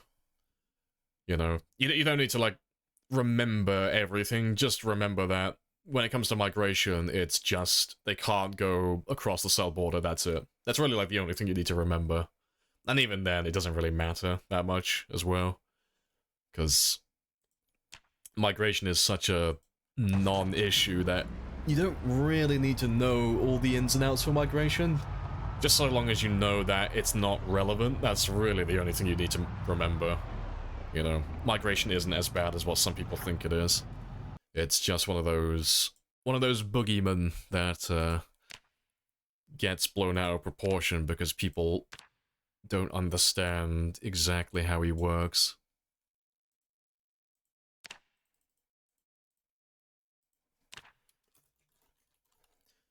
You know, it's a bit like the heli events and things like that, you know?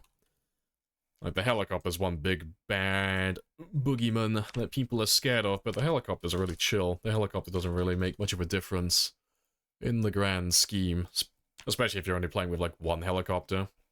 It's really chill. But people have a habit of giving it more credit than it deserves and overcomplicating it.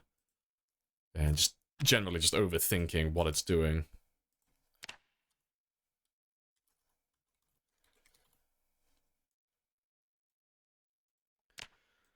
Right, yeah, let's get this street here next. Just finish that block off.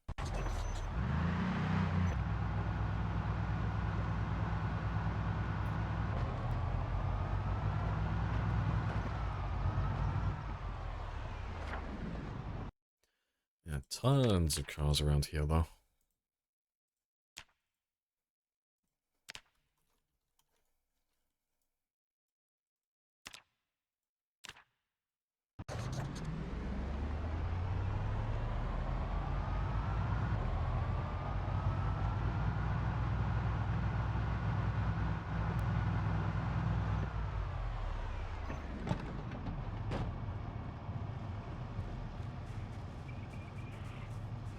Yeah, people focus too much on trying to understand how a feature is implemented versus how practical it is in the game. Like,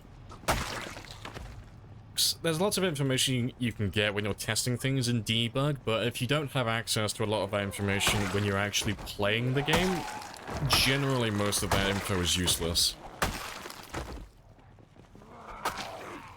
You know, like, it's all well and good if I know how many zombies spawn in every part of the map in every cell, but if we're doing a run like this where it's got pinpoint hearing and such, unless I'm actively tracking every single movement and every single sound event, the zombies are all over the place at this point.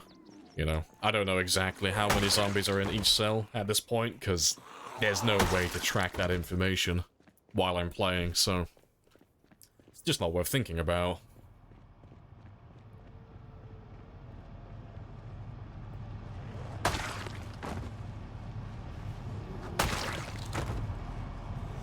Why am I looking into every house? Because we need to have line of sight to make the zombies spawn. Yeah, and we're killing every zombie. So the way it works is you need to have line of sight, and you have to be within a certain distance of the building. So, unless I get close to the building, and I can also see inside of it, those zombies have not spawned in yet. But the spawn for the buildings only occurs once, so once we run past the building, and we've seen inside of it at least one time, we know that that building's clear now. That building has spawned his zombies, so long as I keep making noise and I keep driving around, eventually most of the zombies inside the buildings, they'll break out and they'll try and chase me down, so they'll be in the roads where we can kill them easily. And then, far into the future, when we've pretty much killed everyone, and we've run out of zombies in the roads, then we'll track down the last remaining zombies inside the buildings. Just the guys that got stuck in, like, bathrooms and places like that. Right, I think I'm done with that area. I don't really want to do any residential today, 'cause it's just tedious and boring. Let's go down to this area, and we'll finish the last of these commercial buildings down in this area. So there's not too many to go through down over there.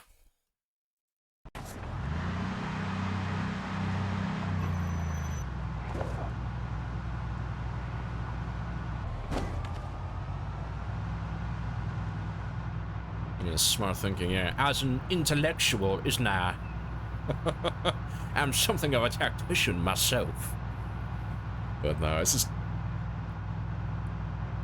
clearing the majority of them now so that later on we can be more methodical with it. At the moment, we just want to get rid of the overwhelming majority, so we want to get all the big zombies to spawn in the buildings. We want to kill all the big groups in the roads. And then when we're done with that, then we can start tracking down the really small numbers, you know. Like the odd 1 or 2 zombies that are stuck in a bathroom somewhere.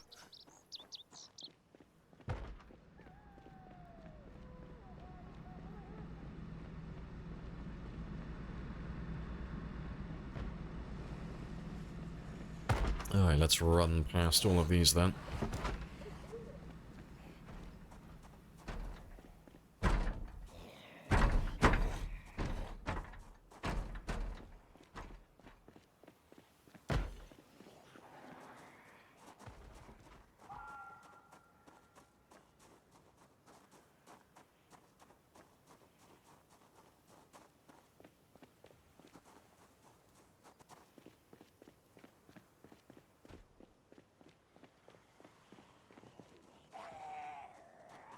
You are chasing after a house alarm. Pretty sure. There must be a house alarm going off down over there somewhere.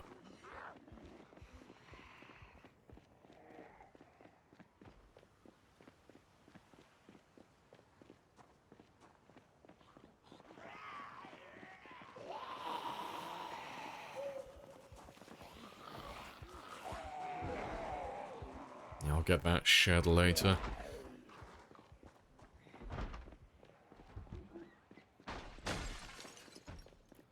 When the helicopter flies over, like from... when it flies from, like, south to north. So, I mean, there will be less zombies in the south. Yeah, I mean, they'll just chase after it. Like... When you say, like, less zombies in the south, they'll be, like, fucking miles away. So, like, when the helicopter spawns in, it doesn't spawn on top of the player. Like, if I had a helicopter spawn south of me now, it would be down about here. So everything down to about here will hear the helicopter. So, like, it'll empty out this area a little bit. But all the other zombies from there up to where you are, they're just gonna follow the helicopter up towards you. So, like, there'll be a bit of a bold spot down over here where it's kind of pulled the zombies away, and then the guys further south are out of range to hear it, but yeah, it's miles away from where you are. It's not something that's going to be on your doorstep.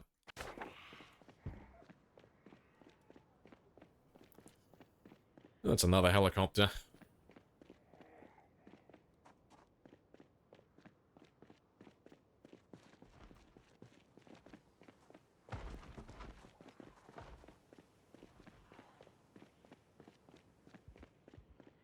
Alright, let me just mark those buildings then, and then we'll just run past this last one.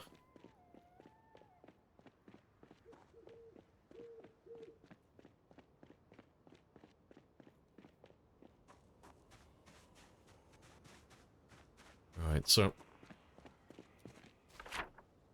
I'll run off and go get some sleep now.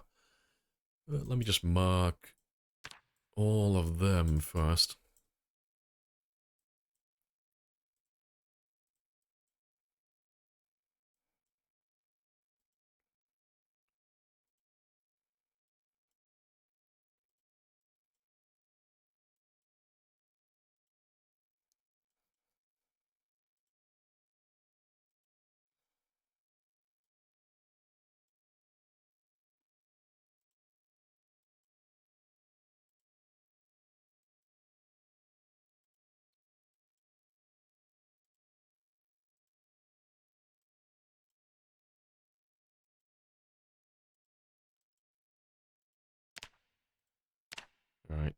I can mark the other cars later, but as long as I mark the little helicopter, well, that's all good. Right, yeah, that's another little area done. I'm gonna leave those guys for a second, though. I'm gonna run back to the apartment building over here, get some sleep, and then we'll come back for them in the morning.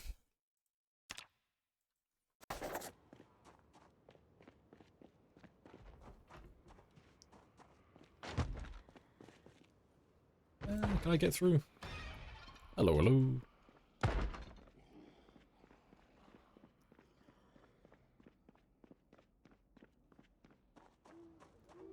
Oh, I didn't realize you had a bunch of tall fences on this side. You suck.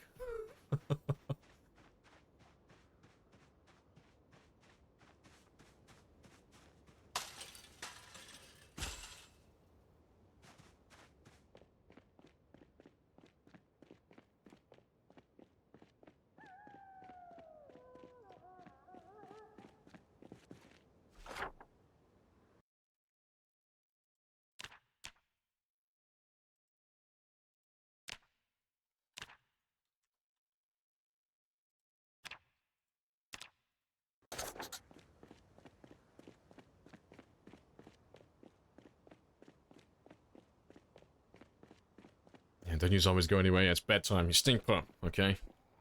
I will return. I will be back.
Alright, let's give him a few minutes, just in case something was following me. 'Cause I don't have any sound outside at the moment. I don't have any decoys. Yeah, I can't hear anyone though. It sounds quiet. Where'd you mark red cars? It's just good to mark them. If I'm not going to move them out of the road, it's just good to have them on my map so that when I'm driving around, I just know when to expect vehicles in my way, and which roads are blocked and which ones aren't. Marking every car, like all the ones in the parking lots, super unnecessary. You know, I won't use most of that information. But it looks cool as fuck, so I'm gonna carry on doing it. I like seeing my map get filled in with information. It's very spicy. Right, let's head back to the car now. I'll grab some food on the way.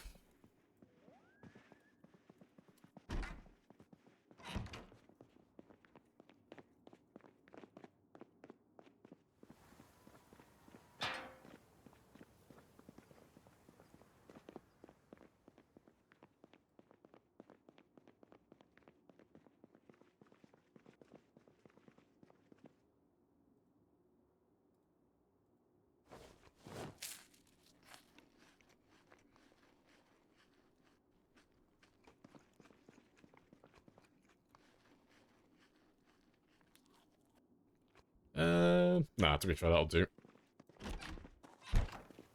Yeah, off we go.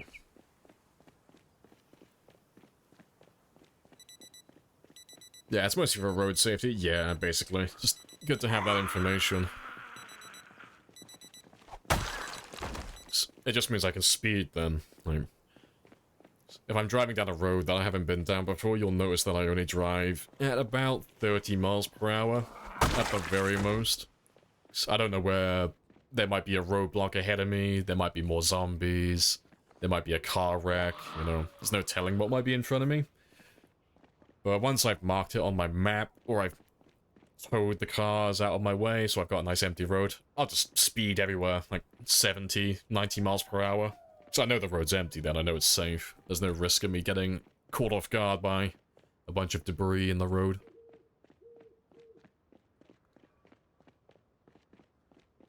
Always try to move them as you find them. Yeah. See, I'm not moving them on this one just because I know I'm not going to be in Louisville for a tremendous amount of time. Like, but we're pretty much done with Louisville now, honestly. Like, there's still plenty of residential buildings to clear out, make sure they've all spawned in, but we've done the worst of it now, so we'll be turning our attention back to the rest of the map soon.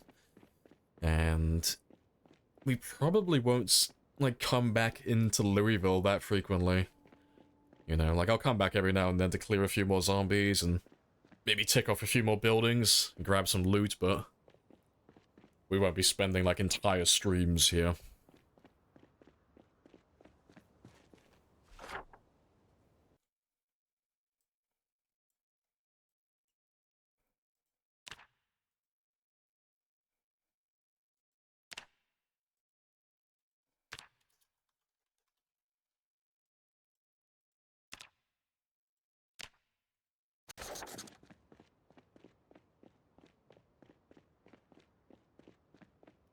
Right, but my car should be about there, more or less. Should be on that T-junction. Also, I did run past you earlier, didn't I?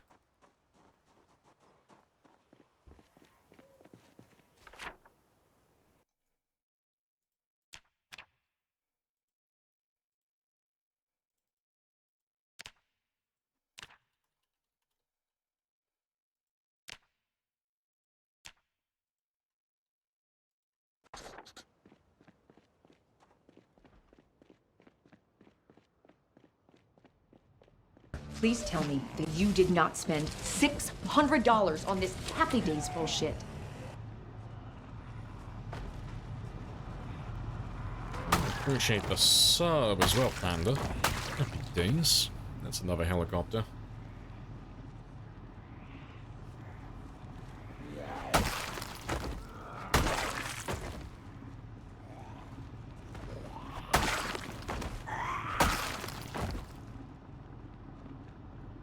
Alright, let's make some more noise with this one so we can pull them all in. Get those RPMs up just a little bit.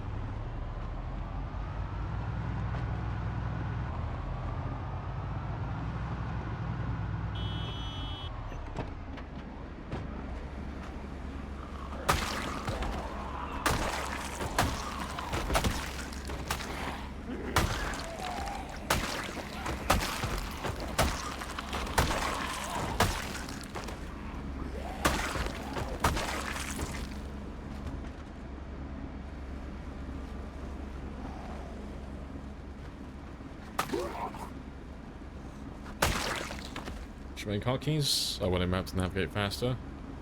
Yeah, it seems like a little unnecessary, but I would never say no to more hotkeys. Like, hotkeys make the world go round. The one hotkey that I would want, if I had to pick any though, is a hotkey for the move furniture button. Because there's no hotkeys for any of this, you have to click on it all. But because we end up putting down our furniture constantly, like every few minutes, it's a bit of a pain not having a hotkey for that one. Just to speed it up a little bit.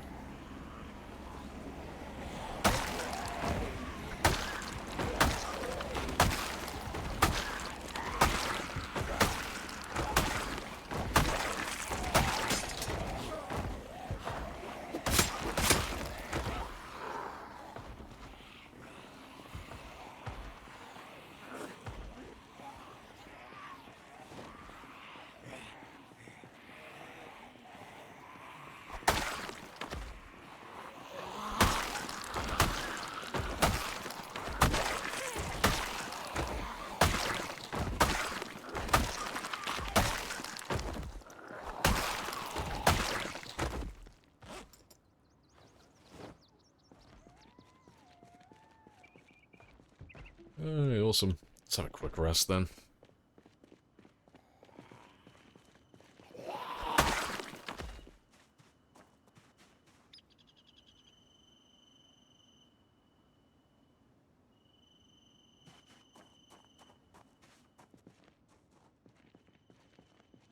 Alright, good stuff. Time for performance reviews, yeah. All zombies fail and will be removed from the premises.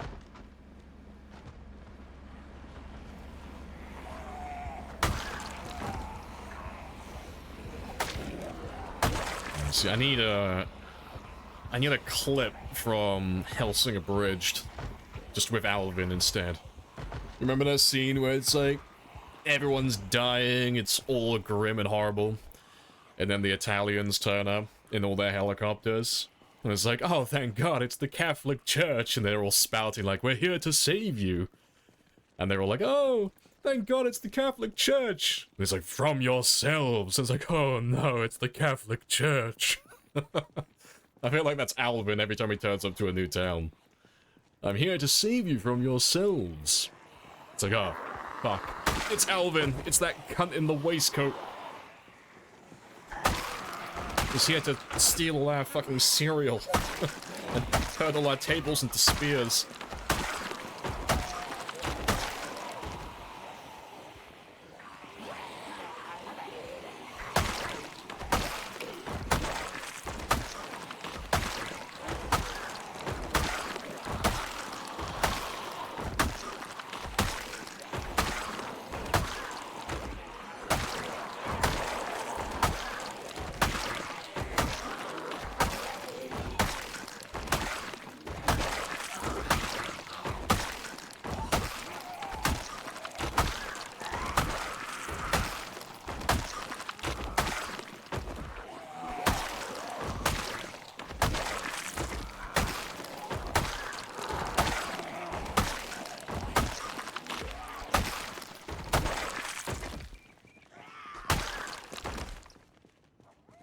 We're here to save you, just has like a little creepy smile.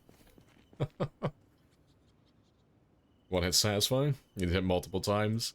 Yeah, it's really fun when you get to the high levels. You can just kind of like mow through giant groups without too much effort. Never really takes too long to clear an area. To be fair, that is a question actually, because I haven't looked at it this whole time. What are we averaging? We haven't bothered, well, I haven't bothered looking at my average kill rate since we started this run, but what are we on? So we've been alive, 400, well round up, we'll say 401 days.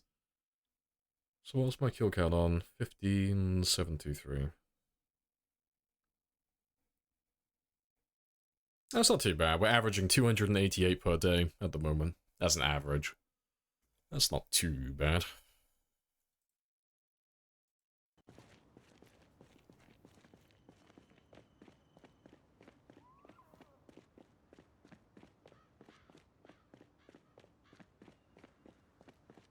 His smile with way too much teeth. Yeah, he's got that Terminator 2 Arnold smile.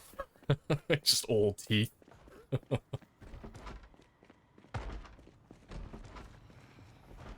You can do better. We'll probably get up to 300 soon. To be fair, what would we need, actually? What should my kill count be on? Say 401 times 300. We're about 5,000 short, or a little under 5,000 at the moment. But we're averaging more than 288 at the moment, so my average will just slowly climb as we get further and further into it.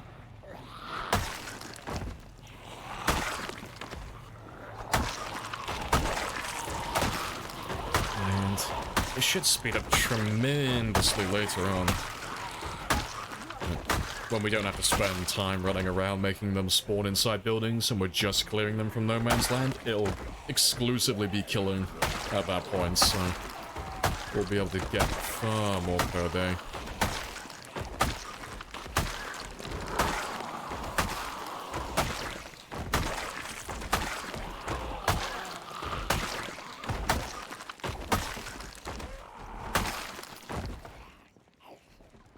Like how first aid and trapping are almost 0. Yeah, well first aid is on 0, yeah.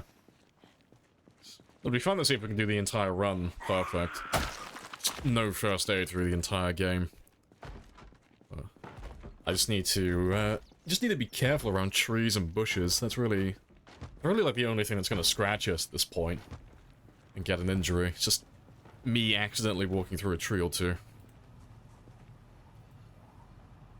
Yeah, we'll do some more trapping though. On Friday, we'll get that one leveled up some more.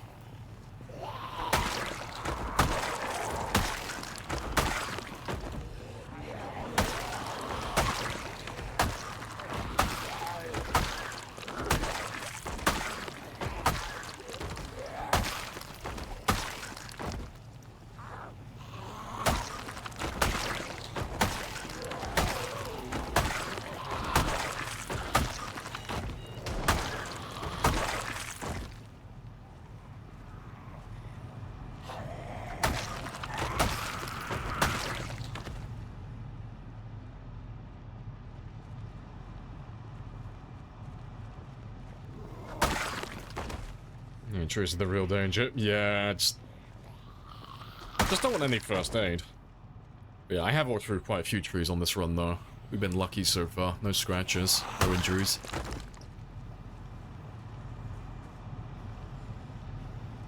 I got a neck scratch. Yeah, you're in trouble. Yeah, you always got to have a bandage on you. It's mandatory. Doesn't matter how good you get at the game. Everyone who's played for a while has one bandage, specifically for neck wounds. It's always got to have one. Yeah, neck wounds don't fuck around. You've got to get on top of that instantly.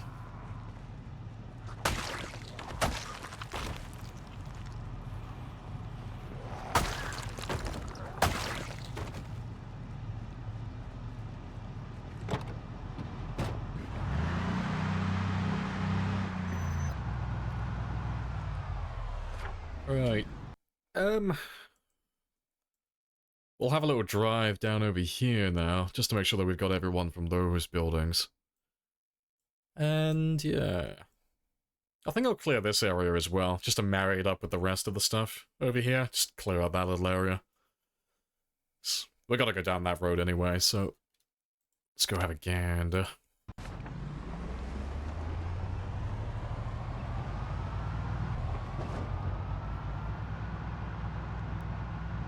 Accidentally lacerate or perish. Oh, on broken glass, yeah. I guess I'll die then. I might need to make a quick detour though. I do need some gas. I'm running low. To be fair, where is my nearest one? Because I still need to power the gas station over there.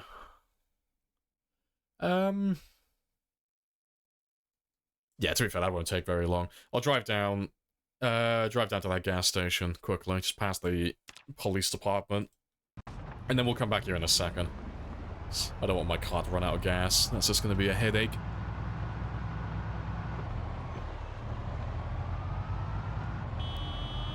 I'll give those guys more chance to get out of the buildings anyway.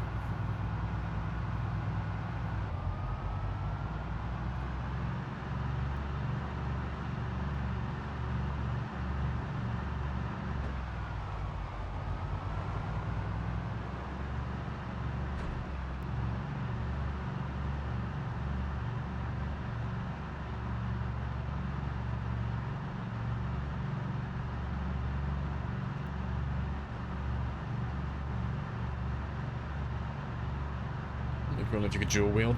Oh, I use independently, yeah. It would be funny. Run around pretending I'm a assassin Skyrim build.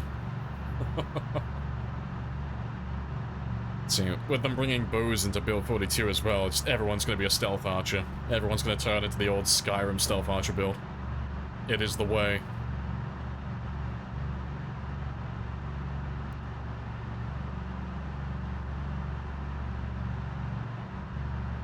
Oh, you got a laceration? Yeah, he didn't have a bandage. Just dead instantly then.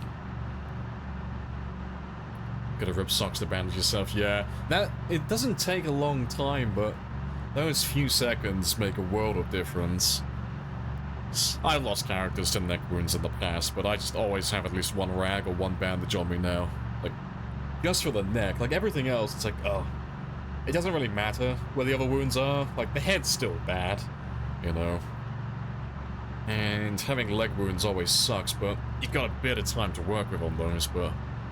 Yeah, neck wound, it's either you're on it or you're dead.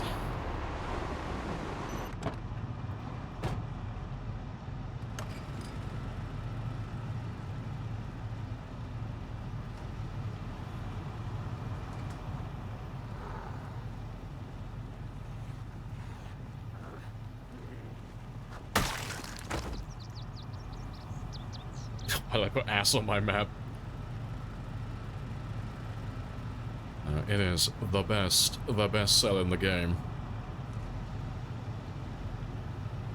We must go to the ass cell.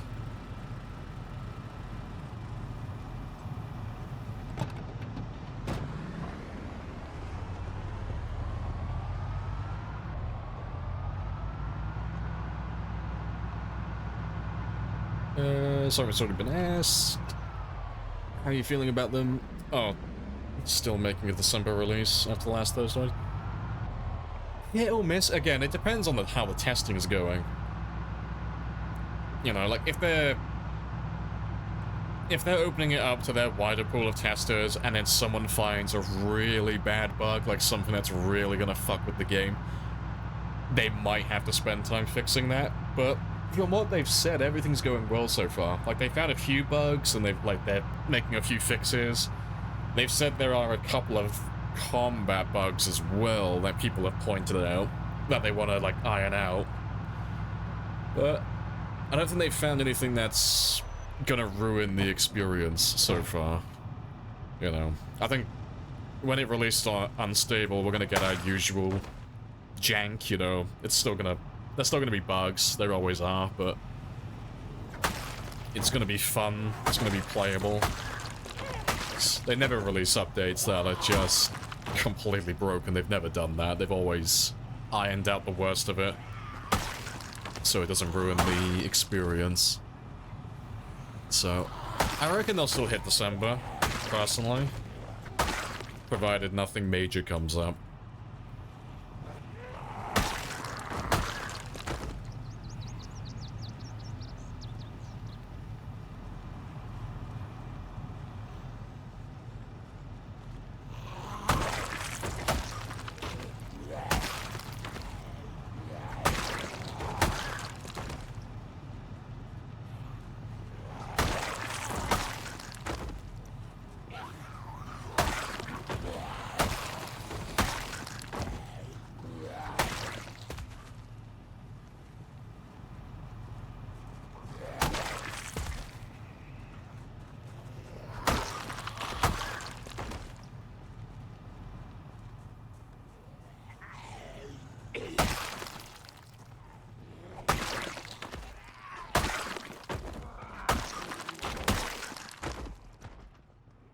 Yeah, that'll do.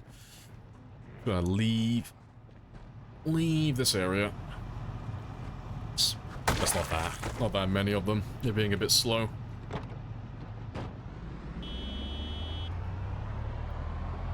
One year, 1 month, 1 day. Nice. 11 days, 1 hour.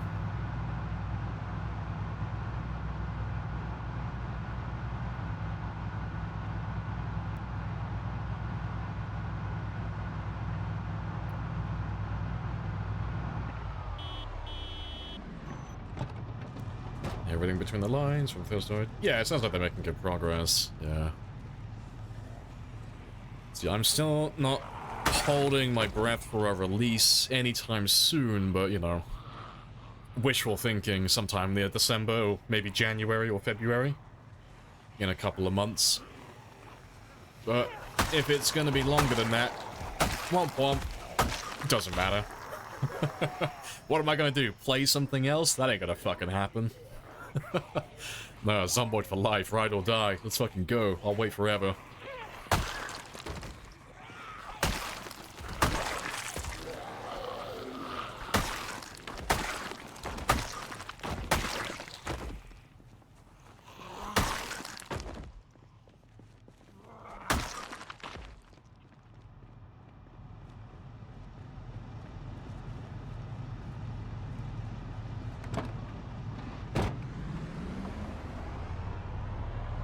Imagine being a little zombie swarm.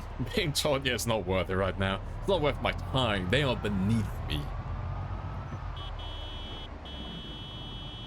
No, I was told that this city had worthy opponents.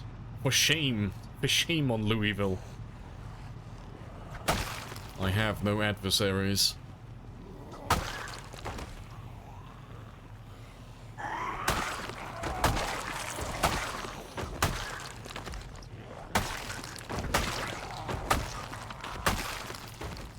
First playthrough, hardcore Farmville, baby. Oh, fuck yeah. You know, when 42 drops, I won't be playing like this. I'll be just spending all of my time in base constantly. Like, 42 comes out, and we start doing a playthrough. There will be almost no killing. Like, it will be minimal. I just want to work out how all the crafting and all the husbandry and all the hunting and all that stuff works. I think the only killing that we'll really do is just things on our doorstep and testing some of the weapons out. Yeah, I do like the sound of everything they've said regarding husbandry and farming and hunting and such. It does sound like that. Surviving day-to-day is going to be more interesting. At the moment, the farming is... like, the farming's not terrible, it's just... there's not a lot to do with it, you know? Once you plant it and water it, you just don't really have anything left to work on, you know? You've done everything you need to.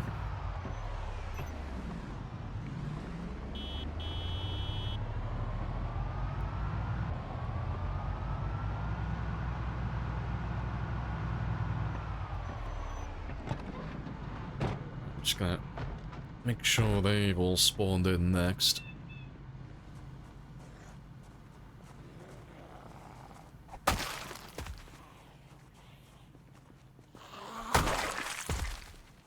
You thought the asylum was interesting? Yeah, that building was fucking huge. Yeah, that's a big boy building.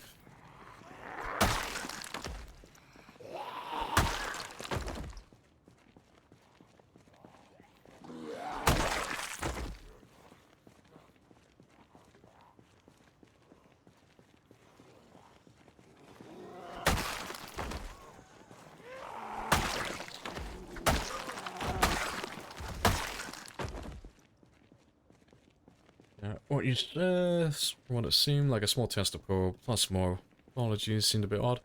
No, it's just their way of doing things, yeah. Like,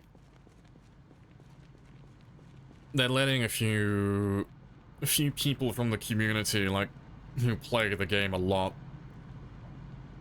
early access to it so they can get feedback on how the game is feeling, but they're not just dumping it out for everybody immediately. But I'm sure they just messaged a bunch of their old testers, because I mean they've done it for like previous builds in the past. Like they'll have a few streamers and a few YouTubers, and no doubt they're letting people they know in person and such give it a test. But I think it's the right way to do it. I think they're doing well with it, because like God forbid they just put it onto unstable and then someone finds like a really horrendous game-breaking bug. It's like, oh fuck, we're all gonna die. No, I think doing a small, slow rollout, doing like methodical testing and such is fantastic. It's like they say, as long as they're making sure that it's fun and playable, that's really all that they need to do, and they sound like they've covered that perfectly. No one's expecting it to be completely perfect on day one with no bugs.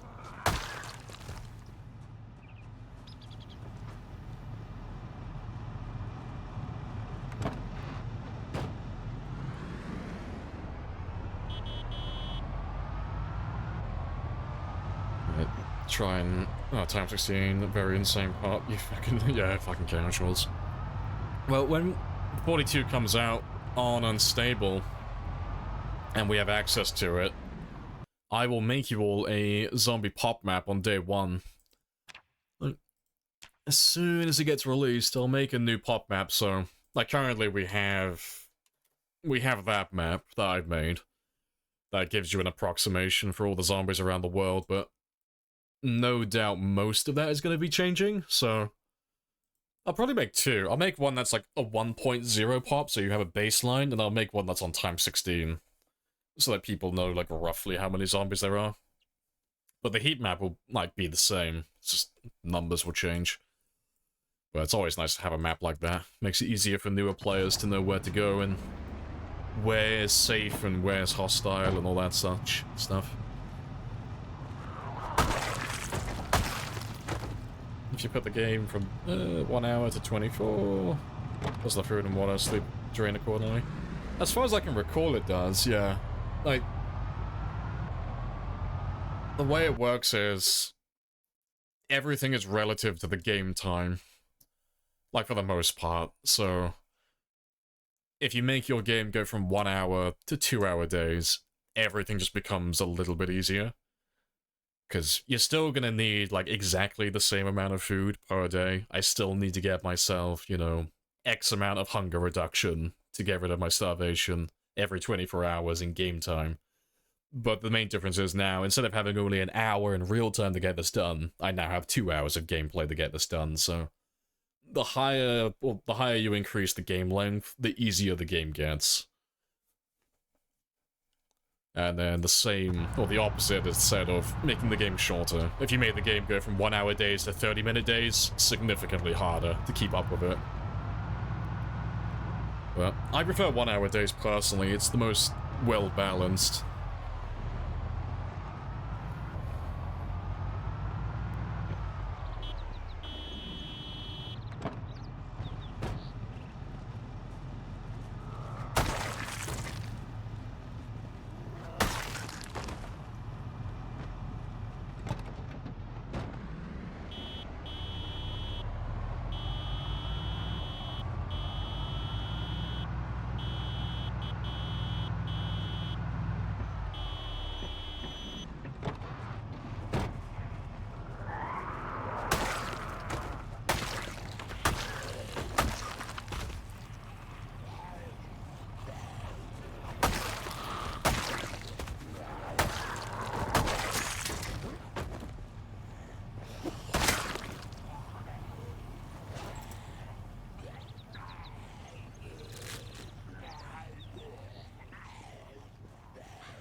Looking forward to the Pitch Black Nights? Yeah, on 42.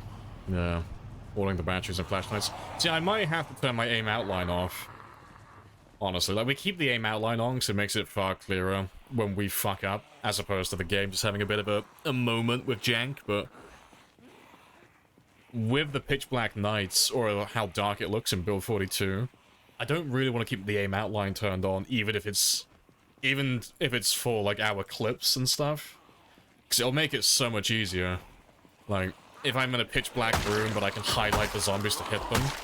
So I probably won't use the aim outline in 42, because it just seems like it'd be far more fun to have their dark lighting and be completely at the mercy of having a flashlight to actually be able to see what you're doing.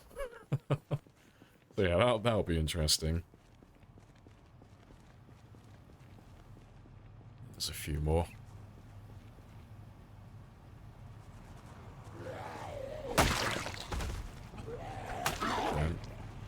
Looking forward to doing some exploring in their basements, though. But how dark everything's looking. Clearing buildings should be far more fun in 42. At the moment, you just make a bunch of noise outside, drag everything out onto the street, kill them all, and then just make sure you're going inside the building in daytime. And you're pretty much set then.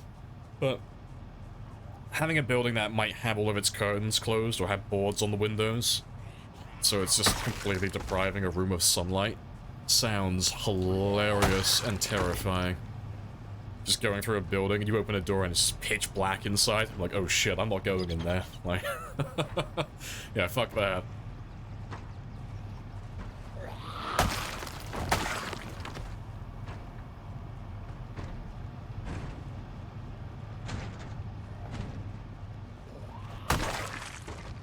I think we're done around here.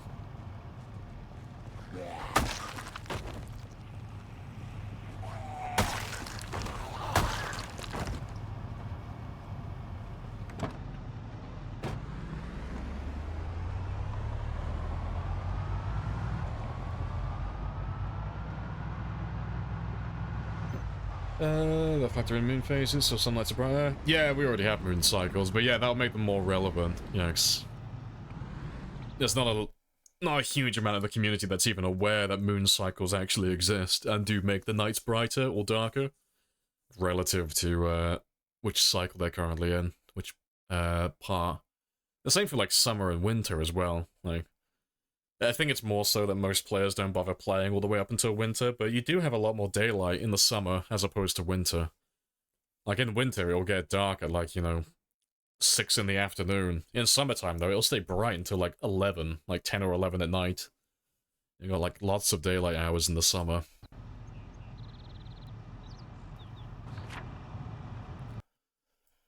Right, where am I going next? I need to do those, get those buildings down there.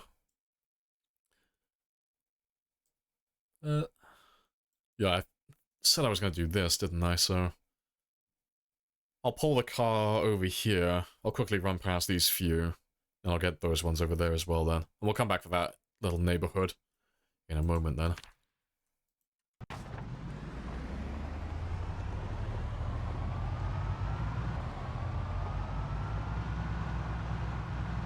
Need more coffee? Need to be more aware? Yeah. I guess it's just because, like, it is really... I'd say it's really noticeable. If you compared 2 screenshots, one from having, like, a full moon to the other having no moon whatsoever, it is quite noticeable, like, the brightness, but... because it's a slow transition over the course of an entire month, I guess it's just not that noticeable. So it only changes slightly every single night, and most people aren't outside during those times, so... I guess it's just quite easy to miss. But I love going outside when there's a full moon. It's so much easier to see everything. Especially when it's good weather as well. Like, if you've got no overcast, there's no clouds in the sky, and it's a full moon, oh, it's like daylight. You see everything. It's amazing.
Alright, Golden. That's all of them done.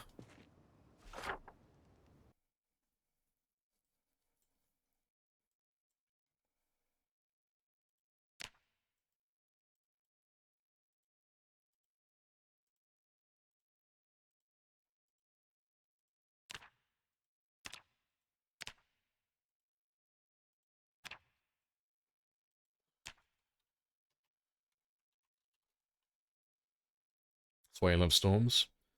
It's just about the rain, it's about the cloud cover. Yeah, see, I fucking hate storms. It's such a major inconvenience, like having a storm that goes on for 3 days. I'm like, fuck's sake, I can't see anything. Yeah, it's like so dark when you have clouds like that. Sometimes I'll just opt to run back to wherever we're living and just hide, just wait it out, because it's like, I can't see anything between all the dead bodies on the road and the 10 year later grass and then the overcast and the rain. It's like, fuck. I'm blind. I'm legally blind. I can't see anything.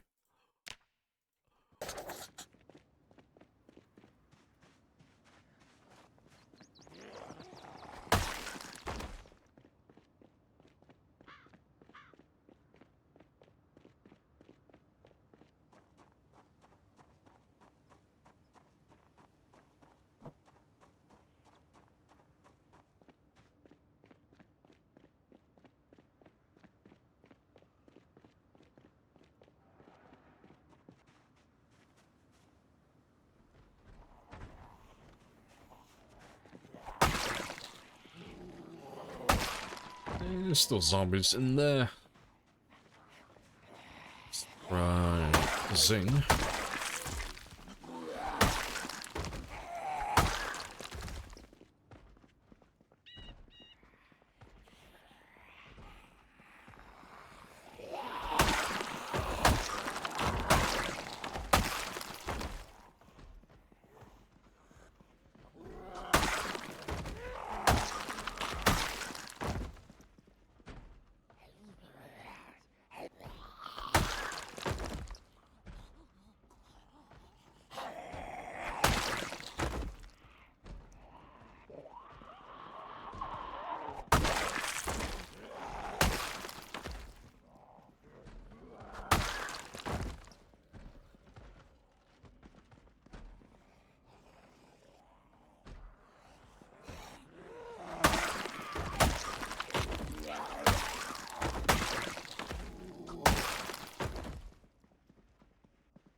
That'll do.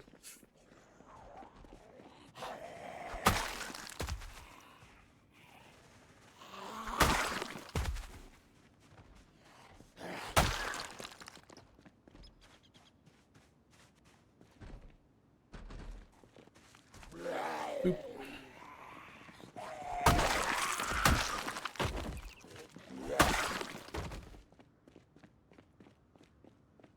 Right, let's run past those two down there then, and get that last commercial building. Let's make a nice cup of tea and wait for it all to blow over.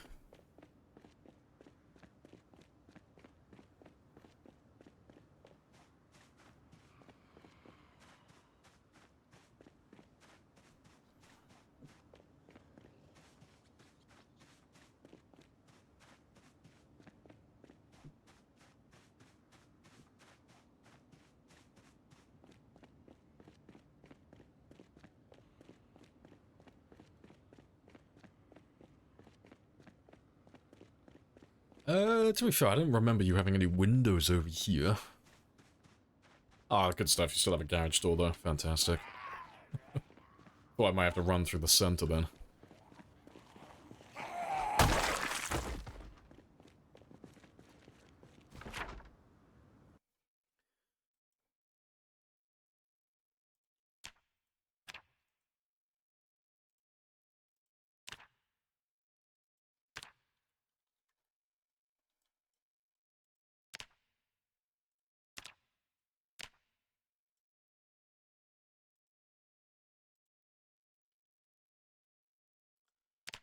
Right. Last building for this little area, then.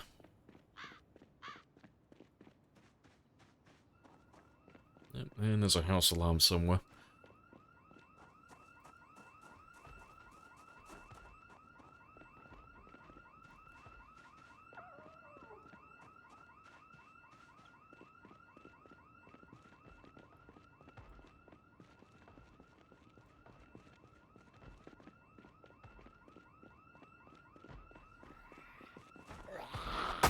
Make me lose count. What have I got up to? Cool.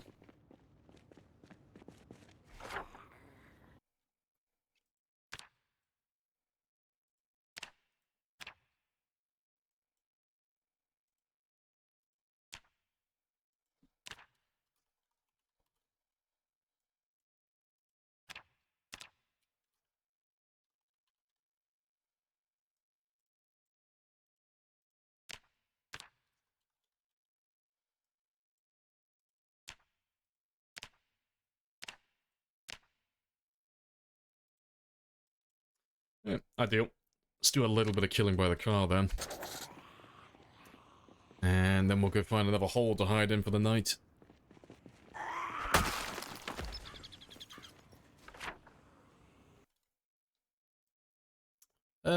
Fuck, I already lost where I am. There I am. Let's mark that car rack as well.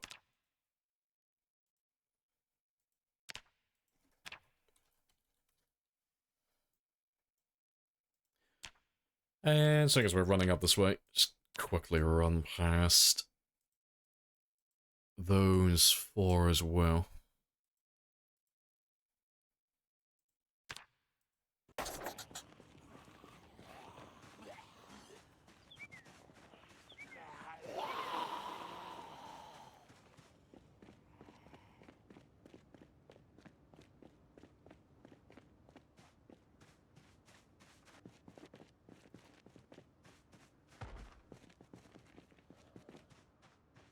Alright, awesome. But my car should be just down this road here.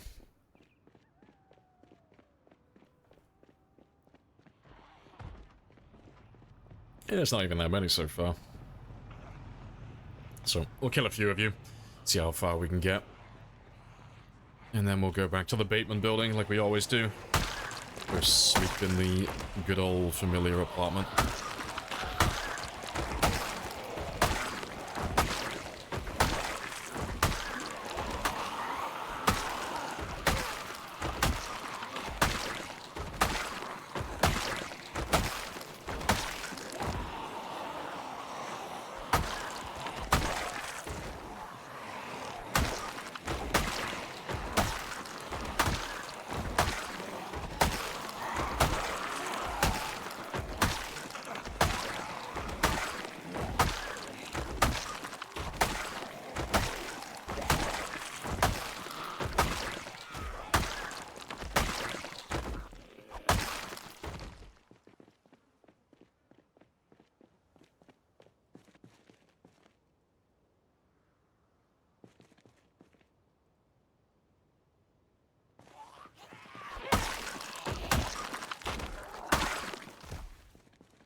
Alright, golden.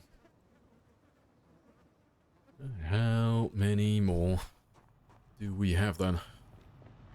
A few. Cool. Yeah, we're definitely not going to kill all of them right now then. That's going to take a minute or two.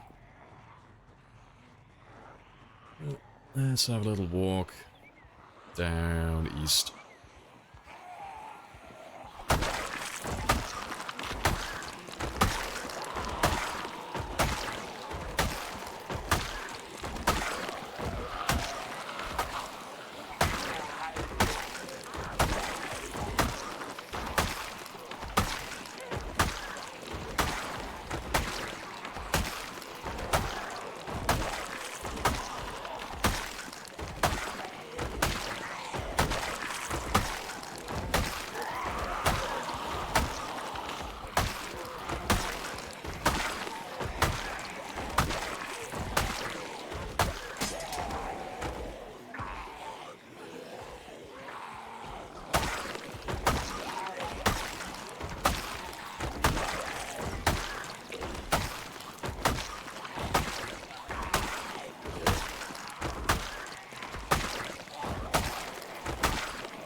Ah, golden.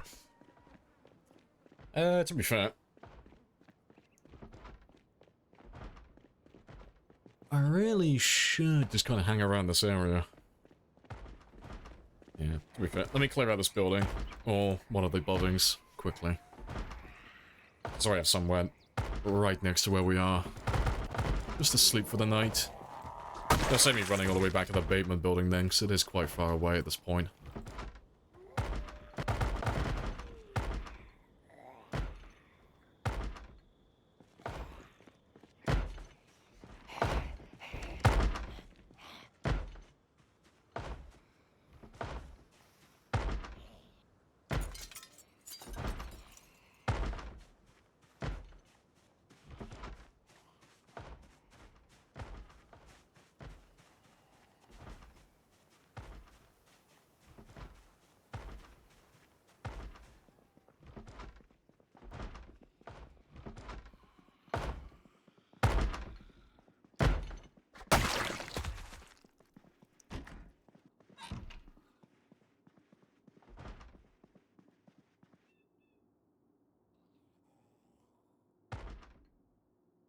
Can't tell if you're in this building or the one next to us.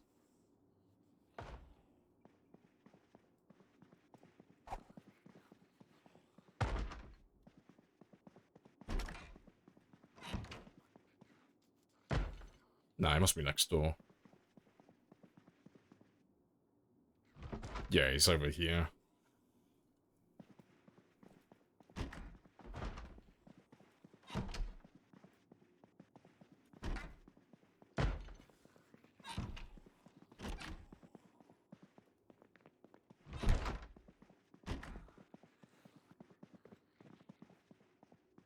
Right, golden. So we're all clear. In here then.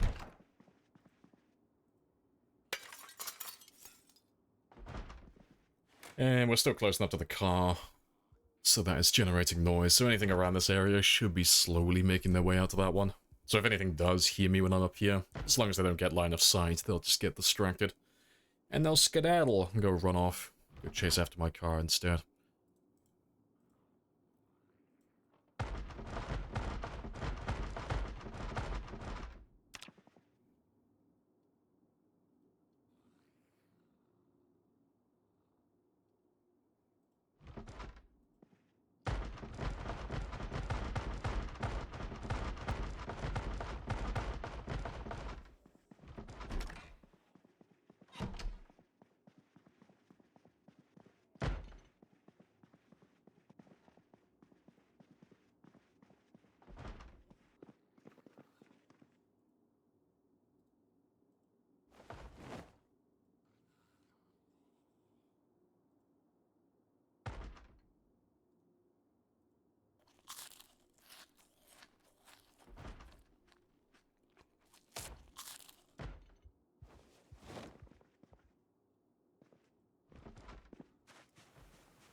Awesome. Let's mark that one off as well.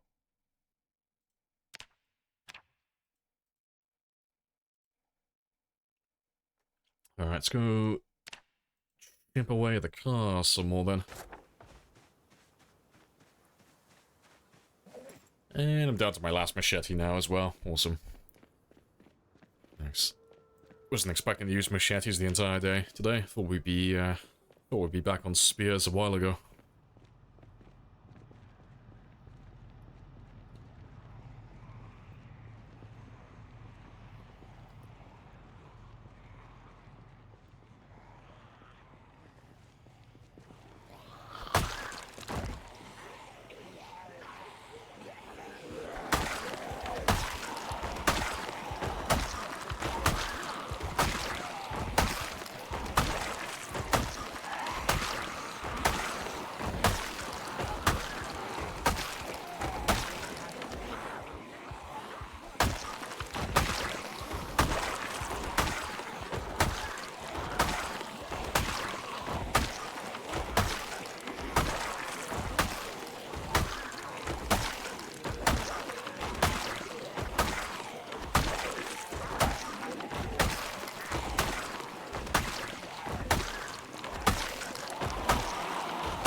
Good stuff.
Yep, fog, indeed. Not ideal, but it is what it is.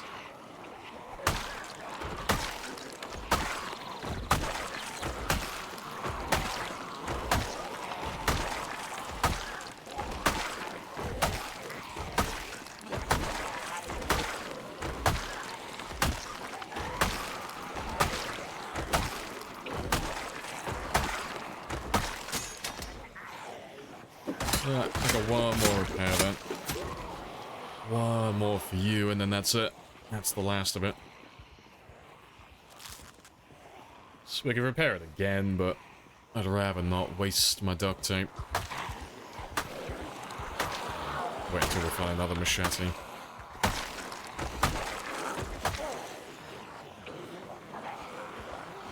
Yo. Okay, let's go have a little sit down while they catch up.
Oh, good stuff. And there shouldn't be that many left now.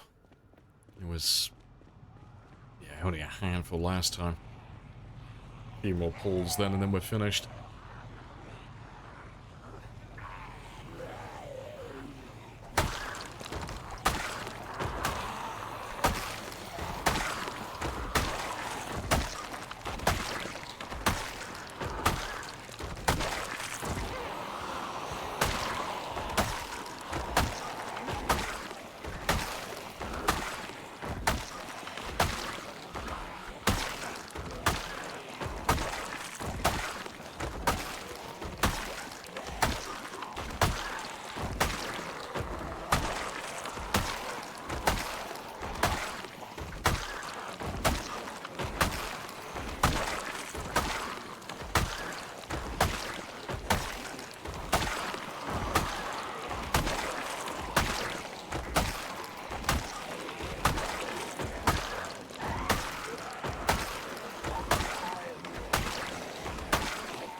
Good stuff.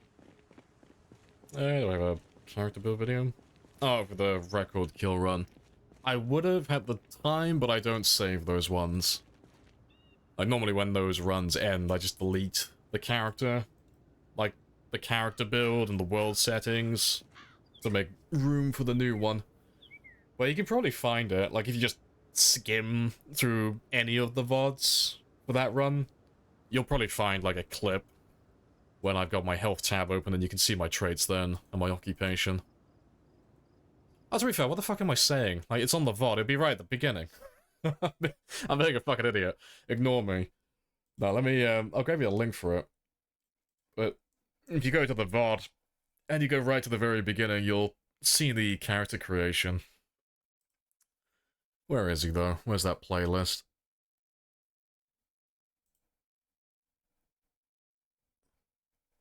To be fair, I'll pull it up on screen now, actually. If I can find him. So he'll be miles back.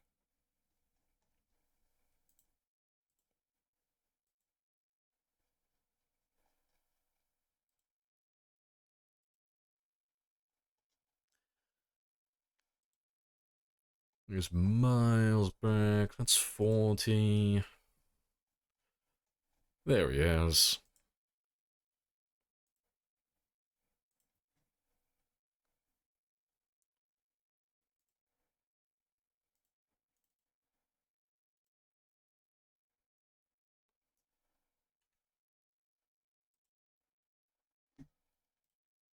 Yeah, he would have been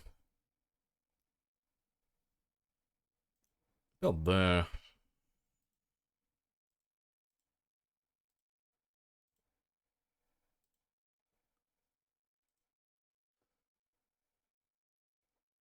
Oh, rip.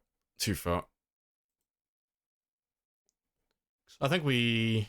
Yeah, I did a couple of runs. You know, my mask fell off, so I was like, no, fuck it, I'm going back. Kill me. But yeah, the next one after this was the actual run.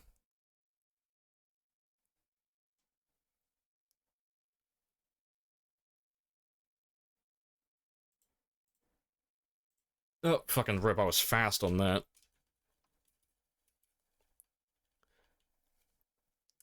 So yeah, I had unfit, very underway, weak, slow healer, conspicuous, prone to illness, weak stomach, slow reader, cat eyes, dexterous, outdoorsman, wakeful. Let's go like a little bit further back to find when I actually made it.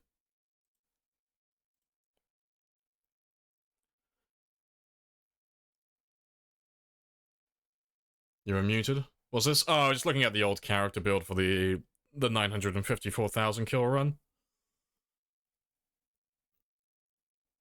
Yeah, because I spent a little bit of time just going through all of this. Yeah, and then for positives I had handy, organized, low thirst, keen hearing, light eater, brave, angular, wakeful, outdoorsman, dexterous, cat-eyed. Did I have speed demon? I don't remember taking speed demon.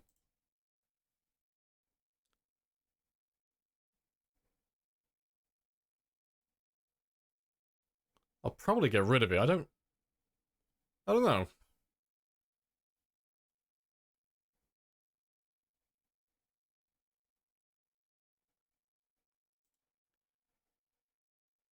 Oh, handy, organized, low thirst, keen hearing, fast learner, gymnast, light eater, brave, angular. Yeah, that looks... Yeah, that's the build. More or less.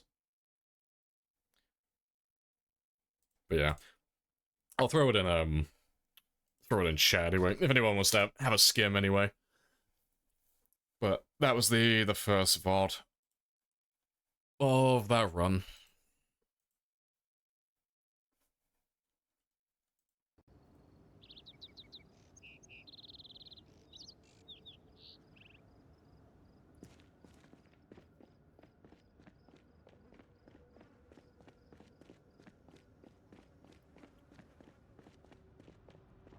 Alright.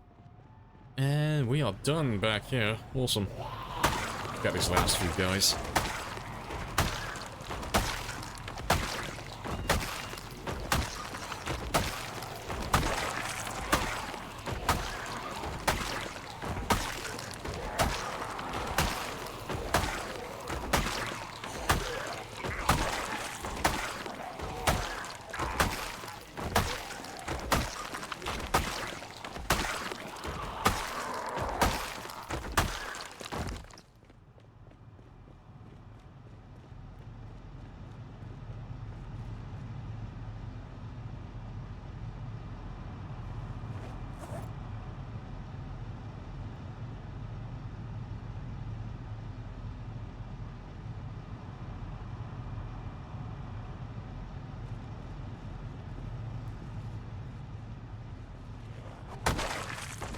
Alright, ideal.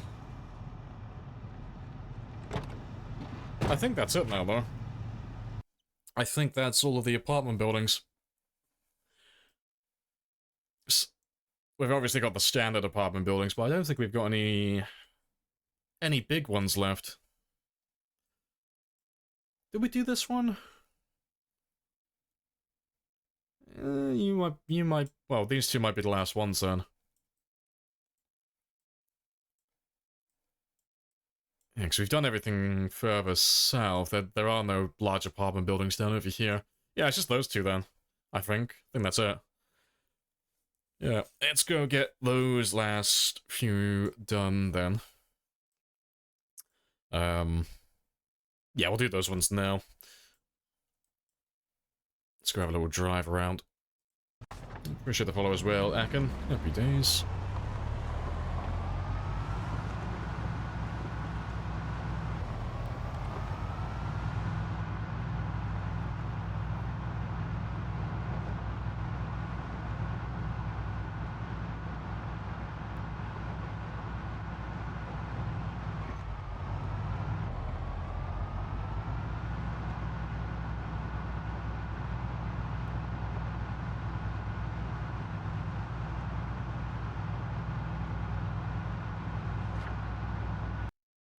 Where am I?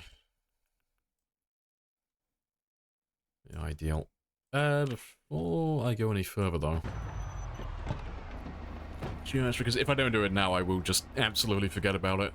There is one little shed in the back I haven't done yet. Just this one here. Let's run past him quickly, just to make sure he's done. I can tick him off then. If I don't do that one now, he'll just get buried. I'll forget about it.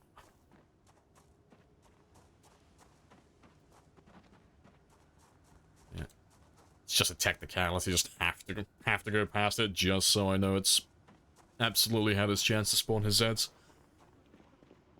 Yeah, he's all done.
Also some big buildings south of the mall.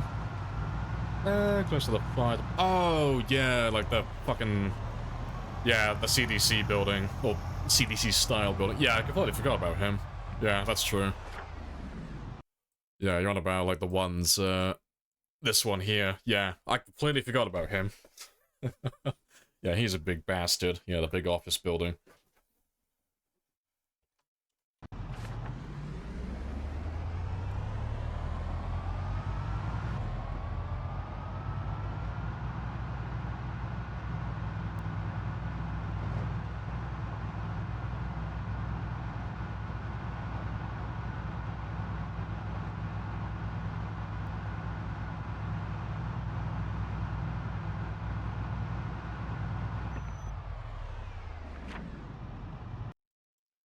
Let's carry on.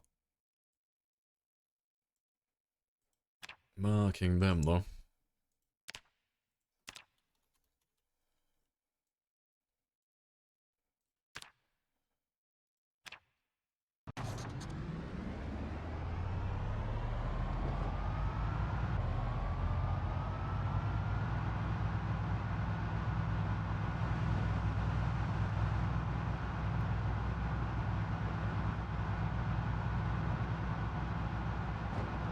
Very quiet though, not a soul. Ideal.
Let's go all the way around. Just to see if there's anyone still lurking around by the mall.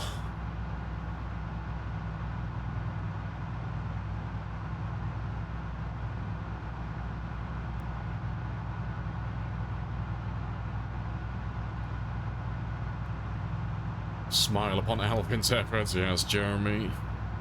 Jeremy would be very approving of all of this.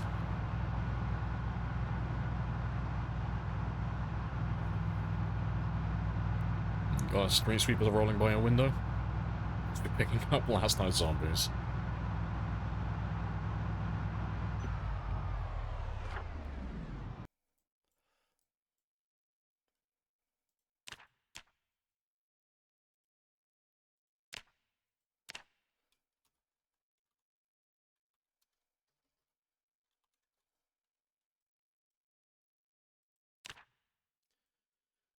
And I'm not gonna count them all, obviously, but just mark those two as well, just because we know that all the cars spawn there. I might go hunting at some point. To be fair, I might check you just really quickly, because I'm after a new car at some point. But I had my eyes on a truck, ideally. You look pretty spicy, though. That is because you're a survivor vehicle, that's why you look spicy. That's a very good start.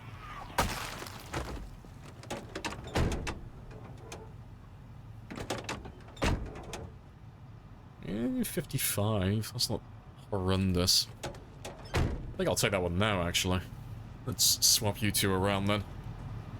So I've had enough of the minivan.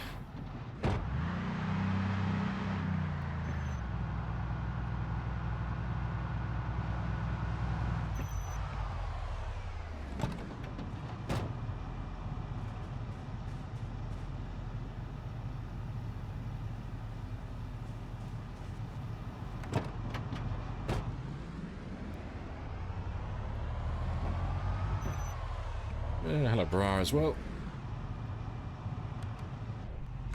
How's the cleanup going? Yeah, it's going well. Done plenty today.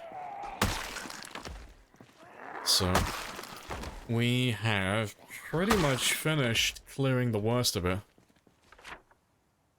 Like, I still have to go through and spawn in all the residential buildings over here, but the center of town, we've done fucking everything. Everything's dead. All the worst of it. So I just gotta check this apartment building, the one next to it, and there's like a couple of extra big ones down over here. And then it's just houses then, it's just like really small things. So, once we get these last few big ones done, what we're gonna do is grab a helicopter, fly all the way around here, annoy the shit out of all the zombies on the edge of the map, and drag them all up towards Louisville, so I can just massacre all of them. I'm gonna Genghis Khan the shit out of this world. It's gonna be magnificent. Well, yeah, did you use any mods? There's a few mods. You can type in !mods if you want the full list. Also, hello Rye. How goes the surgery? I heard that you had a surgery apparently, something to do with your jaw. Too much talking shit, I guess. It's all that shit talking that got you. Oh no, I heard you had to have an operation, apparently.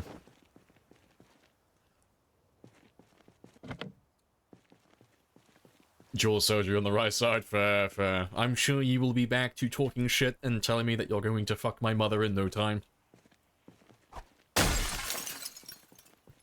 It's on a liquid-only diet. Rip.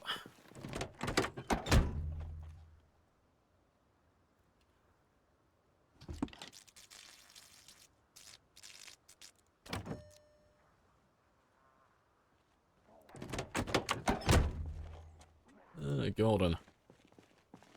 It's going good, liquid-only diet. Yeah, smoothies are kind of boring after a while, yeah.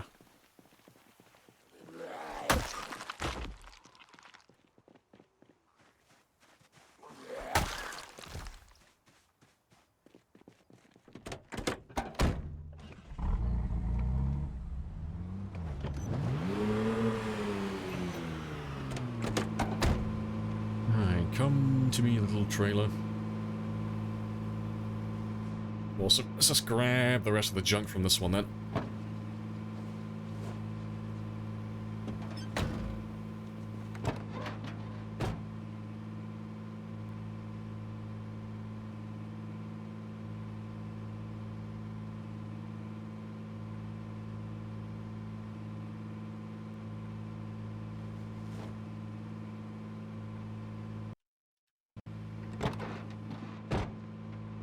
That's that one done.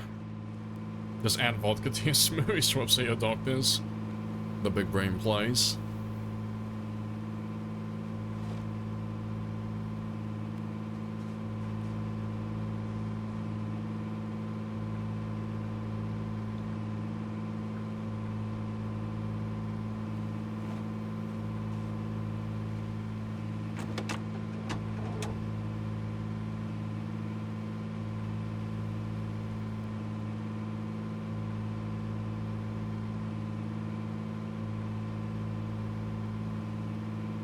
Just make sure they're all inflated.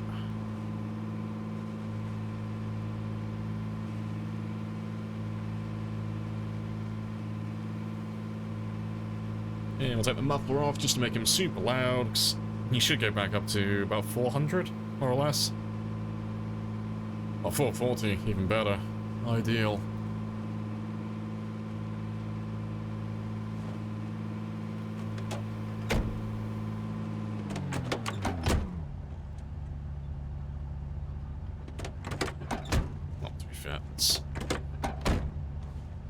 Ditch all of you there.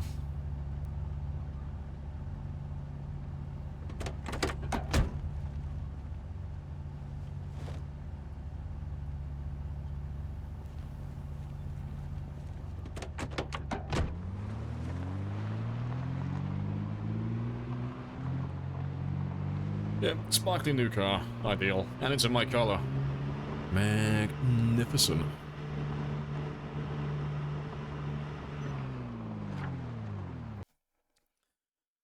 You could try eating baby food. I don't know, I think death is preferable. I don't know, between the options of eating baby food and calling it a day, I think I'm gonna tie that rope thoroughly.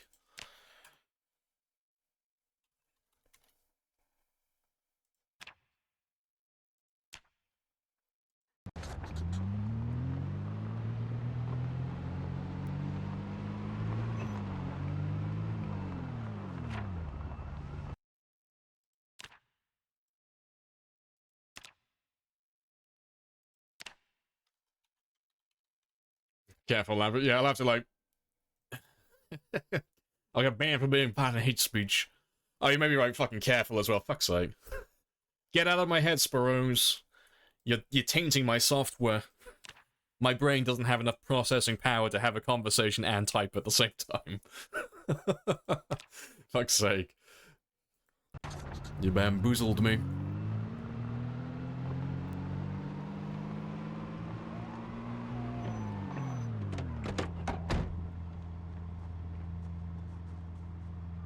You already look very empty.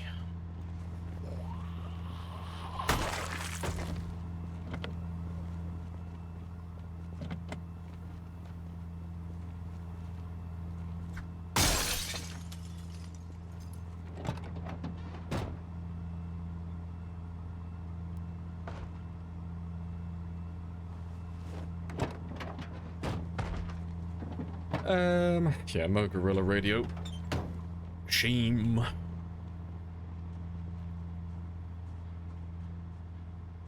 Yeah, I don't really see anyone. I think we might have already done it.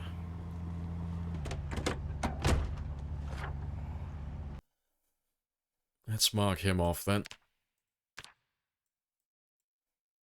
And we'll go do the one next door. We miss hamburgers. And if I had to be on a liquid diet, I think that would make me very sad as well. All the best food is chunky. Gorilla Mag? Yeah, I haven't found all the Gorilla Radio magazines yet. I've got one. 1 out of 3. Also, where am I going? That's the wrong way. 6 months to have a steak? Oh, fuck that. No, you gotta power through the pain. Steak is just, it's too good to live a life without it. See, I remember when I had the Harrington rods put into my spine. So I got a big old 13-inch scar down my back when they put titanium in.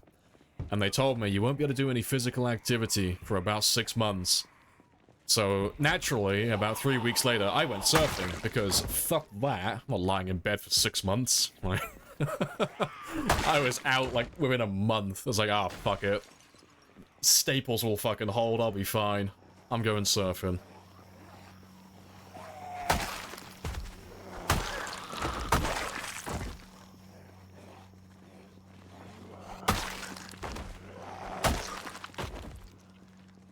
Scars are kinda cool, yeah. You gotta make up a story about it now. You gotta make up the most ludicrous story you can possibly think of as to where you got your scar. The best one I have so far is, my scar on my back came from a shark. Yeah. I was surfing, and a shark attacked me, but the shark split my board in half, and then the board cut me down the back.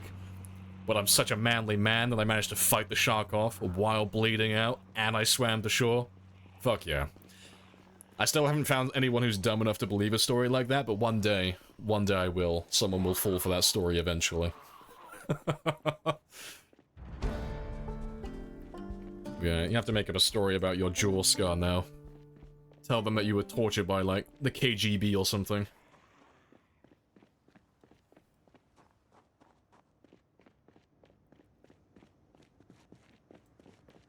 Yeah, you might as well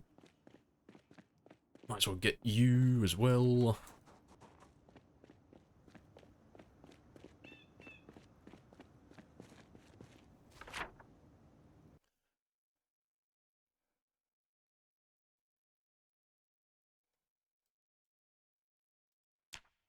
You asked to see the scars? I'm sure you will when you're hanging out with my mum. Fair. I don't know, I think you'll be too busy with my mum. I don't think I'll be the topic of discussion. I think you two will get along famously.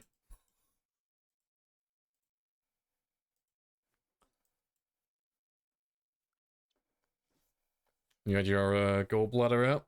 Oh, no friend. Oh, fried foods for half a year. I don't know, is life even worth living at that point? There's a painful half year.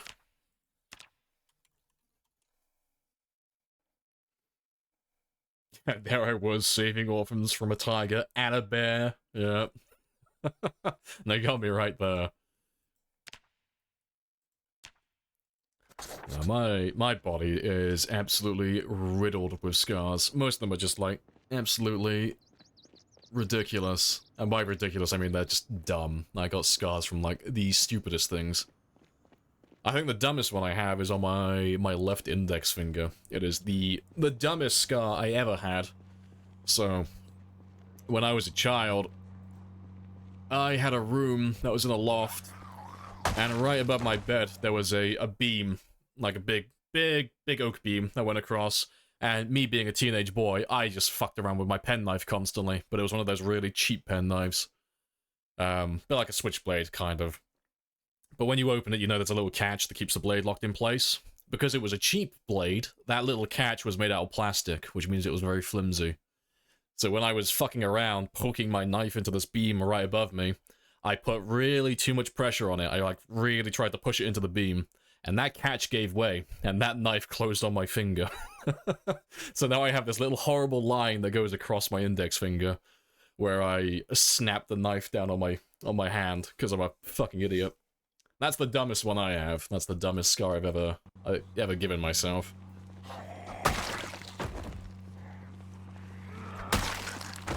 And I think I was 12, like 11 or 12 at the time.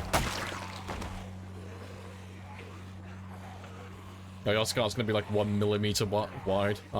Tell everyone that you survived an assassin then. They shot you in the face with a blow dart. That was the scar. Little tiny scar. I was like right beside you. Ah, okay, so you're not ever gonna notice it then. Yeah, that's fair.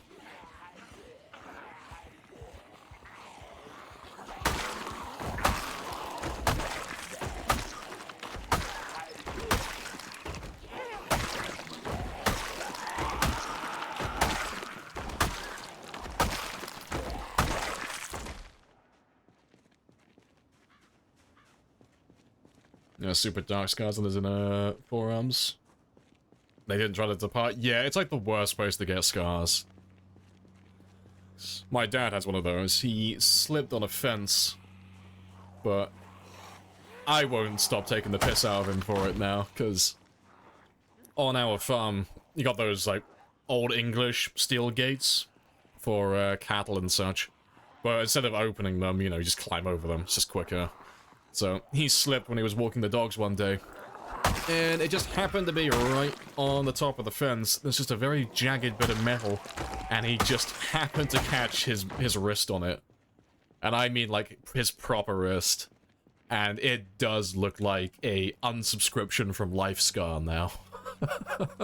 And it's like, oh, you're gonna have to wear fucking, like, wrist bands and shit for the rest of your life now, because it does look like you're suicidal. But yeah, he's never tried to off himself, but I just can't stop taking the piss now, because he hates that scar with a passion. Every now and then I'll buy him some sweatbands just to take the piss. I'll buy him, like, those little sweatbands for your wrists.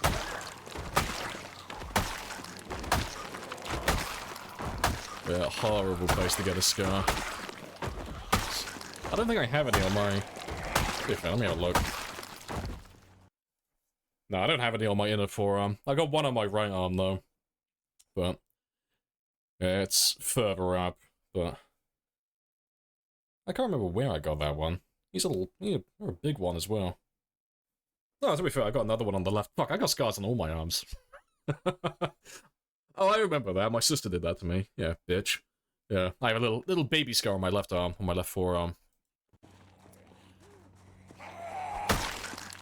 Yeah, she is a year older than me, and we like to fight a lot, but her nails are longer than mine, and she likes to dig them into your flesh when you're fighting.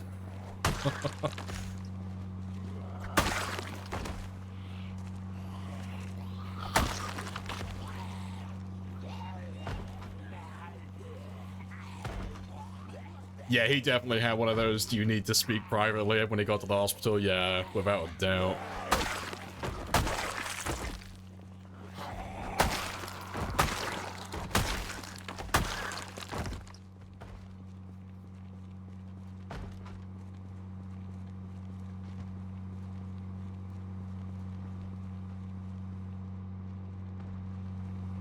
Our classmate once cut you with his fingernail. Oh, right between your palm.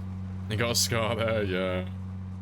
I think everyone's got a scar like that. Everyone just had like a tussle with another kid when they were a child, and now they just have like a really stupid tiny scar from that one person that insisted on using nails when you fought.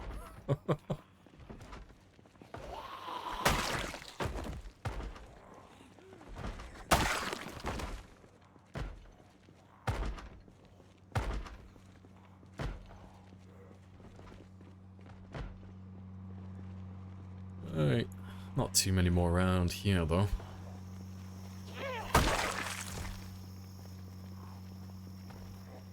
Need to stitch it before mother gets here. I noticed like the back of my... Oh, that's new. It's like that though. Like, I don't remember how I got that scar. I'm sure he has a wonderful story, but I can't remember it, and it's tiny. I only really remember the noteworthy ones. Let's have a quick rest.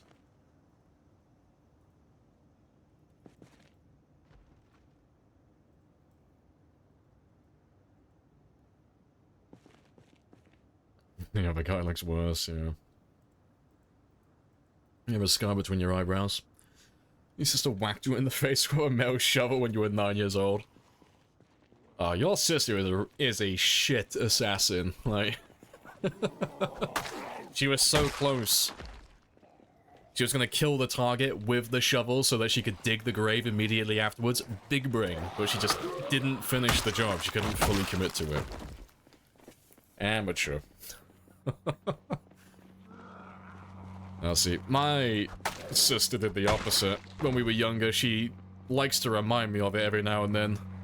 My sister saved my life when I was a child, because my parents had an absolute galaxy brain move.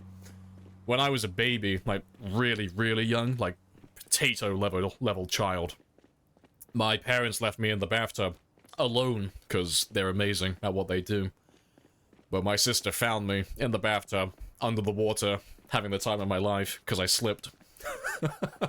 So she ran downstairs and went, "Connor's dead!" So yeah, my parents ran upstairs and found me just chilling. Didn't pull me out of the water, no, she just told my parents, "No, Connor's dead, he's under the water." But yeah, sisters being sisters, she won't let me hear the end of that shit. Anytime we have an argument about anything, it's just, "You wouldn't be here without me." Yeah, close enough, yeah. Alright, I'm gonna chill. Oh, not there. You're looking terrible. To be fair, let me run over to the other apartments over there.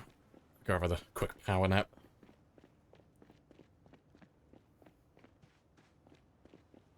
You once tripped over your own feet and broke your arm.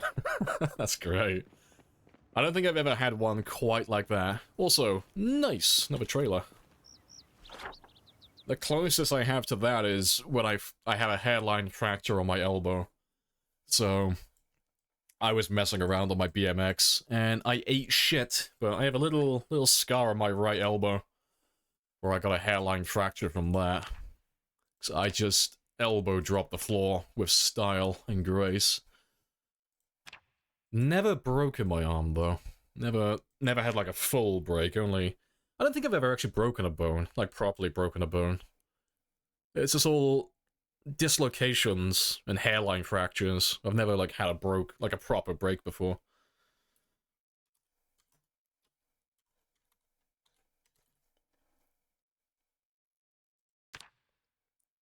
You can zoom the minimap with your mouse wheel. Yeah, you just gotta hold your cursor over it.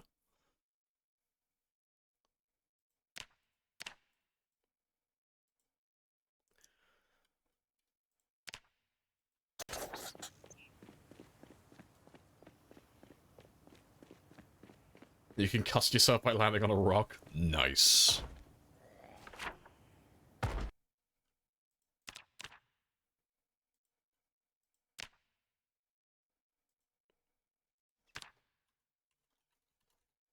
No broken bones gang. See, I'm in the fracture gang. It just means I have commitment issues. I can't fully commit to breaking anything. I just give it a little bit of a knock, and that's about it.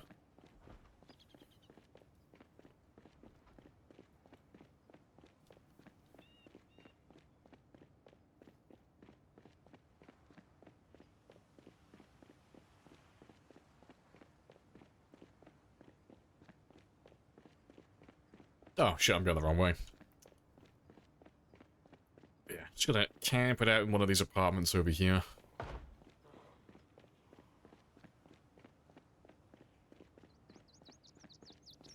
Yeah, just don't fall, duh. One of my friends likes to remind us of that. He's called Luke, but he is... You know, every group has that one guy that's just an absolute fucking mountain compared to everyone else. He's that guy. Like, the rest of us are all like 5'8", 5'9", we're all like average height, and he's just there, like 6 foot plus, making us look like hobbits. But every now and then he'll remind us that if he falls over, technically, because it will be over a 6-foot fall, they're not allowed to move him. They have to carry him out on a stretcher. Any fall that exceeds 6 foot has to be dealt with a stretcher. You're not allowed to carry them out normally. So yeah, he's a big boy problem. He's not allowed to fall under any circumstances.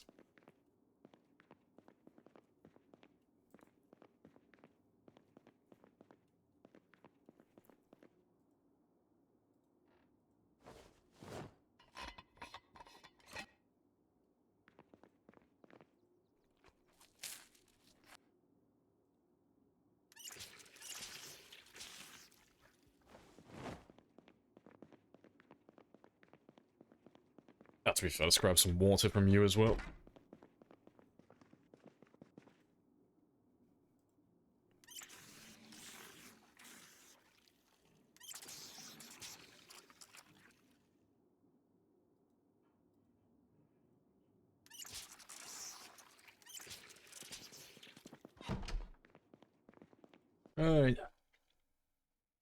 As an over 6 foot human, when you fall, you get a whole second to be like, fuck. Yeah. Ah, see. I wish I was over 6 foot tall, but I'm not, so I'm just gonna make fun of you all now. You bunch of ents. You bunch of tree people. Tall bastards. Yeah. I just want to be 6 foot just so I can say I am. Just for the sake of it. There's no benefit to being that tall, but I want it. It's been denied from me. I'm gonna buy some, like, really, really fancy stilts at some point.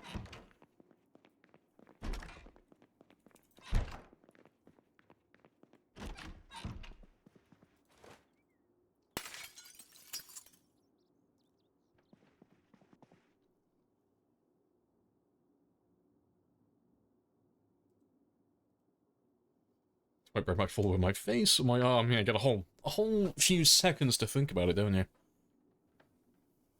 Hello, Joy, as well. Hello, hello. Back in the office today. Rip.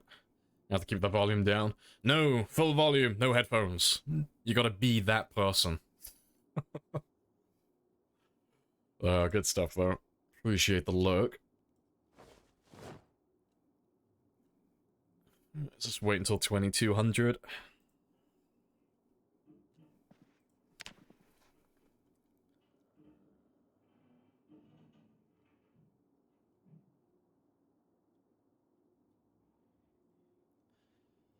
Right, ideal. I am gonna run off, though.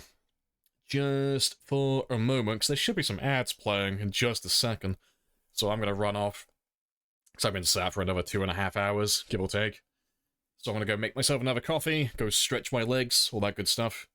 And I will be back in just a moment. And then we'll go probably down to the CDC building. Go clear that one out today.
Right, I'm back.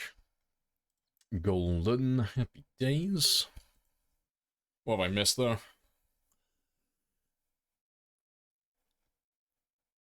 You broke your left arm swinging it at goalpost, as you do.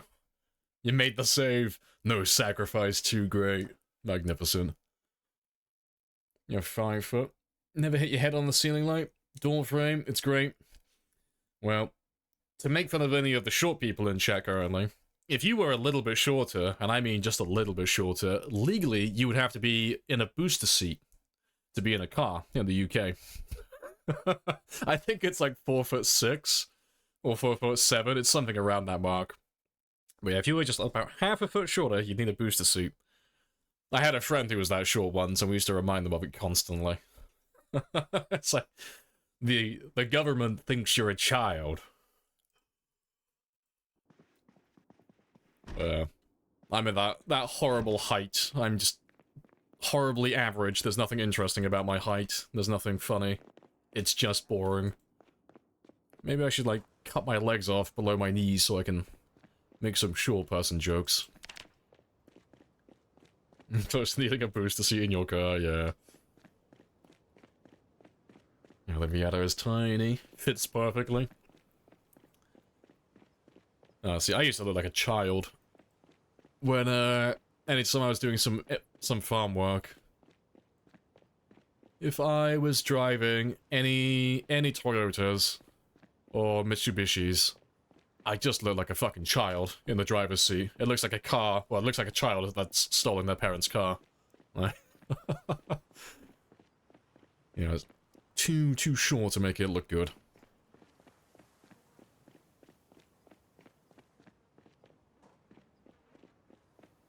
Not too much further. Pretty sure I left the car on this road. Pretty sure. Oh, you're 5'10". Oh, you're taller than me then. Yeah, you got like 2 inches on me. In height, that is.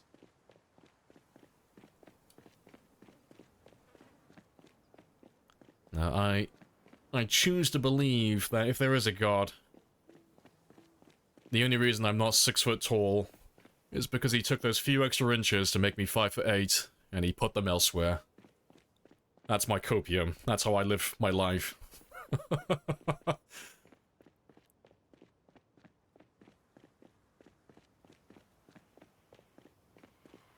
The US wants kids in booster seats for a lot longer than I remember growing up.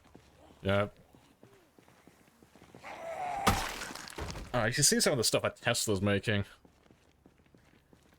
There was a debate that some people were having regarding, like, booster seats and, like, how Tesla, like, the new Teslas have their airbags deploy, like, through the doors, and then obviously the dash and all that stuff.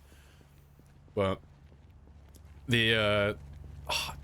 pretty sure it was Tesla. There was a video where they were showing what it would be like if a child was in the car without a seatbelt and without a booster seat. And they were trying to make the argument that the car is so smart now that it would be able to deploy the airbag so that the child wouldn't get injured at all. But the video has this little, like, child-sized dummy in the passenger seat, and that shit goes fucking flying. It is the funniest shit. Because they have this car, and they T-bone it, and that kid just goes fucking flying straight across the passenger, straight across the driver's seat, and straight into the fucking window. It is the funniest shit. But yeah, I don't know, I think if I had a child, I would probably still make them sit in a booster seat for the time being.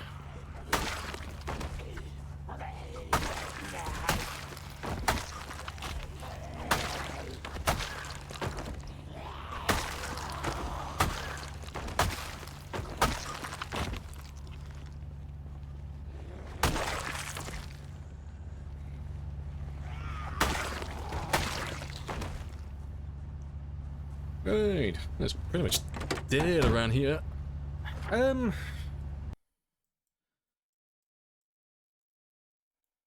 Yeah, I mean, let's go down to the CDC building. It's literally just down the road from where we are.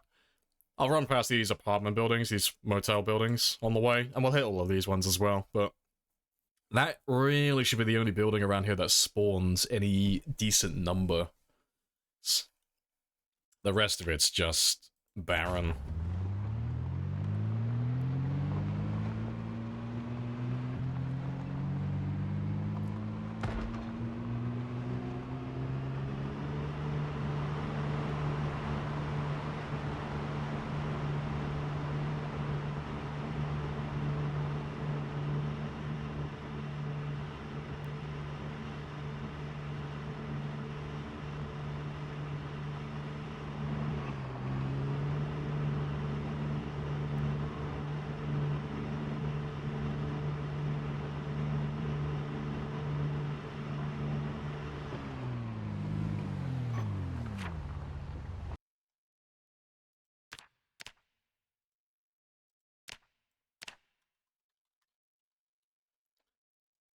Engine doesn't sound good? Oh, it's amazing.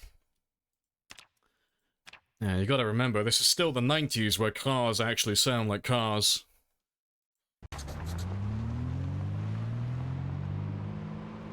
Yeah, listen to that beautiful hum. It's magnificent. Probably hold on to this truck for a while.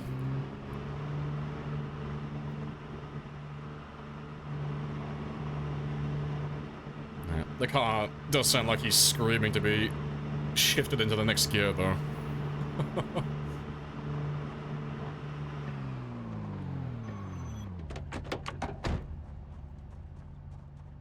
Alright, and spawn. You look very quiet. You look very empty. Very empty. There's only one staircase that goes up, so I'll give them a minute.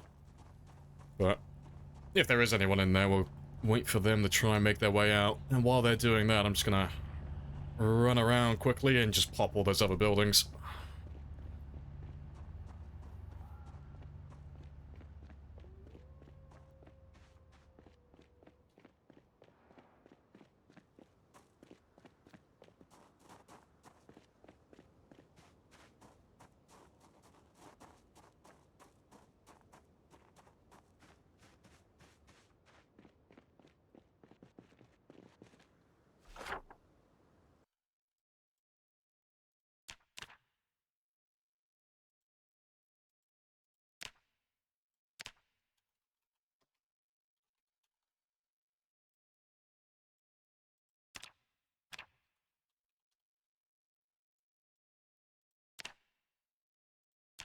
Alright, that'll do.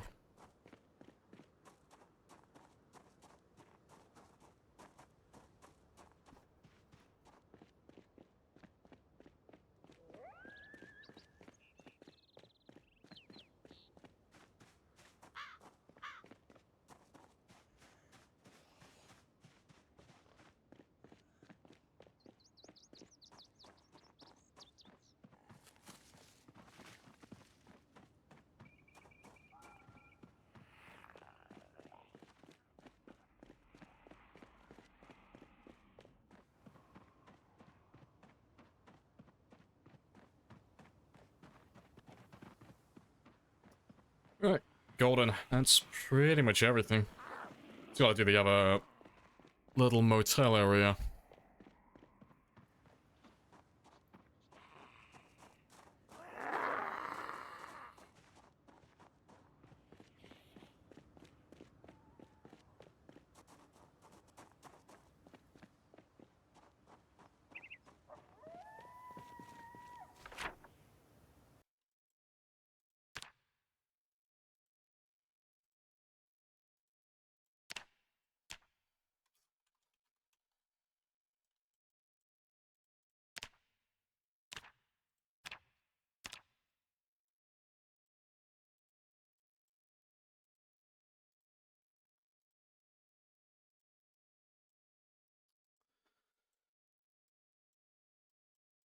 Let's mark you as well. And yeah, I'll get those two stores. We'll just mark them now, 'cause just quickly run past them as we go back down south again. But yeah, yeah, we'll run past those two. I'll have a look at the car, see if anyone's there now. And if no one's still there, we'll run past a few more. Just give them some more time. But yeah. But that's Louisville pretty much done, though. Like, in terms of actually getting any big numbers anymore. We're not going to get anyone else, really. So, there might be, I don't know, let's be conservative and say like 5,000 zombies left in Louisville throughout all of the buildings combined. There won't really be anything left now. So yeah, we'll have to start getting one of the helicopters ready. Get one of those repaired. So we can have a little flyby around the edge of the map and pull all those guys down towards us. Also, I marked you wrong. Rip. And hello, Chaco as well. Hello, hello. Appreciate the follow as well, Doctor.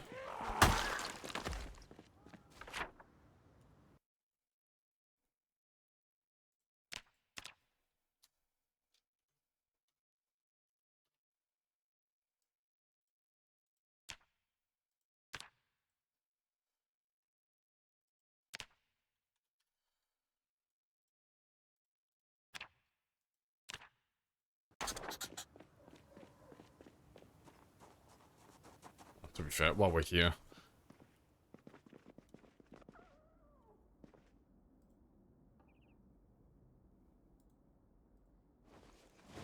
Yeah. Give me that perfectly balanced diet.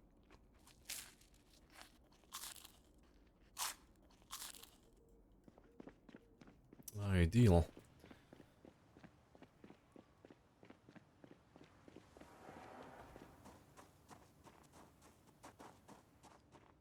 Right, let's go have a look at the parking lot then. See if they've actually spawned in now or not.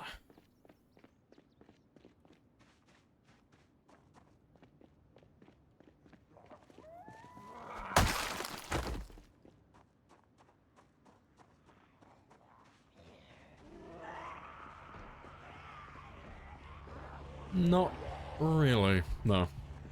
Super quiet. Yep. That's a bit of a bust then. Oh well.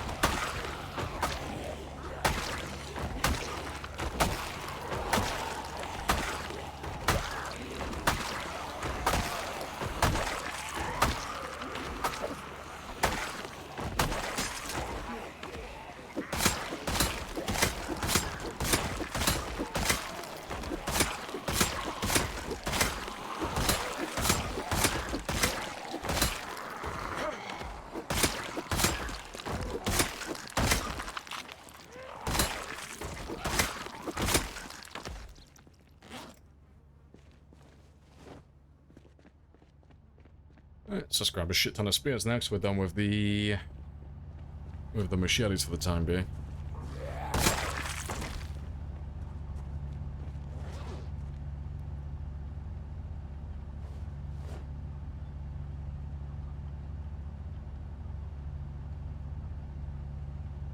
And we're already done with this little area as well.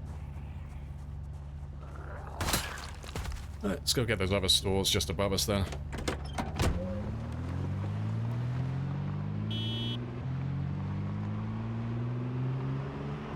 Or... oh no, I've already done those ones, haven't I? Never mind. Just mark them off then.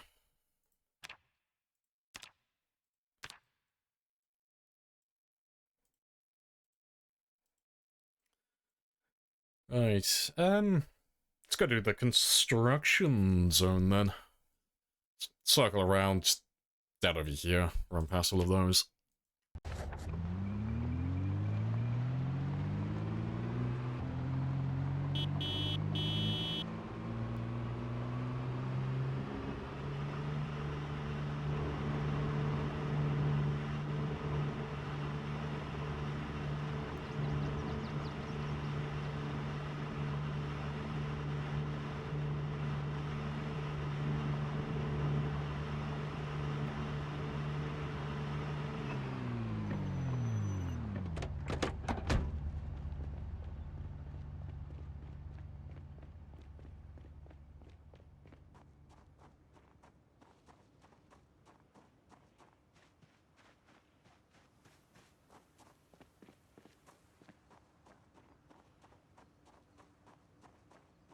Oh shit, it's actually happened.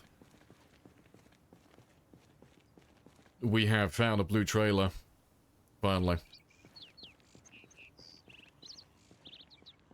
Yeah, it only took, how long? 1 year? One month? 12 days? Yeah, finally we found an actual trailer. Ideal.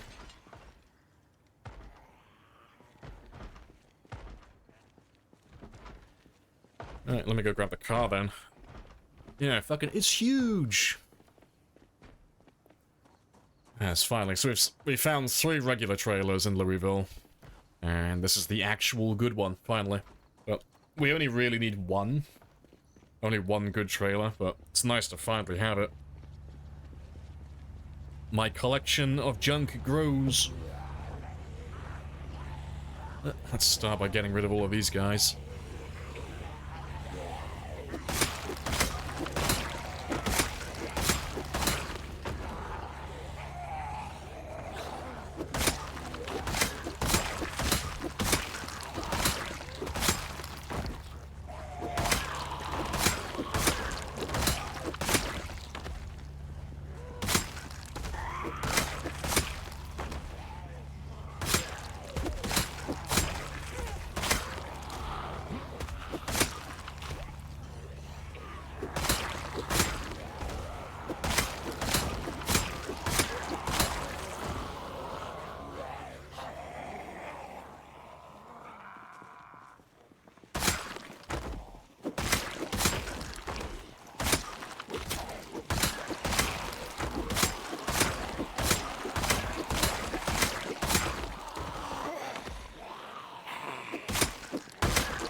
Jeremy has blasted us. It's our reward for finally clearing the worst of Louisville out again.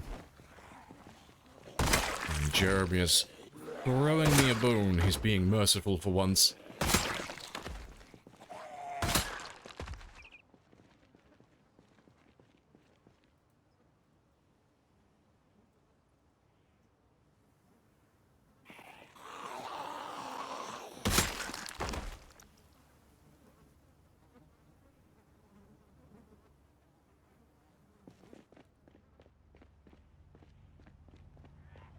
Fair little group.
Oh, to be fair, that's another thing I need, actually. Please. And thank you. She has a fanny pack. It's taken us about a year to find another one of those, because we don't really go looting through residential anymore. We just clear them of zombies. So we never go checking the wardrobes. Yeah, nice. I have a full inventory now, then. You need to be changed.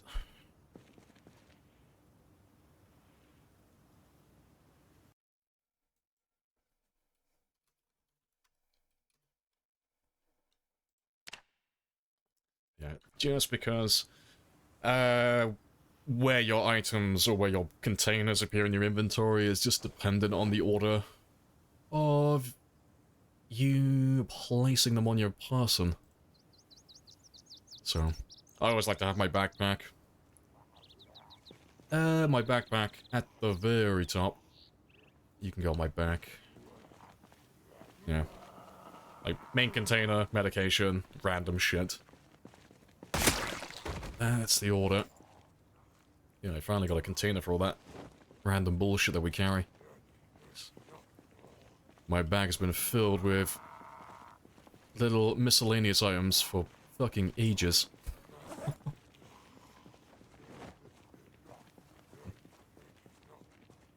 There we go. That's so much cleaner. I love it.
Yeah, good stuff. And yeah, there's not that many left. Let's just grab all of you now then.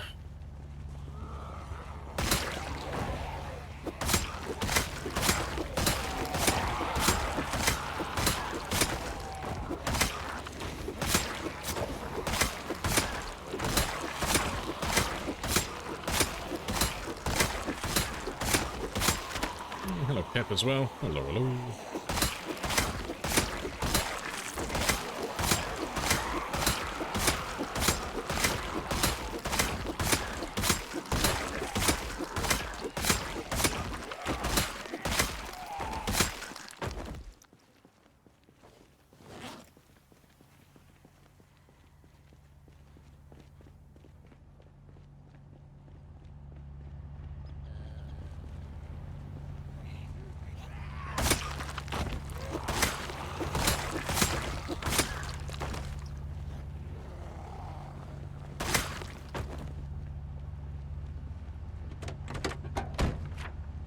Alright, ideal.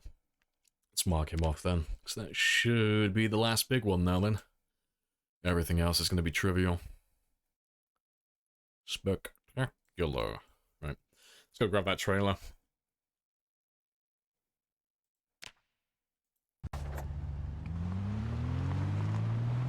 Election and Guy Fawkes Day excitement. Oh, I forgot about Guy Fawkes. Yeah, I was wondering why there were so many fucking fireworks last night. I was like, what the fuck are people celebrating? Yeah, I forgot that Guy Fawkes night is a thing.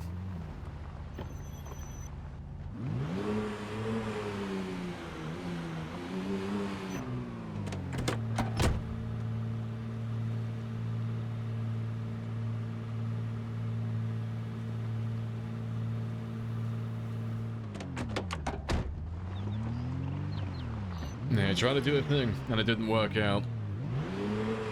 It's very much in the British spirit, though. So, what's he known for? He tried to blow up Parliament. Oh. And we're celebrating this guy? Fuck yeah.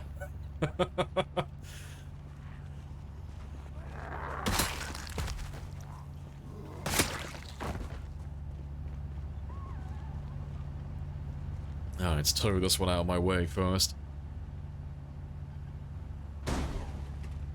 Spicy. Did I attach you to the bloody trailer? Because, I mean, if so, that works out as well. Tomato, tomato. Oh, I was going to turn the car out of the way first. Yeah, I mean, that works. Thank you very much.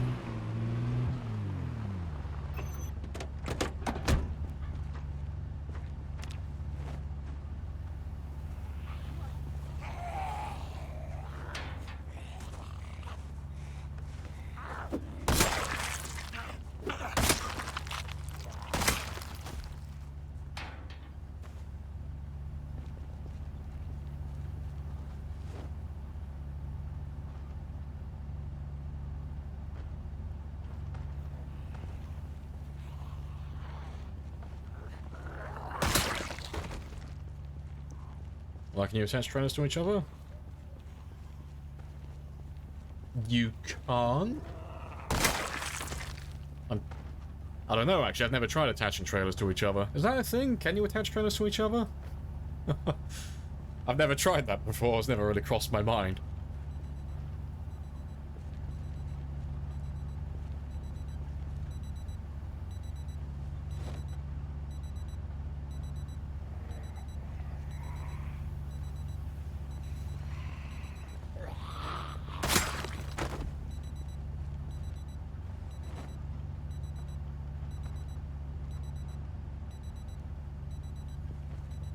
To be fair,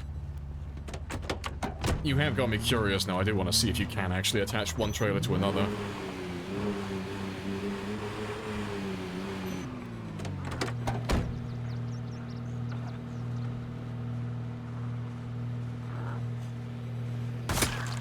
Don't think so? Yeah, I don't imagine you can, but for science, we will have a look. Because they are technically classed as vehicles, so you never know.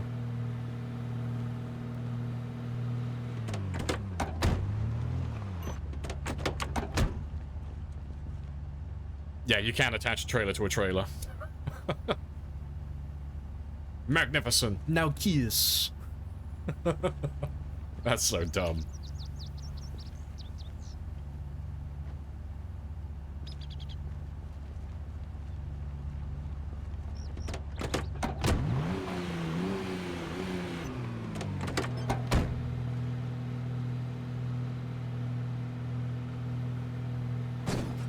I don't want you. I left you for a reason. Hands off my truck, you wench. Driver both? Oh, you can't. You can't attach more than one vehicle to another at the same time. Oh, you gotta attach that to that one again. Ah, fuck it, let me just throw you out of the way then. But yeah, it's just because they're both technically vehicles in the game. It's the same with like the helicopter mod that we're running. I could attach the helicopter to another car if I wanted to, because they're both technically vehicles. But the same thing with the trailer. It's just a car that doesn't have any seats. Oh, I'm gonna do like truck, trailer. No, you can't do that. You can't daisy chain them, unfortunately. As funny as that would be to see.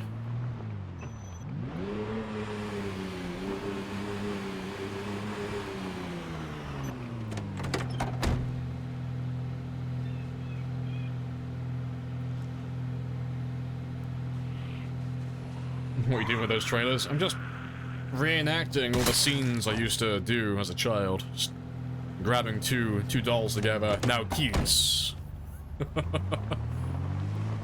When a blue trailer likes a regular trailer, they kiss and they make a baby trailer. That's how it works. That's how trailers are made.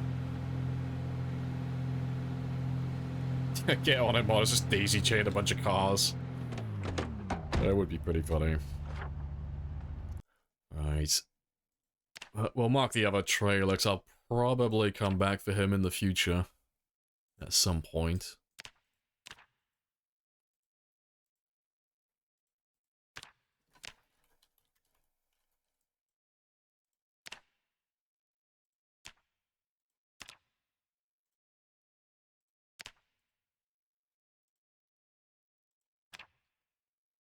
Oh, to be fair, you're not as far as I thought you would be.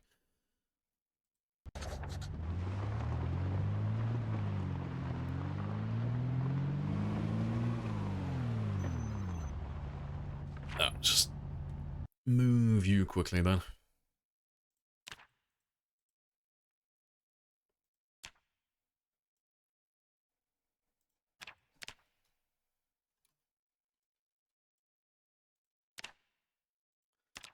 Right, but yeah, let me just do a little U-turn, and we'll go do the construction site next.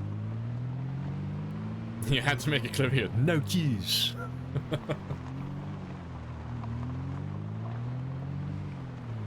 It's how vans are made. That's how box vans are made. True.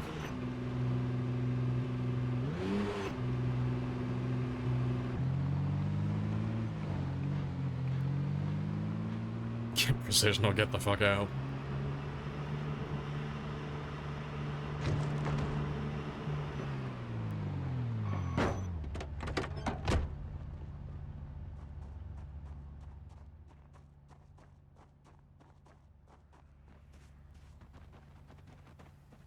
That's how Tonkas were made. Yeah, possibly.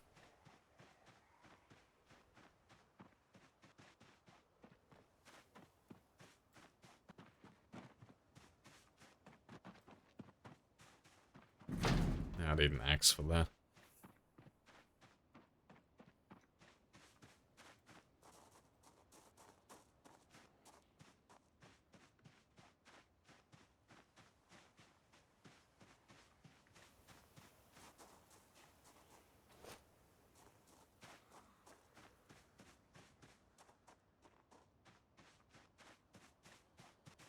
I didn't even see you.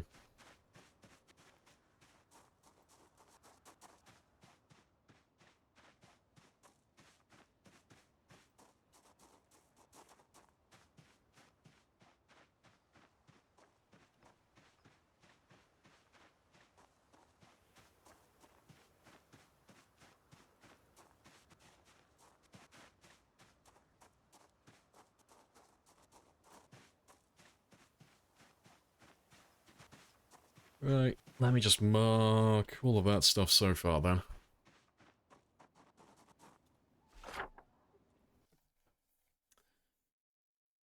Still remember the days when you were digging in the sandpit? Oh, kindergarten. A real Tonka diggy thing, yeah.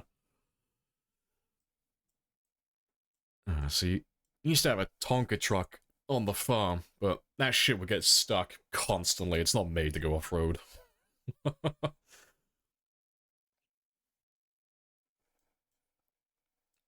I'm trying to think of, like, what the most reliable truck I've ever had is. 'Cause I have plenty of farm trucks, but if there's one make, at the very least, it's Toyota. If you're ever going to buy a truck for anything, just go Toyota. Don't buy anything else. Like, Mitsubishi can be nice, but they always have problems every time. Toyota, though, the Toyota trucks don't give a shit. You can throw it off a cliff and it'll still run. Do I ever play with mods? Yeah, I play with plenty. If no, why not? And if yes, which is my favorite? I mean, I am narcissistic, so my favorite mod is the craftable headgear mod, because it has a mask that's named after me. That's my answer. I like the Mr. Lamprey plague mask. But, no, gameplay-wise, I think the best one... Oh, what is the best mod? I don't know, if it was going to be for cars, I'd say Filibuster Rhymes probably has the best car mods. If it's anything to do with clothing, Authentic Z. If it's anything to do with maps... I don't know, there's so many good maps, I couldn't really pick one. And... I'm trying to think of anything else, really, anything of note. For making the game harder... I was quite a big fan of the susceptibility mod. I quite like that one. Like, we haven't played with it a huge amount, but it was a really fun one.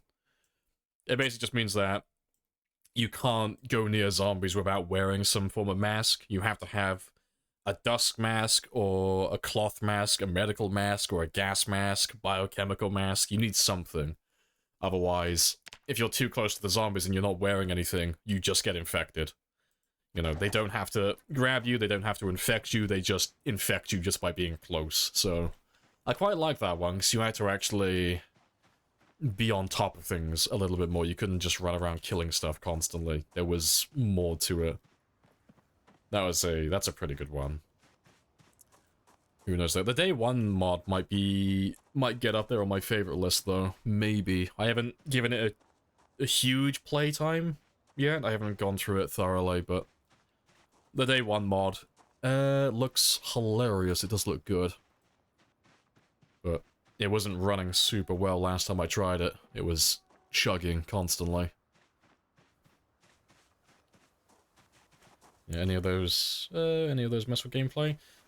For the gameplay stuff, they're normally quite simple. It's normally just adding less loot or making the cars worse, stuff like that. Like, Planet Algol used to have really good mods. I say used to because he removed them all from his workshop. But he used to make things like toxic fog, worse car conditions, stuff like that. So, normally when we do our harder runs, when we're doing like times 16 population and we're gonna try and kill everything on the map, we normally run all of that stuff. So I'll run expanded helicopters with Twitch integration, insanely rare loot, worse car condition, have pinpoint hearing enabled, stuff like that.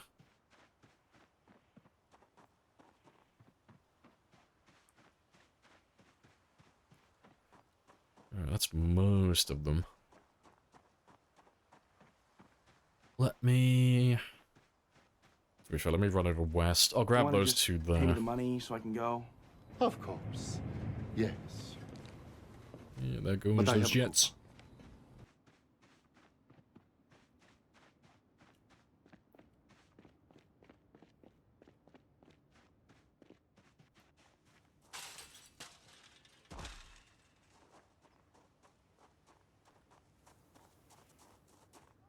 Right, no zombies spawned.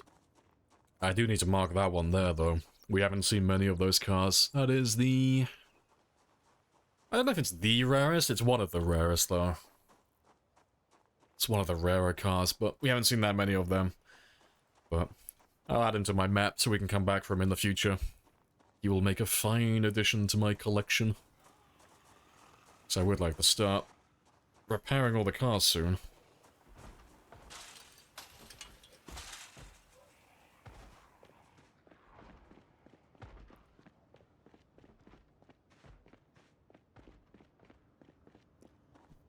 Maybe a zombie spawned in the bathroom? Yeah, it's fine. We're not checking all the rooms at the moment. We're just making sure that they spawn inside the building. You know. Like, there might be zombies in here right now, but we have to go close to the building first to make sure they spawn in. And then afterwards, it doesn't really matter too much. If there's a group of them in there, they'll break down the doors and they'll get out of the building, and then they'll start trying to chase after the vehicle. So we'll kill most of them in the roads. And the guys who are stuck in the bathrooms alone, we'll come back for them later on, once we've gotten rid of everything else, when the map is pretty much empty.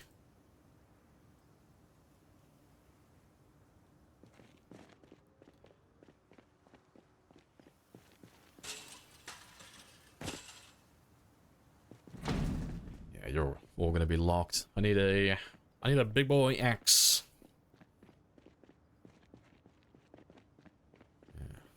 To be fair, I'll go find an axe at some point, but let me just mark him for now.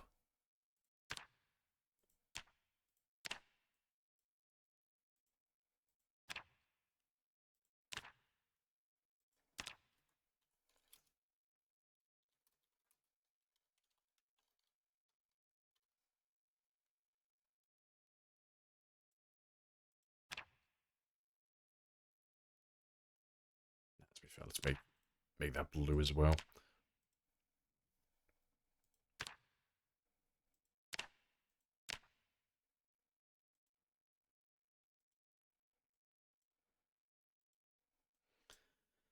Right, but yeah, let's just go pop that building there. And this one. And I'll leave all these storage units for now, because I can't get in there without an axe. Yeah, I don't have anything on me at the moment.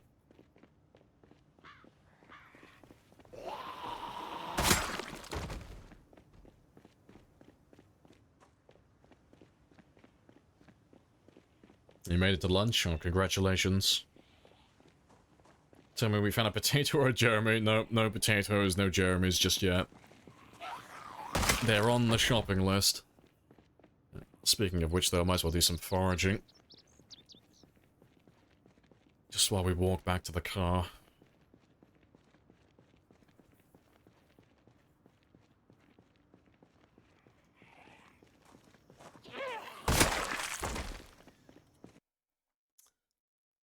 Right. You can't see what happened on my screen, but I want you all to know that on the record, I just shat myself.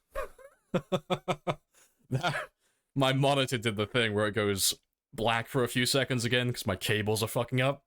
But it did it just as I was doing the animation, just when I started stabbing him. That made me fucking shit myself. I was like, no, I'm gonna die. I can't see what I'm doing. Yeah, that made my heart sink for a minute then. I thought I was about to get nibbled.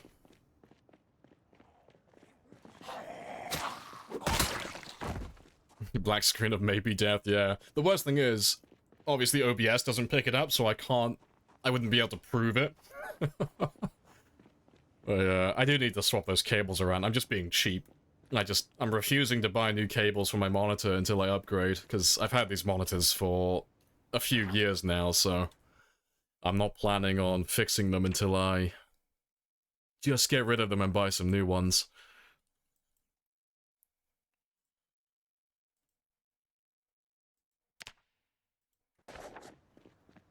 Yeah, Source, trust me, bro, yeah, it will be like that. Let me just count up all of these.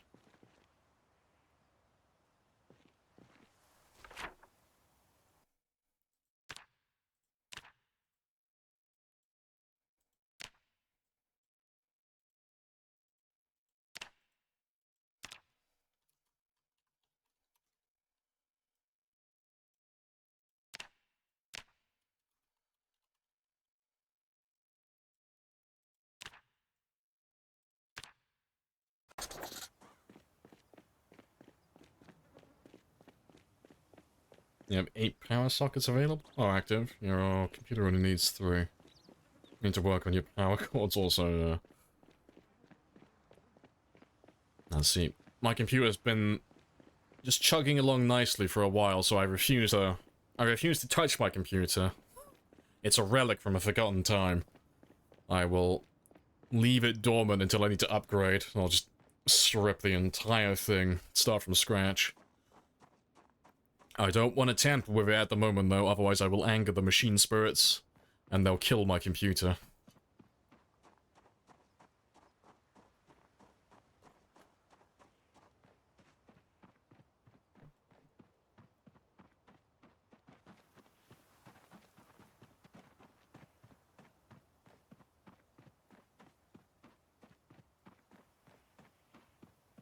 Right, that's the last of it, though, for now.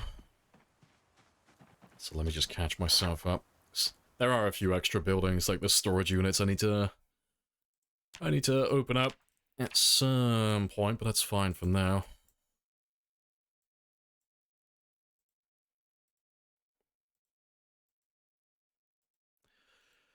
Yeah, it's not too bad. I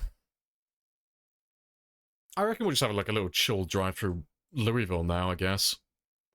Like, we'll just drive road by road and just see if we find anybody, 'cause we've done the worst of it now. Like, we've got everyone from the largest buildings to spawn in, so now it's just a matter of killing everybody. But we've already done the bulk of that already. We've already got most of them, so... yeah, not too shabby. There's a few of you.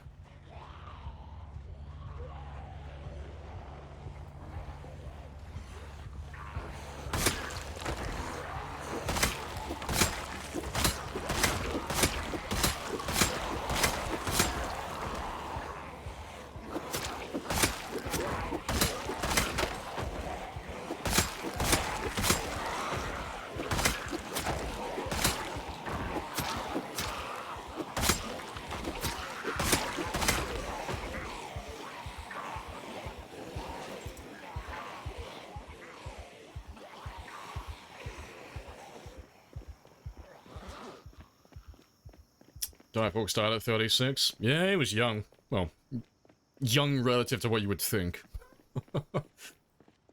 And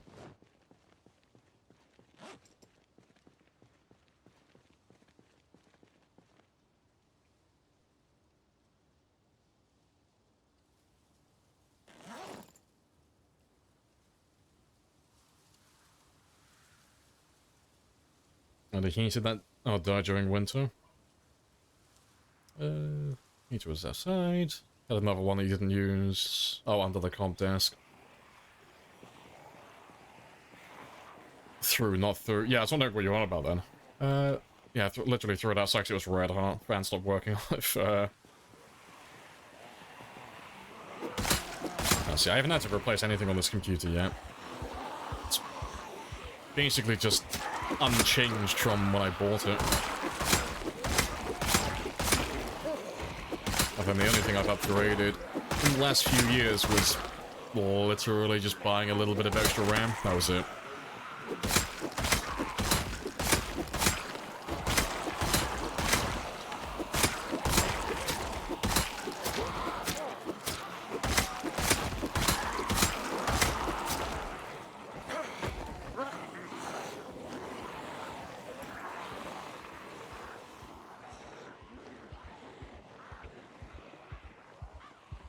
Yeah, it's only 10 of them exactly. There's only 10 zombies there. I could have downloaded some extra RAM. Yeah, but they wanted to give me, like, free Robux as well, and like, I'm just not about that life, you know? I just wanted to download the RAM, so... They kept trying to give me, like, free single ladies in my area as well. It's like, oh, no, just... give me the free downloadable RAM, please.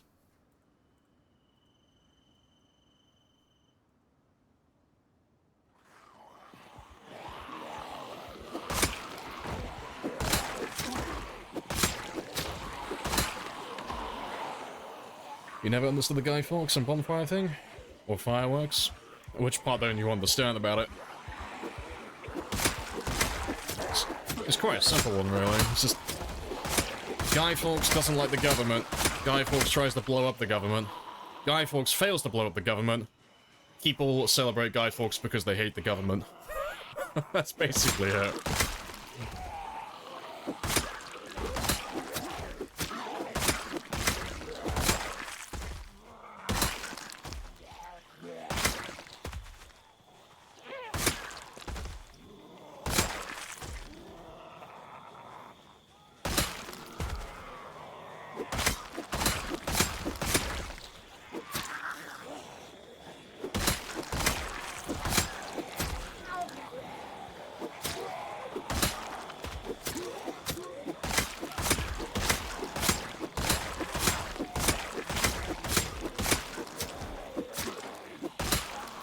I need to get rid of that fatigue just for a little bit longer.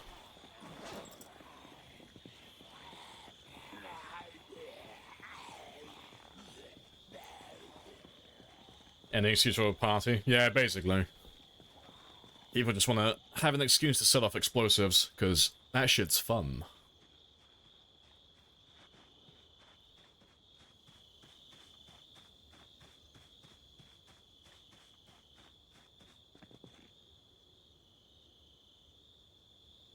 Yeah. Local man is upset, tries to blow up building and fails. This is a good excuse for a night for a cold pint and a cookout. Basically, yeah.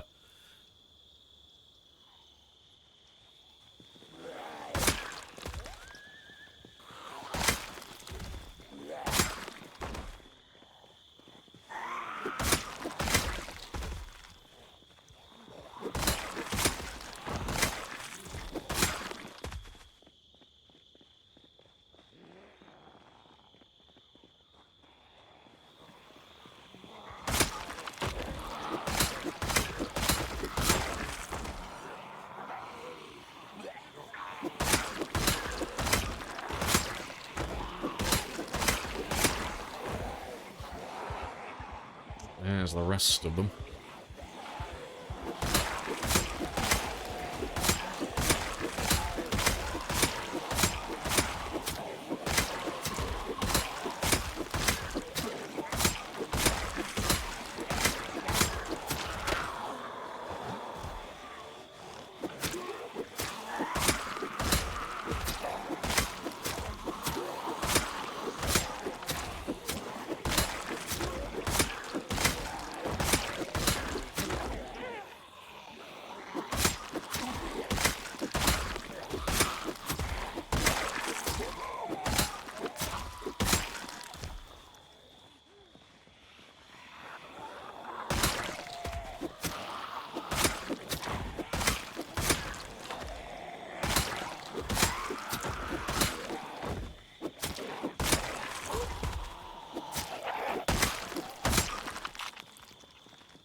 Right, that'll do. There's probably still more by the truck, but that should be most of them now.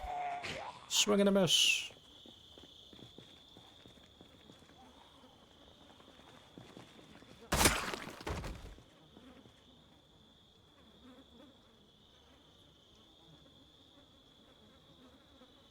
You'd love a set of fireworks? Oh, they're illegal to purchase in Australia? Fair, fair. It makes sense. Yeah, Australia's quite strict on most things, aren't they? Now, to correct me if I'm wrong on this one, isn't paintball illegal in Australia as well? Is it paintball or is it airsoft? I know one of them's illegal. One of them's been banned, which is a bit bizarre.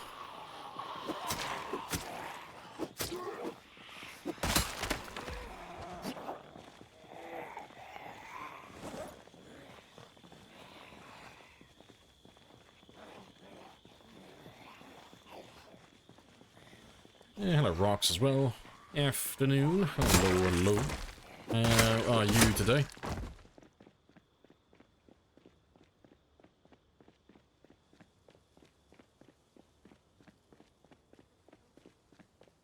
And keep fireworks illegal too? Yeah, I don't really understand like how fireworks are legal in most countries. It's weird. Chameleons are bad in Australia. Fuck it. You just don't want to have anything fun over there, do you? Like, Down with the Aussie government. I want to have my chameleon and fire my fireworks.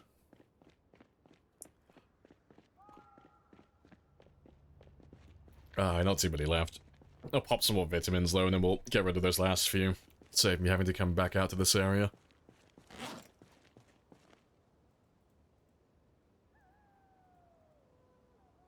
Oh, did I pop all my vitamins? Oh, rip. I thought I had a few left. Apparently not.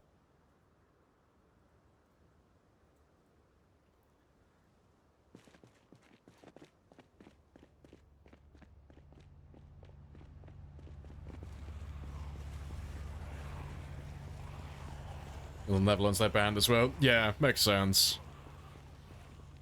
Needed a pyrotechnician license. Oh, okay, yeah, that makes more sense. Yeah, because I always thought it was a bit weird, like selling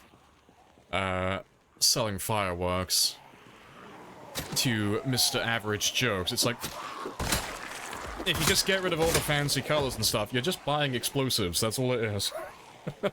So it's a bit weird. Nice. You just have to be over 18 in the UK.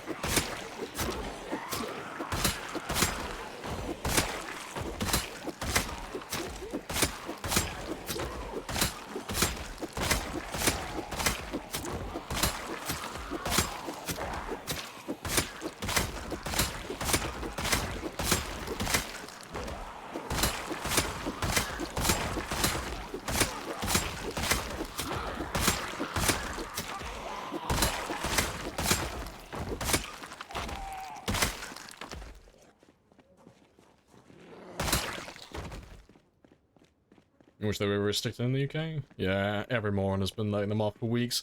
So they've only just started doing them, like, around my area. Yeah, it's like, yesterday they were setting them all off.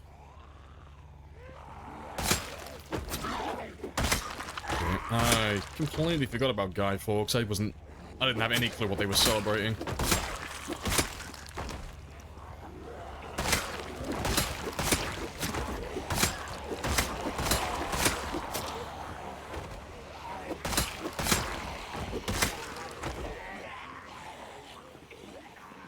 Yeah. I didn't remember November. I know, shame on me. I don't know, maybe if he actually blew up Parliament, maybe I would have remembered. I don't remember people who fail their objectives, okay?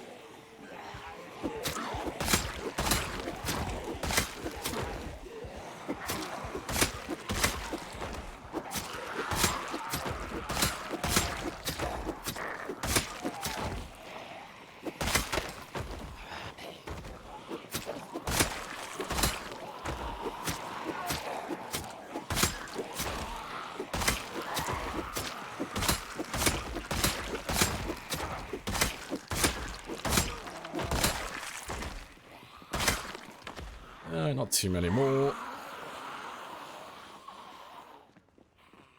Guy Fawkes Day, yeah, some type of furry convention. Sounds about right.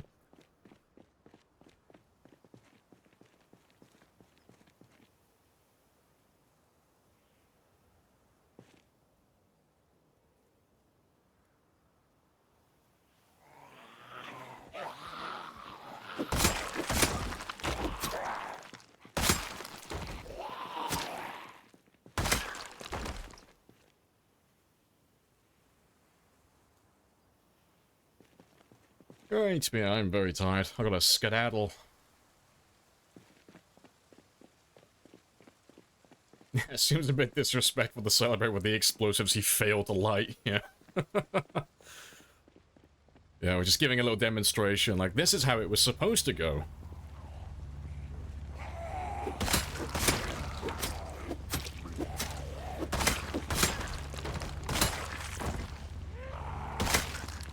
Right, we're all done back here now, though.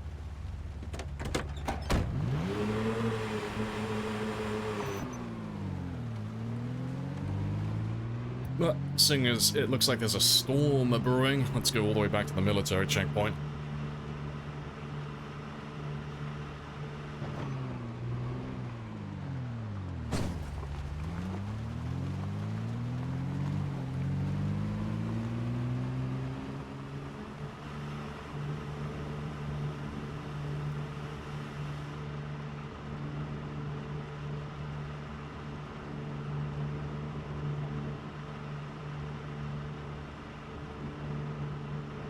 If furries decided to burn down Parliament, you imagine they'd have a good reason.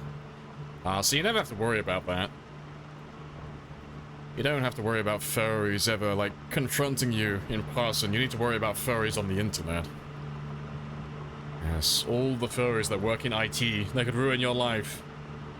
Big brain hackers. Furry in person? Yeah, it's fine. I'll threaten to throw a slushie on their fursuit. They'll back away in fear then. I know how expensive that shit is. Back up, furry, or I'll ruin your outfit. They wouldn't dare confront me in person.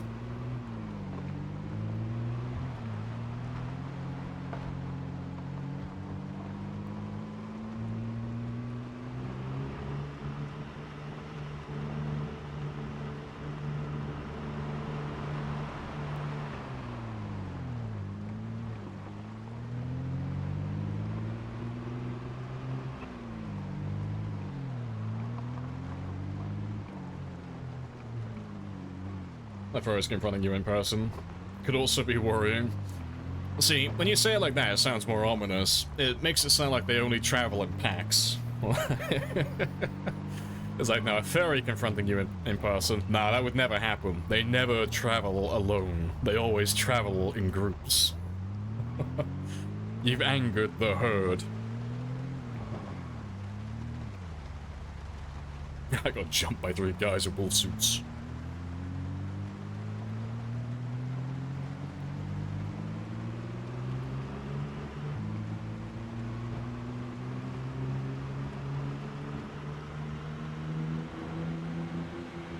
Except for the lone wolf, yeah. So I've only ever seen one. I've only seen one in person. So I live in the southwest, so that type of stuff just isn't normal. Like, no one does that here. But there was one guy. I forget what his name was. He used to be around, like, the Barnstable area. But you'd see him every now and then. He just didn't give a shit. He was hilarious. He'd be wearing, like, a full fursuit, but he'd be wearing those stilts. I don't know what the name of them is. It's those stilts that people wear to run faster. Like, they've got, like, a bit of a spring to them. But he'd be wearing those, and he'd just be, like, running through the town. Like, he just didn't give a shit. It's like, yeah, I don't know what this guy's about, but he's living his best life. Fair play. Yeah, I remember seeing him run through the town square once. Don't know where he was going, but he was on a mission. He was fucking moving.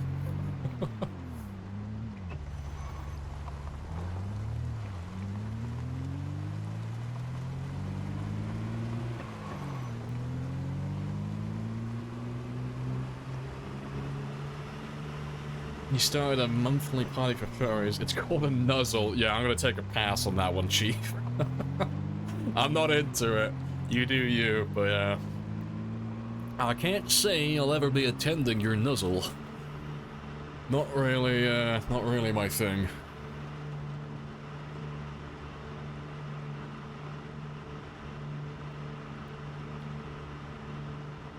You think all furry parties are just for fun parties? I mean, if the internet, or the stories from the internet, anything to go by, they're just orgies, aren't they? That's basically just it.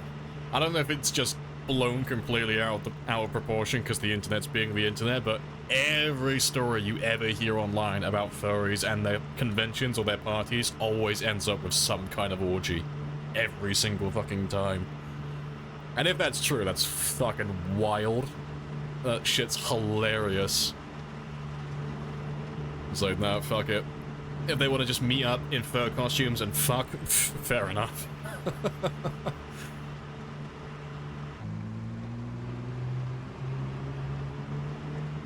But yeah, no idea if that's the internet. Just making up rumors though or not, because I don't travel in those circles. I don't have any friends who do that type of stuff.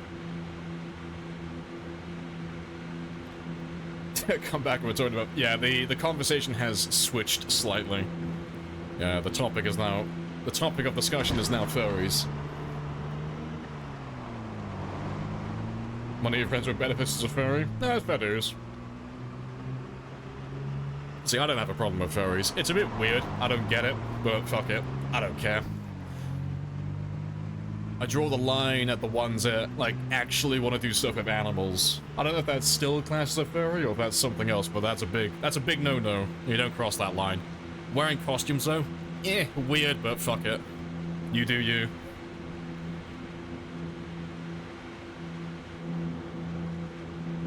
Bestiality. I mean, that's the technical term. I don't know if, like, are furries classed as that or not? I don't really know anything about furries apart from the costume stuff. But I know they get, like, compared to one another, but I know nothing about what they do, really. Apart from all the wild shit. It's nothing to do with bestiality. Oh, fair dues, though. Yeah. If it doesn't actually involve animals, fair. They're not hurting anyone. Well, no. You hear, like, some really weird shit on the internet. It's like, cool. I don't have enough information to know if any of this shit's true or not. Oh, no. If it's just, like, costumes and stuff, fair enough. Yeah, you leave for 2 minutes, yeah, the conversation has gone very far down into the barrel.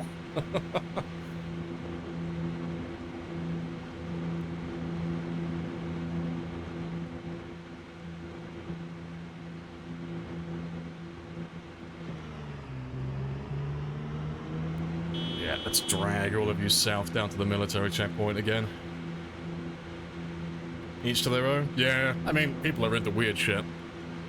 People are into different things. Can't say that's my flavor, personally. I'm too cheap for that, okay? Even if I was into the fursona stuff, I would never wear a furry costume. I'm far too pragmatic for that shit. Those costumes look expensive, okay? I'll take a big pass on that. We will ride into battle. It's like, no, I identify as a Siamese our cat, horse. okay?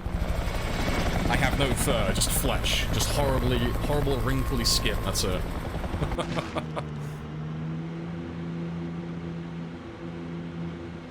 It's just very aggressive cosplay, that's accurate. That's something else. Zoos? Zoos? Yeah, we're going down the rabbit hole today. I'm about to learn about some other side of the internet. But yeah, it's literally just they pretend to be an animal, that's it. Yeah, that's fair.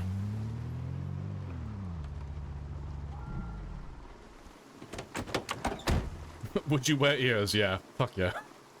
Just, what's your outfit? Just buy some of those really cheap 30 ears from, like, Halloween that cost you, like, a $5. That'll be it.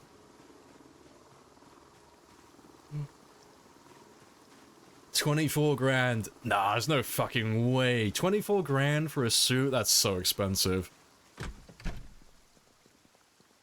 That's insane.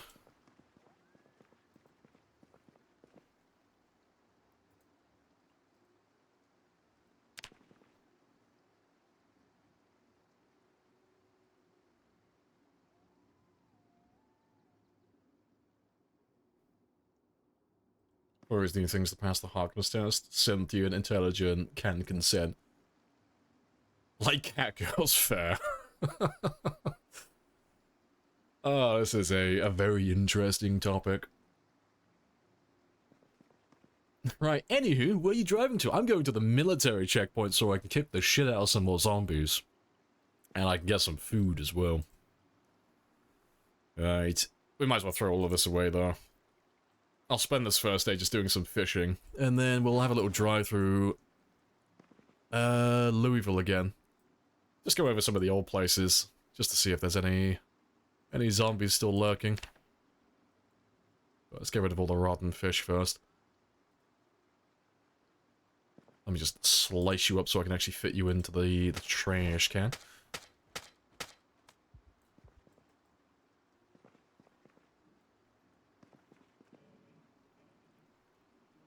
$24 grand needs to be put into a mental asylum if they pay that much. That's a lot, but fair. I mean, it's their money if they want to spend it on that. Fair play. Nice military checkpoint. Let's fucking go. Yeah. Speaking of fairies, though, I do need to fix that Spiffo costume at some point. We got 2 of them in the trailer at the moment. I do need to fix that. Seeing as we're on that topic of discussion.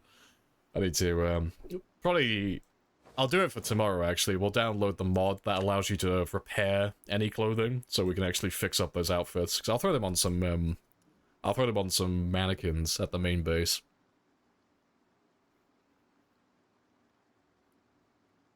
It came back to a weird combo. Yeah, furries come up every now and then. Every now and then, furries become the topic of discussion, and it's always a very strange conversation. It's always very, very memorable, we'll say.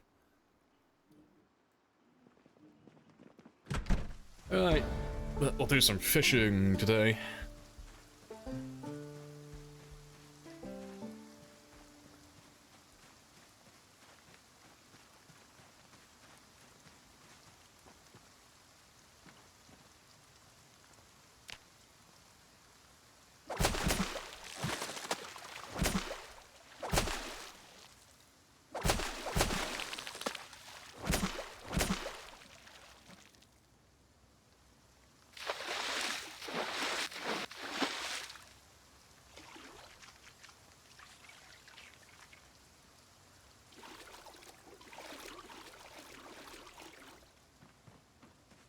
Oh, you need to have a trim as well.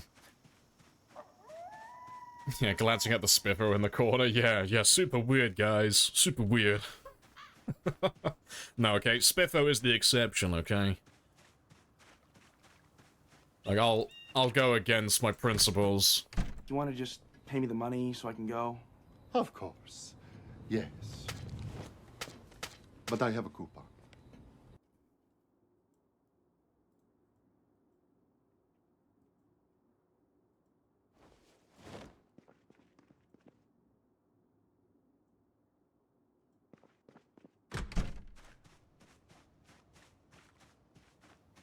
What hobbies do I have besides Zomboid? Nothing. It's Zomboid and nothing else. I don't go outside, I don't breathe fresh air, I don't touch grass, I don't talk to people. When my stream ends, I just go dormant. I just sit at my desk. Stationary. Barely breathing while I wait for the next stream to begin. That's what I do. My entire life is just Zomboid.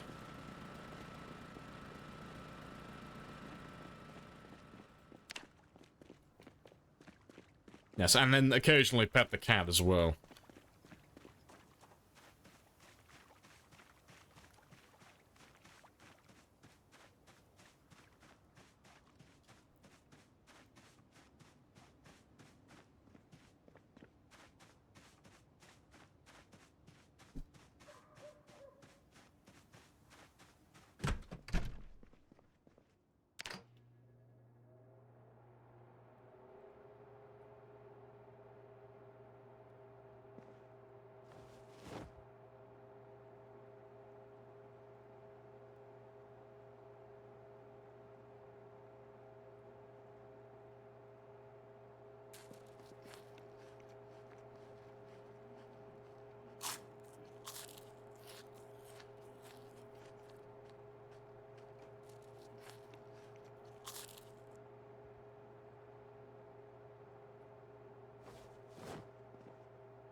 Ah, good stuff.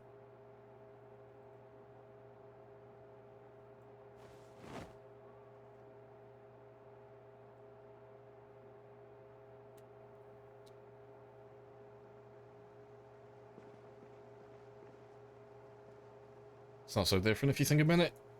From one of those idiots who gets a ton of plastic surgery to look like blow-up dolls. I mean, my thoughts on the subject is, if they've earned the money themselves, fuck it, they can spend it on whatever they want. Everyone's got weird shit that they spend money on. Or they spend too much money on something too specific. But, you're all big boys and gals. If you work, and you make your own money, you can spend that shit on whatever you want. Doesn't matter what other people think. Everyone's got something that they spend too much money on. Wrong one.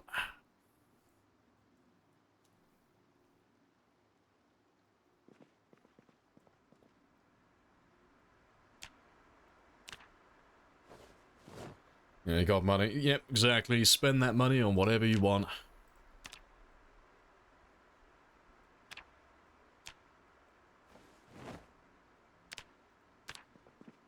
Right. What else am I doing? I think that's pretty much it, really. I'll give him a quick haircut in a minute, but let's just spend the last bit of this day fishing. And then we'll go have a little drive through Louisville in a moment. Just see if we find any big groups anywhere.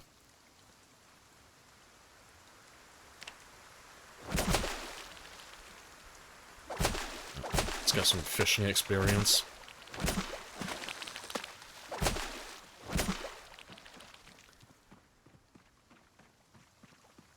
You miss the streams? Comfiness, level 100. Just nice and chill.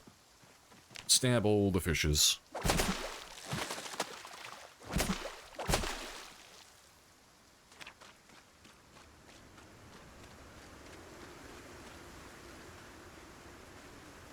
Not gonna lie, you'd spend 24 grand on hookers. Yeah.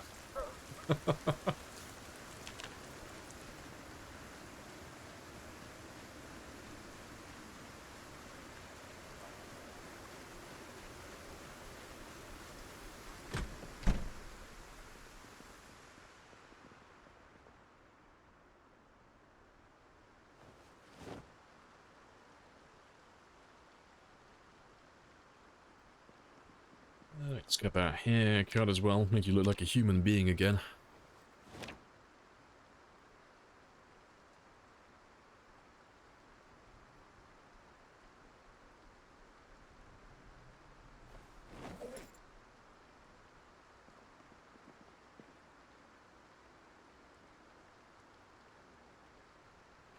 You want to just pay me the money so I can go? Of course. Yes. But I have a coupon. All the jets.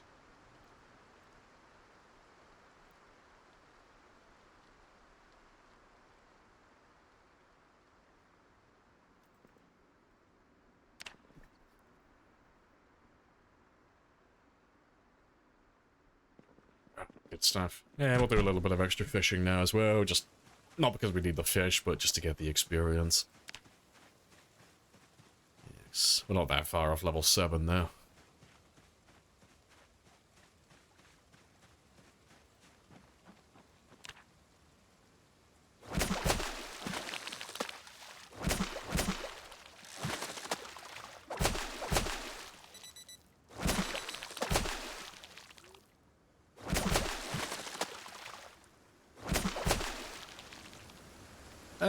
Not to be fair. The thing is, it's still a shit day for weather. Let's just carry on fishing. So we might as well just pop that level 7 now, seeing as we're so close. So, we'll just fast forward through this day, just so I can get some better weather.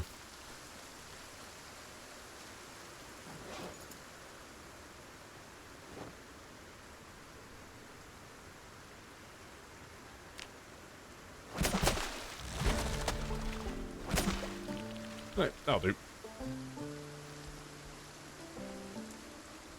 Let's just chill inside for the whole day.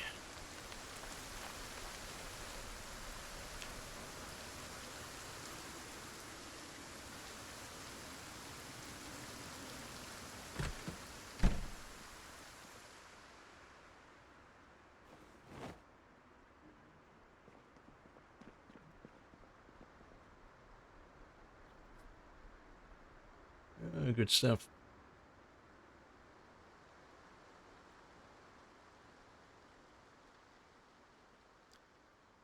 But it should be the last day of the bad weather. Oh, 3-5. So, you done? No, I was gonna say, it should be like the eye of the storm. We shouldn't be finished yet.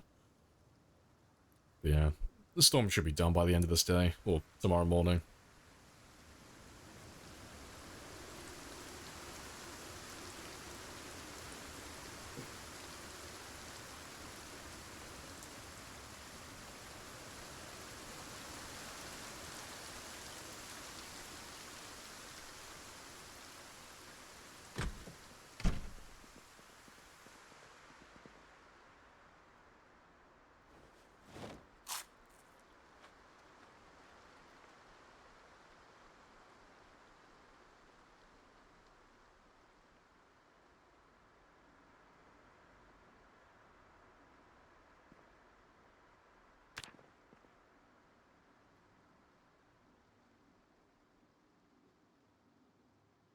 First aid 0. Oh, 0. Like a no-hit run? Yeah, pretty much. I mean, we haven't been hit a single time yet, but it's not because we're doing a no-hit run, it's just because I'm fucking awesome at this game. But yeah, it's not part of the challenge. We don't have to, like, avoid getting hit completely. I'm just built different. But no, he'll get scratched sooner or later. We'll get scratched on a tree or a bush or something like that, or he'll trip over when he vaults a fence. But it would be fun if we can stay on 0 throughout the entire run, just for shits and giggles. Alright. But let's go have a quick drive through Louisville. Yeah, not only awesome at the game, but he's incredibly humble about it too, I know.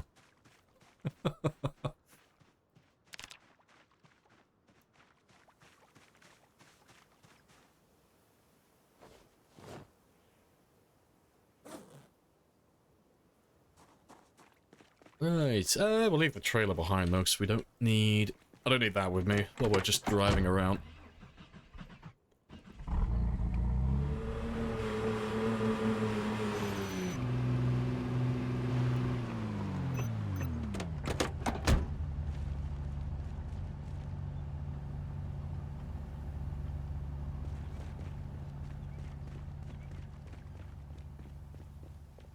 Lamprey's less powerful as we distract him with shit. I am, yeah. You will murder me eventually. I will put all the blame on your shoulders.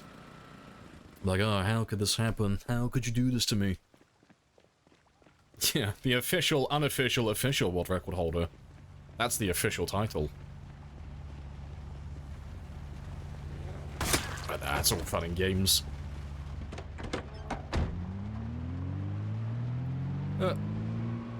Let's have a chill drive around Louisville. And we'll just go through, like, the center of town and such and just see if we've missed any big groups anywhere.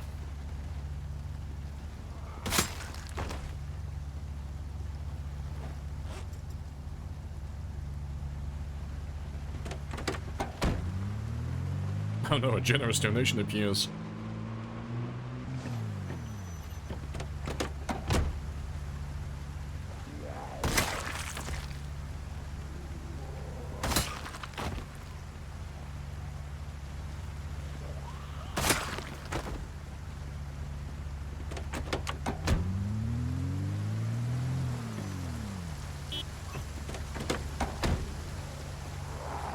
Swing and a miss.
Remember the 5th of November.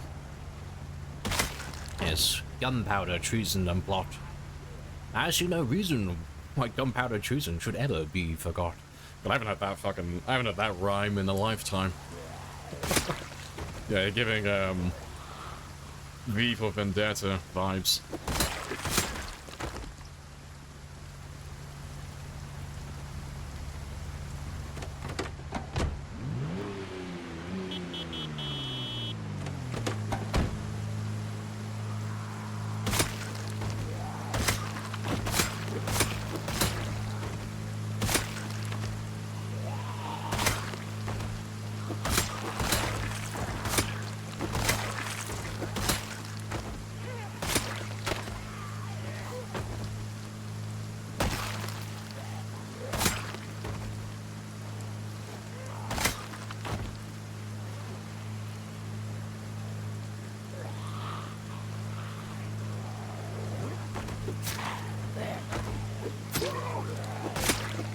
In the toe.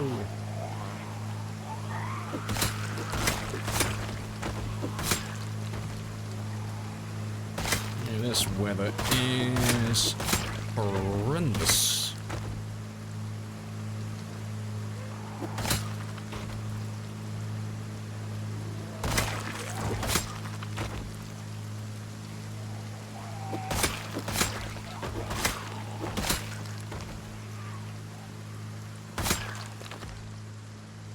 I think they're chilling out.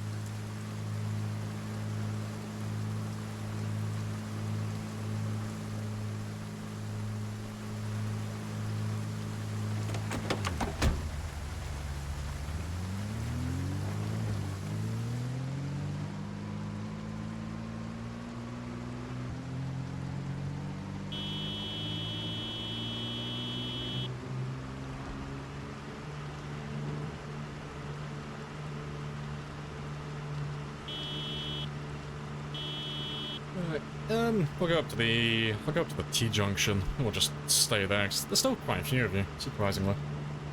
Chilling around this area.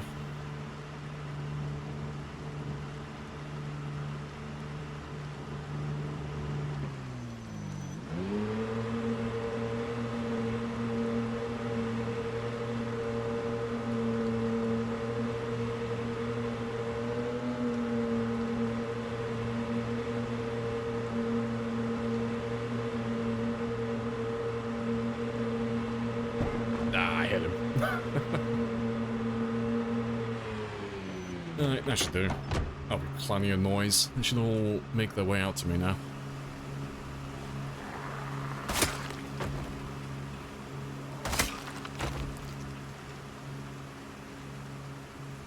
You know, your brother's sleeping in your garage. As brothers do.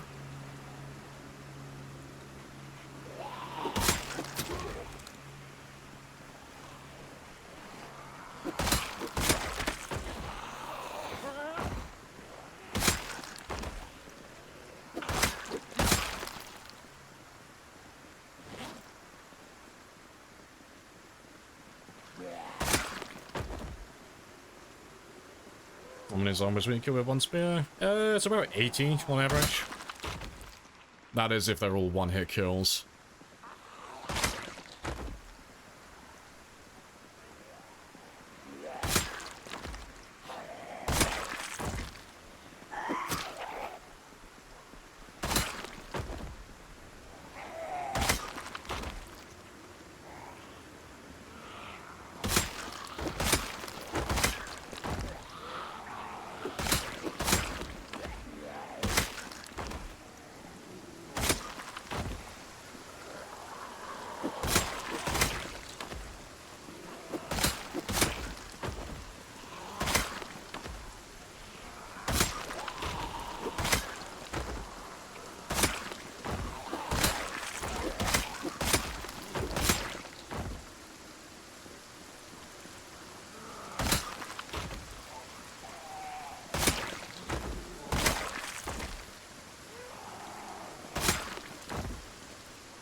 To be fair, this storm is not letting up, so I'm going to head back.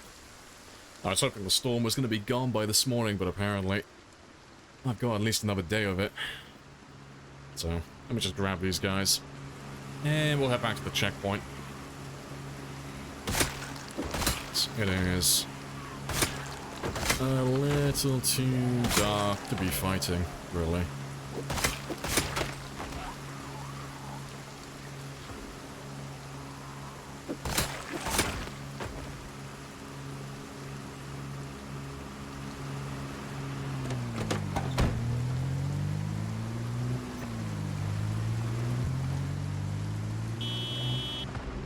I will make a ton of noise though. Drag you all back to my home.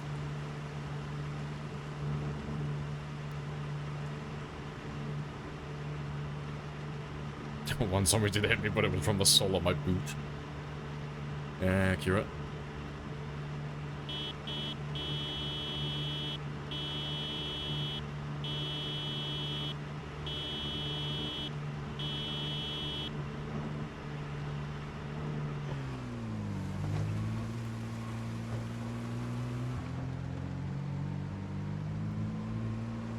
think I'm just going to leave this one running as well. If I just leave this one running overnight, hopefully we'll just pull a few zombies closer to the entrance as well.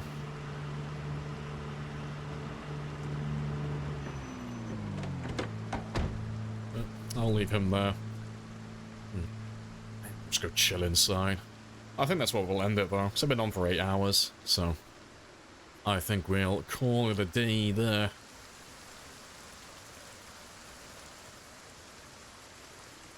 We'll do some Zomboid Gasser. We'll do a couple of rounds on that, just for all the addicts who want to win or lose some of their points. All right, let me load there one up then.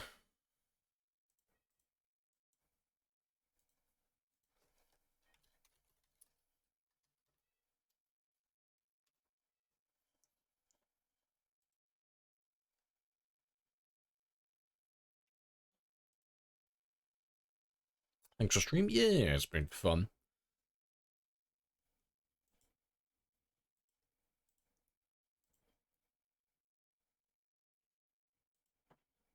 Right. Yeah, let's set that Gamba up. So we'll do a couple of rounds.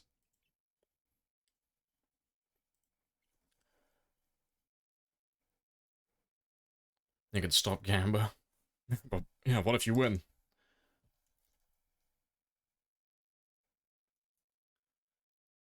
Yeah, we'll just do a couple of these. But I think they've been adding some more rounds though. Well, some more images. When we were playing yesterday, I swear there were some new ones I haven't seen before. I think they're still updating it. We believe.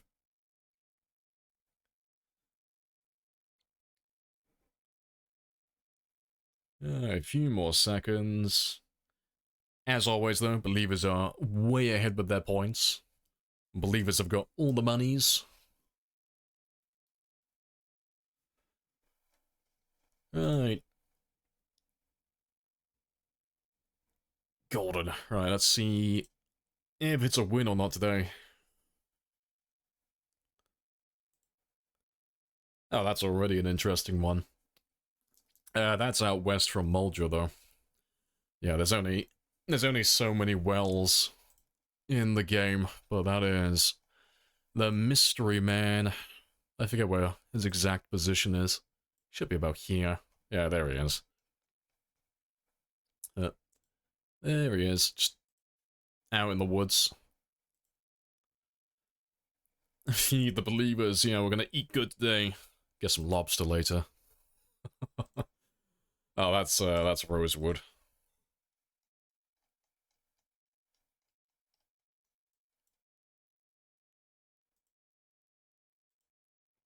Spicy. Oh, we had that one yesterday. That's Rosewood. That's Muldra. That's the police department.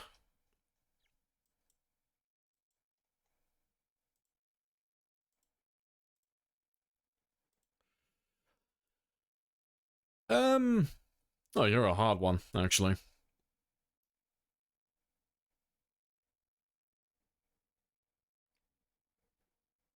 Oof. Yeah, I don't recognize you. I don't recognize which one he is. I feel like he's one of the ones in Phallus Link. I'm not sure exactly which one it is, though. I think it's Phallus. It's either that or it's Muldra. I think.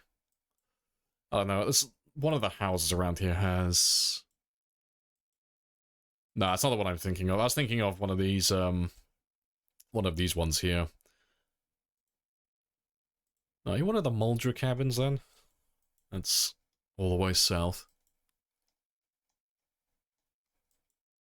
Yeah, 'cause it's not him. No. I can't think of any other ones in Muldra that look like that.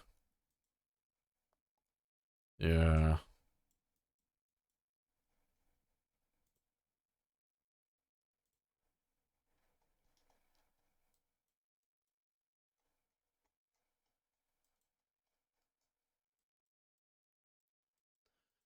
No, it's none of the places I'm thinking of. And I got 30 seconds.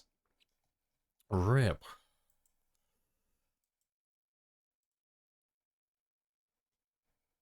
Nah, I got nothing. Let's take a stab in the dark and just say somewhere around Doe Valley. No, it was Moldra. I'm just a fucking idiot. Oh, to be fair, we weren't even that far away. I literally looked at this one here. So I was thinking of the other cabins around the map. No. Fair dues, though.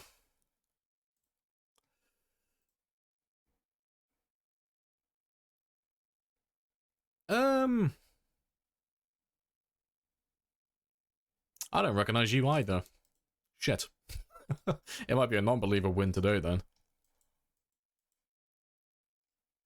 You're not any of them that I can think of.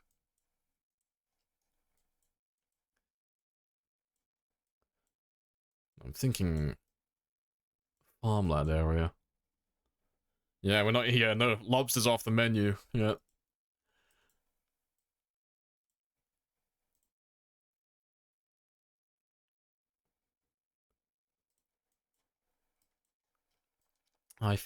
Definitely feel like you're one of the farm areas, though.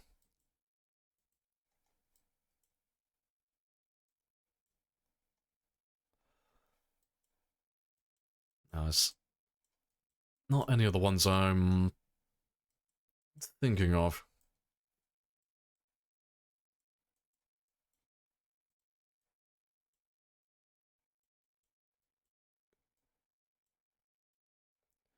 Yeah, because I was thinking about, like, all these farm areas.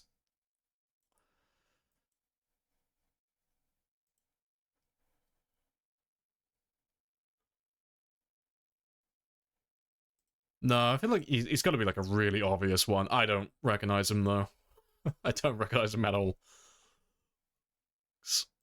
It's not March Ridge. I don't think it's either Muldra or it's like west of Riverside, I think. Let me just take a stab in the dark. Just say he's one of these ones. No, he wasn't that far away from Phallus. I wasn't even gonna look at that area. Yeah, it's in Kentucky somewhere. Ah, rip. That's a non-believer win. Let's pay them their points then. Yeah. No food for the believers today then. Well, we'll do one more. One more for luck. Finally, I can eat soup.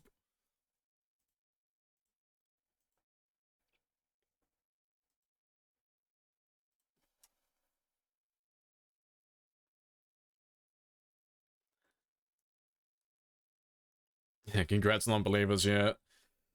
Well, cherish it while it lasts. I'm gonna steal those points back at some point. Believers are just never running out of faith. Just non-believers threw in 1,000. Believers, just 20k immediately. Oh, no, tell a lie. Non-believers are getting confident for once. 16,000. Getting there. Let's see if you can actually put more points in than the, believers.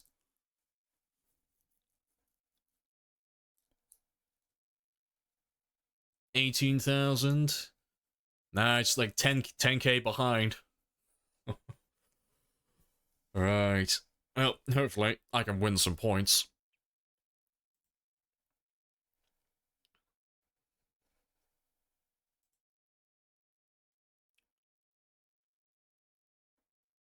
That's already a bad start. You are one of the warehouses over here? Yeah, that's a terrible start for me. I don't recognize him right off the bat, but I'm pretty sure it's him. Let's fucking go. Yeah. You don't find many warehouses that have... Well, you don't find a lot of warehouses that have PCs like that. It's normally a Louisville location. They weren't that giving for computers back in the day. But Louisville has fucking all of them. Every desk has a computer. Oh, that's Dixie. We are familiar with you. I gotta feed the believers points. They're gonna starve without them. Yeah, that's Fowler's Lake. That's one of the easier ones.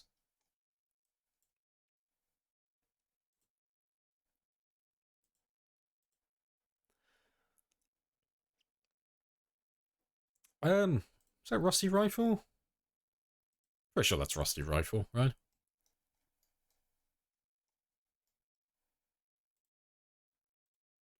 Yeah, ideal.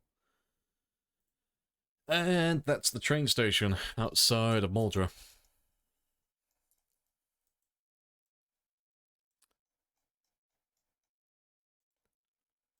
Boom. Easy money. We're eating good today, champs. Give me that lobster, okay? I've earned my lobster. Let's pay those believers out.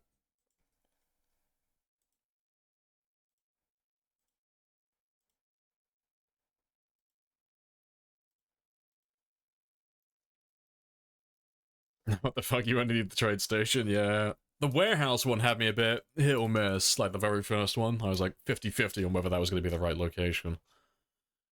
Yeah, not too shabby, but that's where we'll end it. I think that's fair. One for believers, one for non-believers. But I will be back tomorrow, same time as always. Always on at 10, Monday to Friday. And that is British time.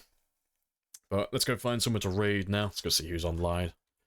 But as always, anyone who's new, you're welcome to join Discord or follow. Same notifications. But let's see who is online today. Who's on the board?